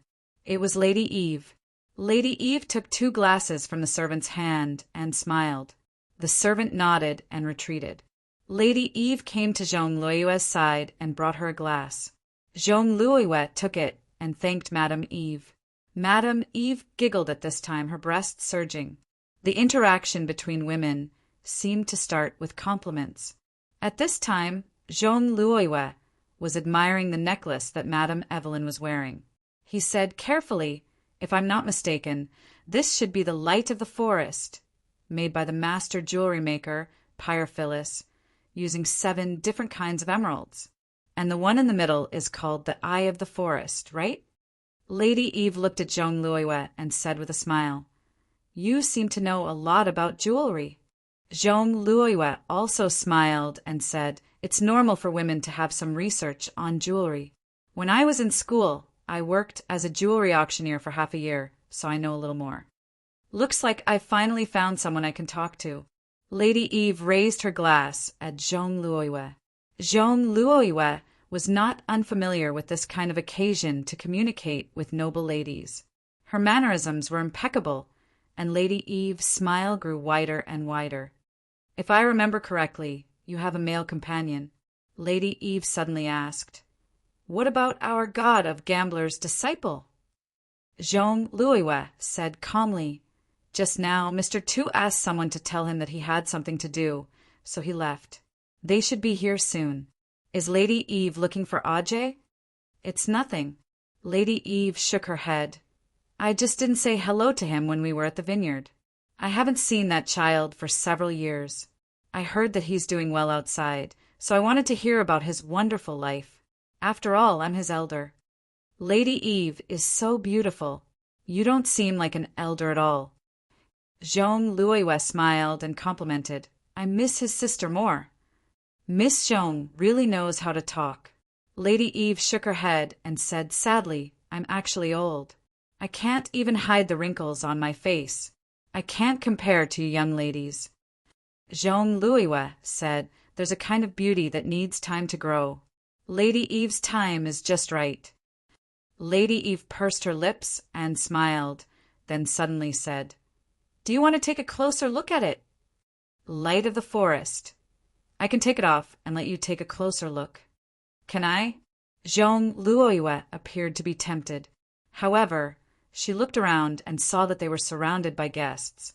Then she shook her head. Lady Eve said, Beautiful jewelry needs to be appreciated quietly. Besides, you are my soulmate. I am very happy to let you touch it. There is a quiet room next door. That place might be suitable for us, as long as we don't miss the opening of the legendary Forgotten River wine." Zhong Luoyue made an inviting gesture. Lady Eve gently pulled Zhong Luoyue's hand and said with a smile, "Trust me, you will be a lucky one." The voices gradually faded away. The place that Haidasir brought Luochio to was increasingly secluded. Truth be told, Haidasir gave Luochio the feeling that he was very familiar with the structure of this cellar. However, considering that this ancient castle was built by Haidasir's ancestor, Baron Fernandez, there was nothing strange about it. "Shouldn't we be going to the wine-tasting place?" Luochio suddenly asked. Haidasir said, "Don't worry, I have a better place. Besides, I don't want the environment here to ruin your mood. I want you to be able to remain relaxed and happy. You should also try your best to relax." "Relax?" Luochio asked curiously. "Do I look like I am nervous?" No. I am talking about a while." Haidasir said slowly, "Some vampires do not eat well, even losing their sense of beauty. Just think about it. For us, sucking blood is like eating. Say, in a high-class restaurant, when we are eating steak, someone would reach out to grab it and chew on it. Isn't that indecent?" Luochio nodded in agreement. He did not have any opinion on the different rules for different occasions. Paying attention to etiquette in a Western restaurant was a form of culture, just like the setting off of firecrackers during traditional Chinese festivals. It was also a form of culture. There was no such thing as pretentious. Since eating is something that you need to pay attention to, why are there such rude fellows? Luochio asked curiously. As far as I know, the vampires described in the books are graceful. Each of them seems to have the blood of nobility flowing through their veins. Haidasir said, "We are always used to keeping good impressions. For example, in the human world, how many people praise the ancient emperors? Yes, that's right. Vampires are indeed graceful. Their long lives give them enough time to learn and maintain some decaying rules to pass the time. However, this is relative to the type that has been around for a long time. In fact, there are many young vampires in today's society. They will not be too lenient. This is especially true for vampires who didn't evolve in the normal way. Abnormal way, besides the embrace, is there any other way for vampires to transform?" Haidasir nodded and said, "Yes, there is a witchcraft that can transform people into vampires. This strange witchcraft was created by a mixed blood. His father is a vampire and his mother is a witch. In the interracial union, this pair of lovers accidentally broke through the reproductive isolation and gave birth to a mixed blood. He inherited the abilities of vampires and also possesses powerful witchcraft." Luochio could not help but sigh and said, "There are so many wonderful things in the world." Haidasir agreed and said, "Yes, even for us who have a long life, we will never know our own insignificance." Luochio was very good at getting clues from conversations. His heart skipped a beat and he said, "From what you said, could it be that in today's hunt there is a witchcraft transformation?" "My friend, your mind is sharp enough." Haidasir smiled and said, "There is, and you have already seen it." "Takizawa?" "Yes." Haidasir nodded and said, "Takizawa, including the entire family behind him, are all products of witchcraft transformation. Takizawa's ancestor was once the mixed blood servant. When his ancestor was on his deathbed, due to his thirst for life, he asked his master to transform him into a vampire. Since then, a family of vampires outside of the traditional tradition was born." Luochio pondered and said, "It seems to me that you don't like the witchcraft transformation of vampires." Haidasir said, "That is because you have not seen Takizawa's true form. Ugly is no longer enough to describe them. They're like giant leeches, and they're crazy about fresh blood. That's really a sight that's not very appetizing." Haidasir suddenly stopped. There was an exquisite door in front of him. Haidasir pushed open the door and entered. The room was very neatly arranged, and the floor was covered with soft blankets. The luxurious decorations were in no way inferior to those of five-star hotel suites. Haidasir pointed to a large sofa and gestured for Luocio to sit down. As for Qinxialian, he walked to the clothes rack at the side and took off his jacket. At the same time, he undid the top 2 buttons on his collar and rolled up his sleeves. "If it is hot, it does not matter if I take it off." Luocio shook his head and said, "I feel fine." "Do you want to listen to some music?" Haidasir asked in a soft voice. Luocio shook his head. At this moment, Haidasir slowly walked over, a wicked smile on his face. If one were to look carefully, one would discover that Haidasir's lips were purple in color, giving off a demonic feeling. He came to stand before Luocio and said softly, "Do you know? We will not casually bare our fangs at humans because we are also very picky about food. We are not like the Takizawa family who will eat anything when they are hungry. Of course, except for hunting days." He put his finger on Luocio's shoulder and moved it slowly. "Basically, we will bring a blood servant with us. Of course, the blood servant's role is not only to provide us with fresh blood, but also to deal with many worldly chores for us. Therefore, the selection of blood servants is also very strict. Not only do they have to be excellent, but they must also be liked by us." A strange light flashed in Haidasir's eyes. At the same time, he moved his hand to Luocio's chin and gently lifted it. "I really like you. Originally, I did not intend to find a blood servant today. Luocio, accept my love." Haidasir's eyes suddenly flashed with red light. When he opened his mouth slightly, 2 sharp teeth were exposed. He looked at the motionless Luocio and wanted to kiss his lips. "No wonder I always felt that something was wrong. What? Bang!" In his astonishment, Haidasir only felt that his body was suddenly hit by a huge force. This force was so huge that he could not resist it at all. His whole body was sent flying and then directly crashed into the thick stone wall. His whole body even sank into the wall. A smear of red blood was spat out from Haidasir's mouth. He seemed to have suffered a serious internal injury. In fact, at the moment of impact, Haidasir could even hear that at least 8 bones in his body were broken. If it were not for the vampire's strong body, this would have killed him. However, instead of feeling fear, Haidasir showed another kind of fanatical expression. "Oh, Luocio, I didn't expect you to have such a powerful force. I can't suppress my love. I really love you so much." When Luocio heard this, he only felt that his whole body was being tickled by ice-cold jelly. He let out a long sigh. "It seems that my luck is starting to get bad. I didn't expect that the first one to come back would be disgust." Haidasir got off the wall at this time. He easily straightened his broken arm, tore open his shirt with one hand, and unbuttoned the rest of the buttons, revealing his pale chest. "Ah, Luocio, you remind me of the druid 50 years ago. You're full of the pure breath of nature, always so elegant and intellectual." Haidasir showed an excited smile. "I can't wait to press you under my body. Oh, this damn aristocratic etiquette. Why do I still care about this now? I should hold you in my arms." "Ah!" Haidasir directly pounced on Luocio at this time.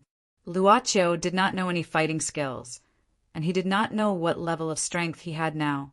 In the face of Haidasir's crazy pounce, he just instinctively waved his arm, not wanting to let this guy touch him again. Haidasir once again endured an unparalleled force, and his whole body fell to the ground. This time he felt that more than half of his bones had been broken. Even with the vampire's super recovery ability, he could not recover in a short time. "You. Who are you?" Haidasir suddenly felt that he had made a big mistake. "You are not an ordinary, undying disgust."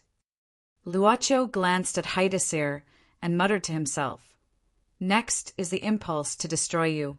It seems that negative emotions are easier to wake up directly. I don't know if I will feel happy after killing you. Let's give it a try. This person, what is he talking about?" Sidasir forced himself to raise his head and what he saw was the other's ice-cold gaze. However, his expression was so natural.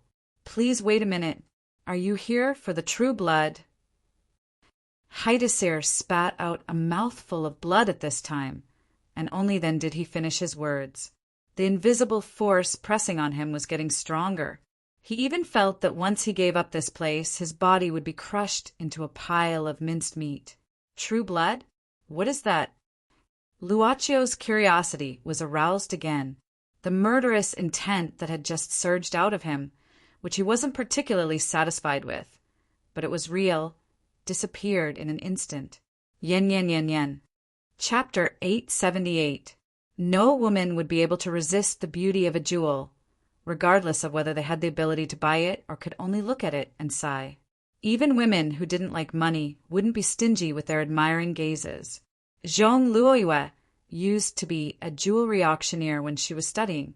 The main reason was to meet and get to know the nobles of the upper class. The other reason was because she loved the beautiful jewels. Therefore, when Lady Eve took off her Light of the Forest and said that she could lend it to Zhong Luoyue to try on, this noble lady didn't refuse. First of all, she really liked the jewels. Second of all, she wouldn't let Lady Eve and herself get into an argument. She was also a businesswoman. This Lady Eve's origin was a bit mysterious, but she always exuded the aura of a true noble. Who knew if they wouldn't meet again in the future? The so-called social network was something that one had unknowingly accumulated. In this society that relied on relationships, connections were the greatest wealth. The more powerful a person was, the more they understood this principle. In an elegant room filled with incense, Lady Eve was putting the Light of the Forest on Zhong Luoyue in front of a full-body mirror.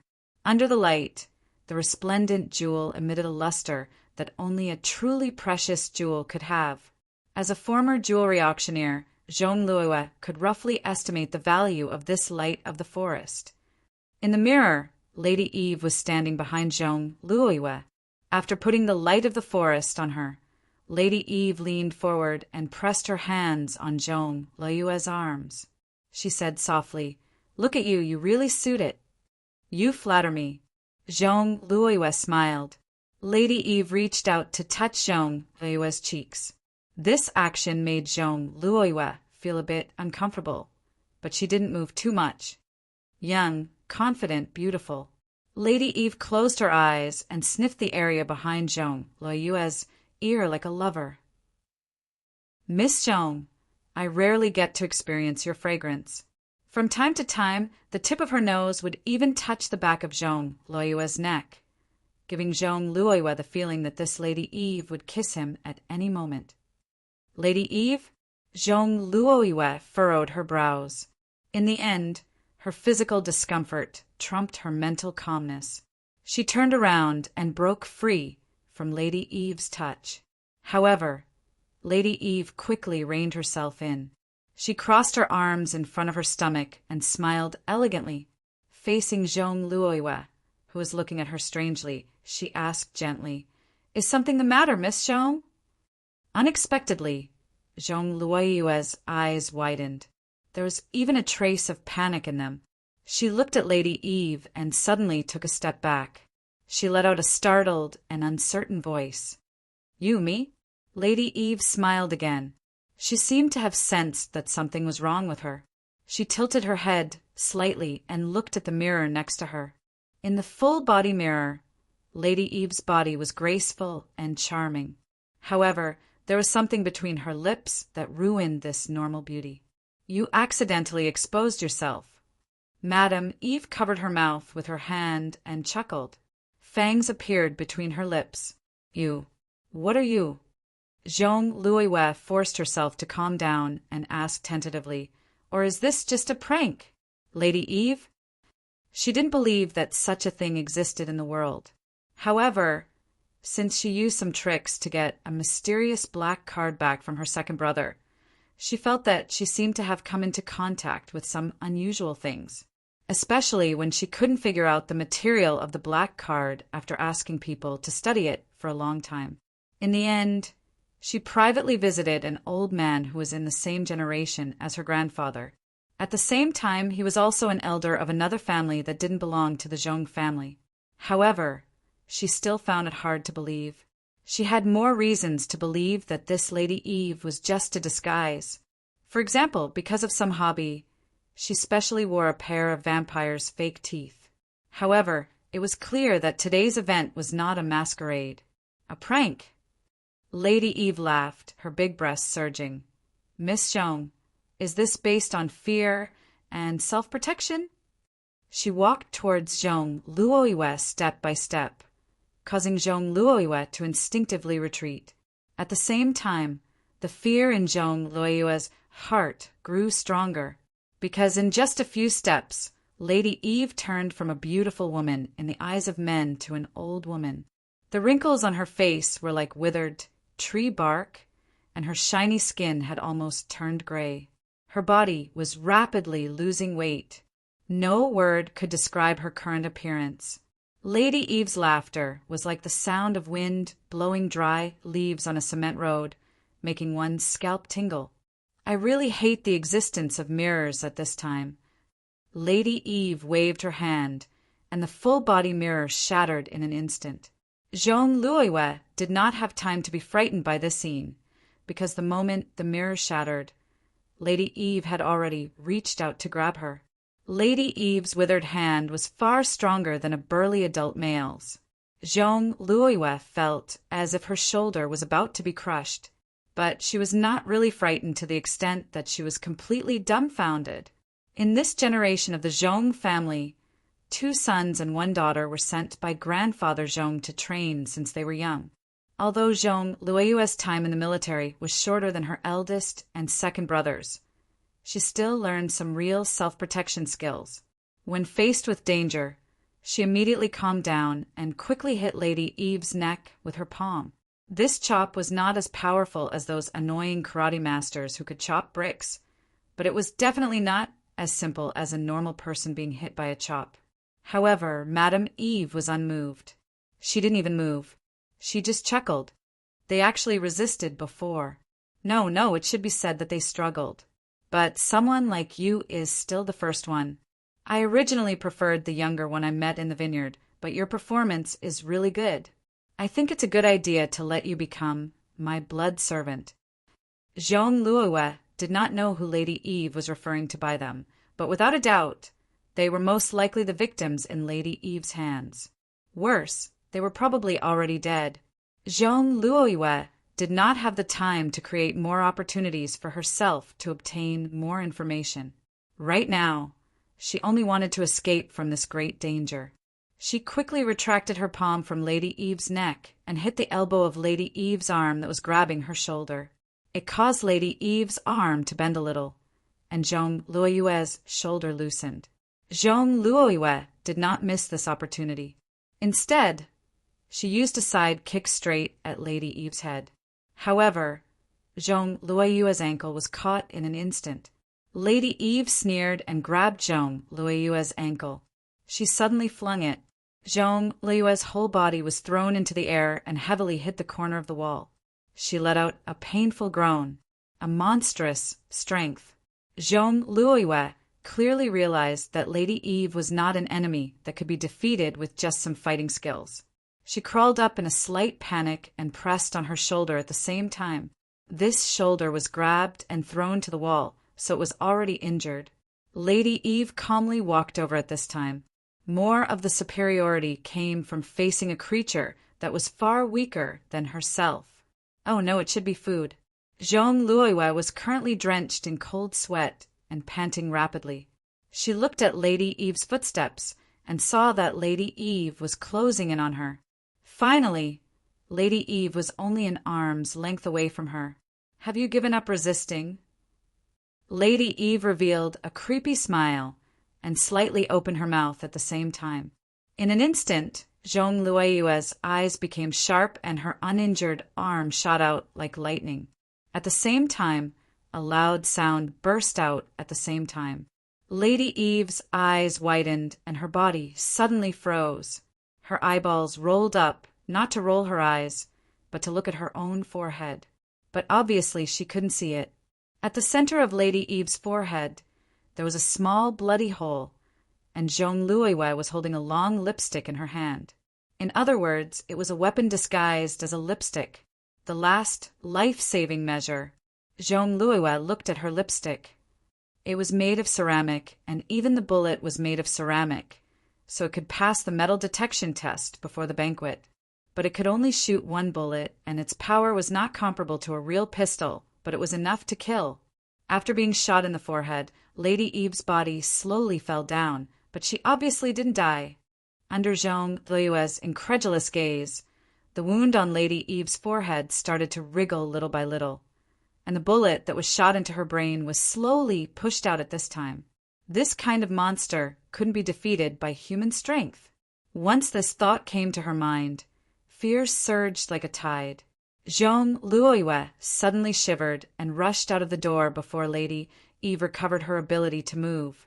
However, what she didn't know was that an even greater danger, an even more terrifying thing, and an abyss of fear was behind this door.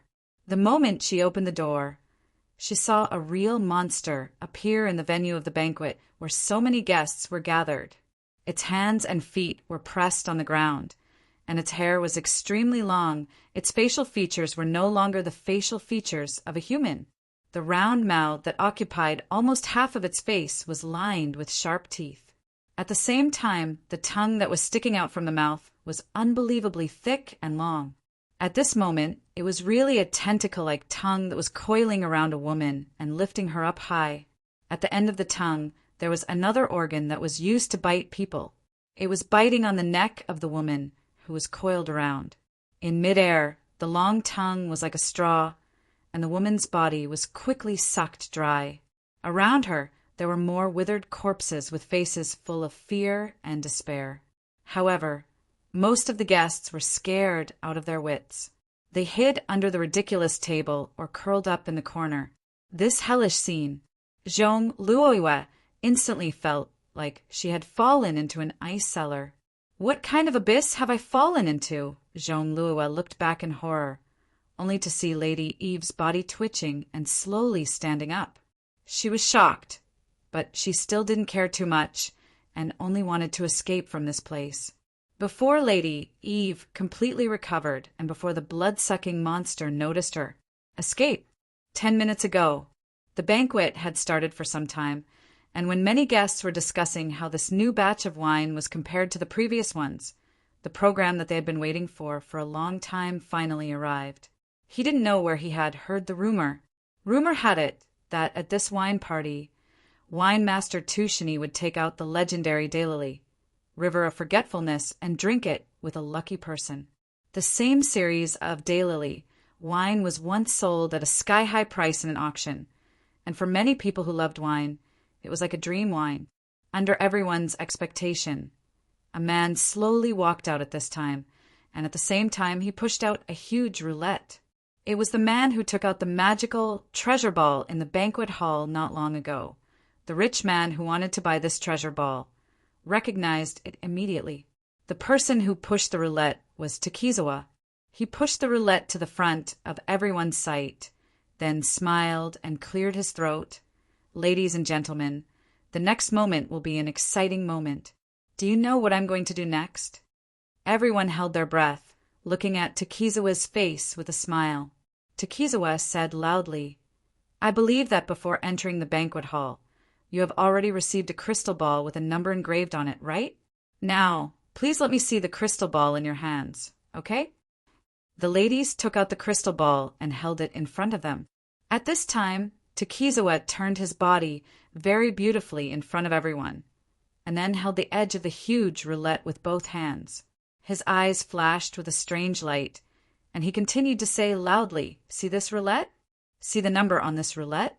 Ladies and gentlemen, you are smart. Have you guessed what I'm going to do next? Answer me. Have you guessed it?" "I guessed it." The ladies' voices were more prominent. At this time, Takizawa suddenly used his strength to turn the huge roulette, and the rapidly spinning roulette was like a whirlpool. Finally, under everyone's nervous waiting, the roulette slowly stopped. The needle finally stopped at the range, representing the number 18. At this time, Takizawa opened his hands and said loudly, "Please tell me, where is the lucky one?" "It's me. It's me." It was the rich man who wanted to buy the treasure ball before. He raised the crystal ball in his hand, looking very proud, and happily pushed the crowd away and walked in front of Takizawa. "It's me.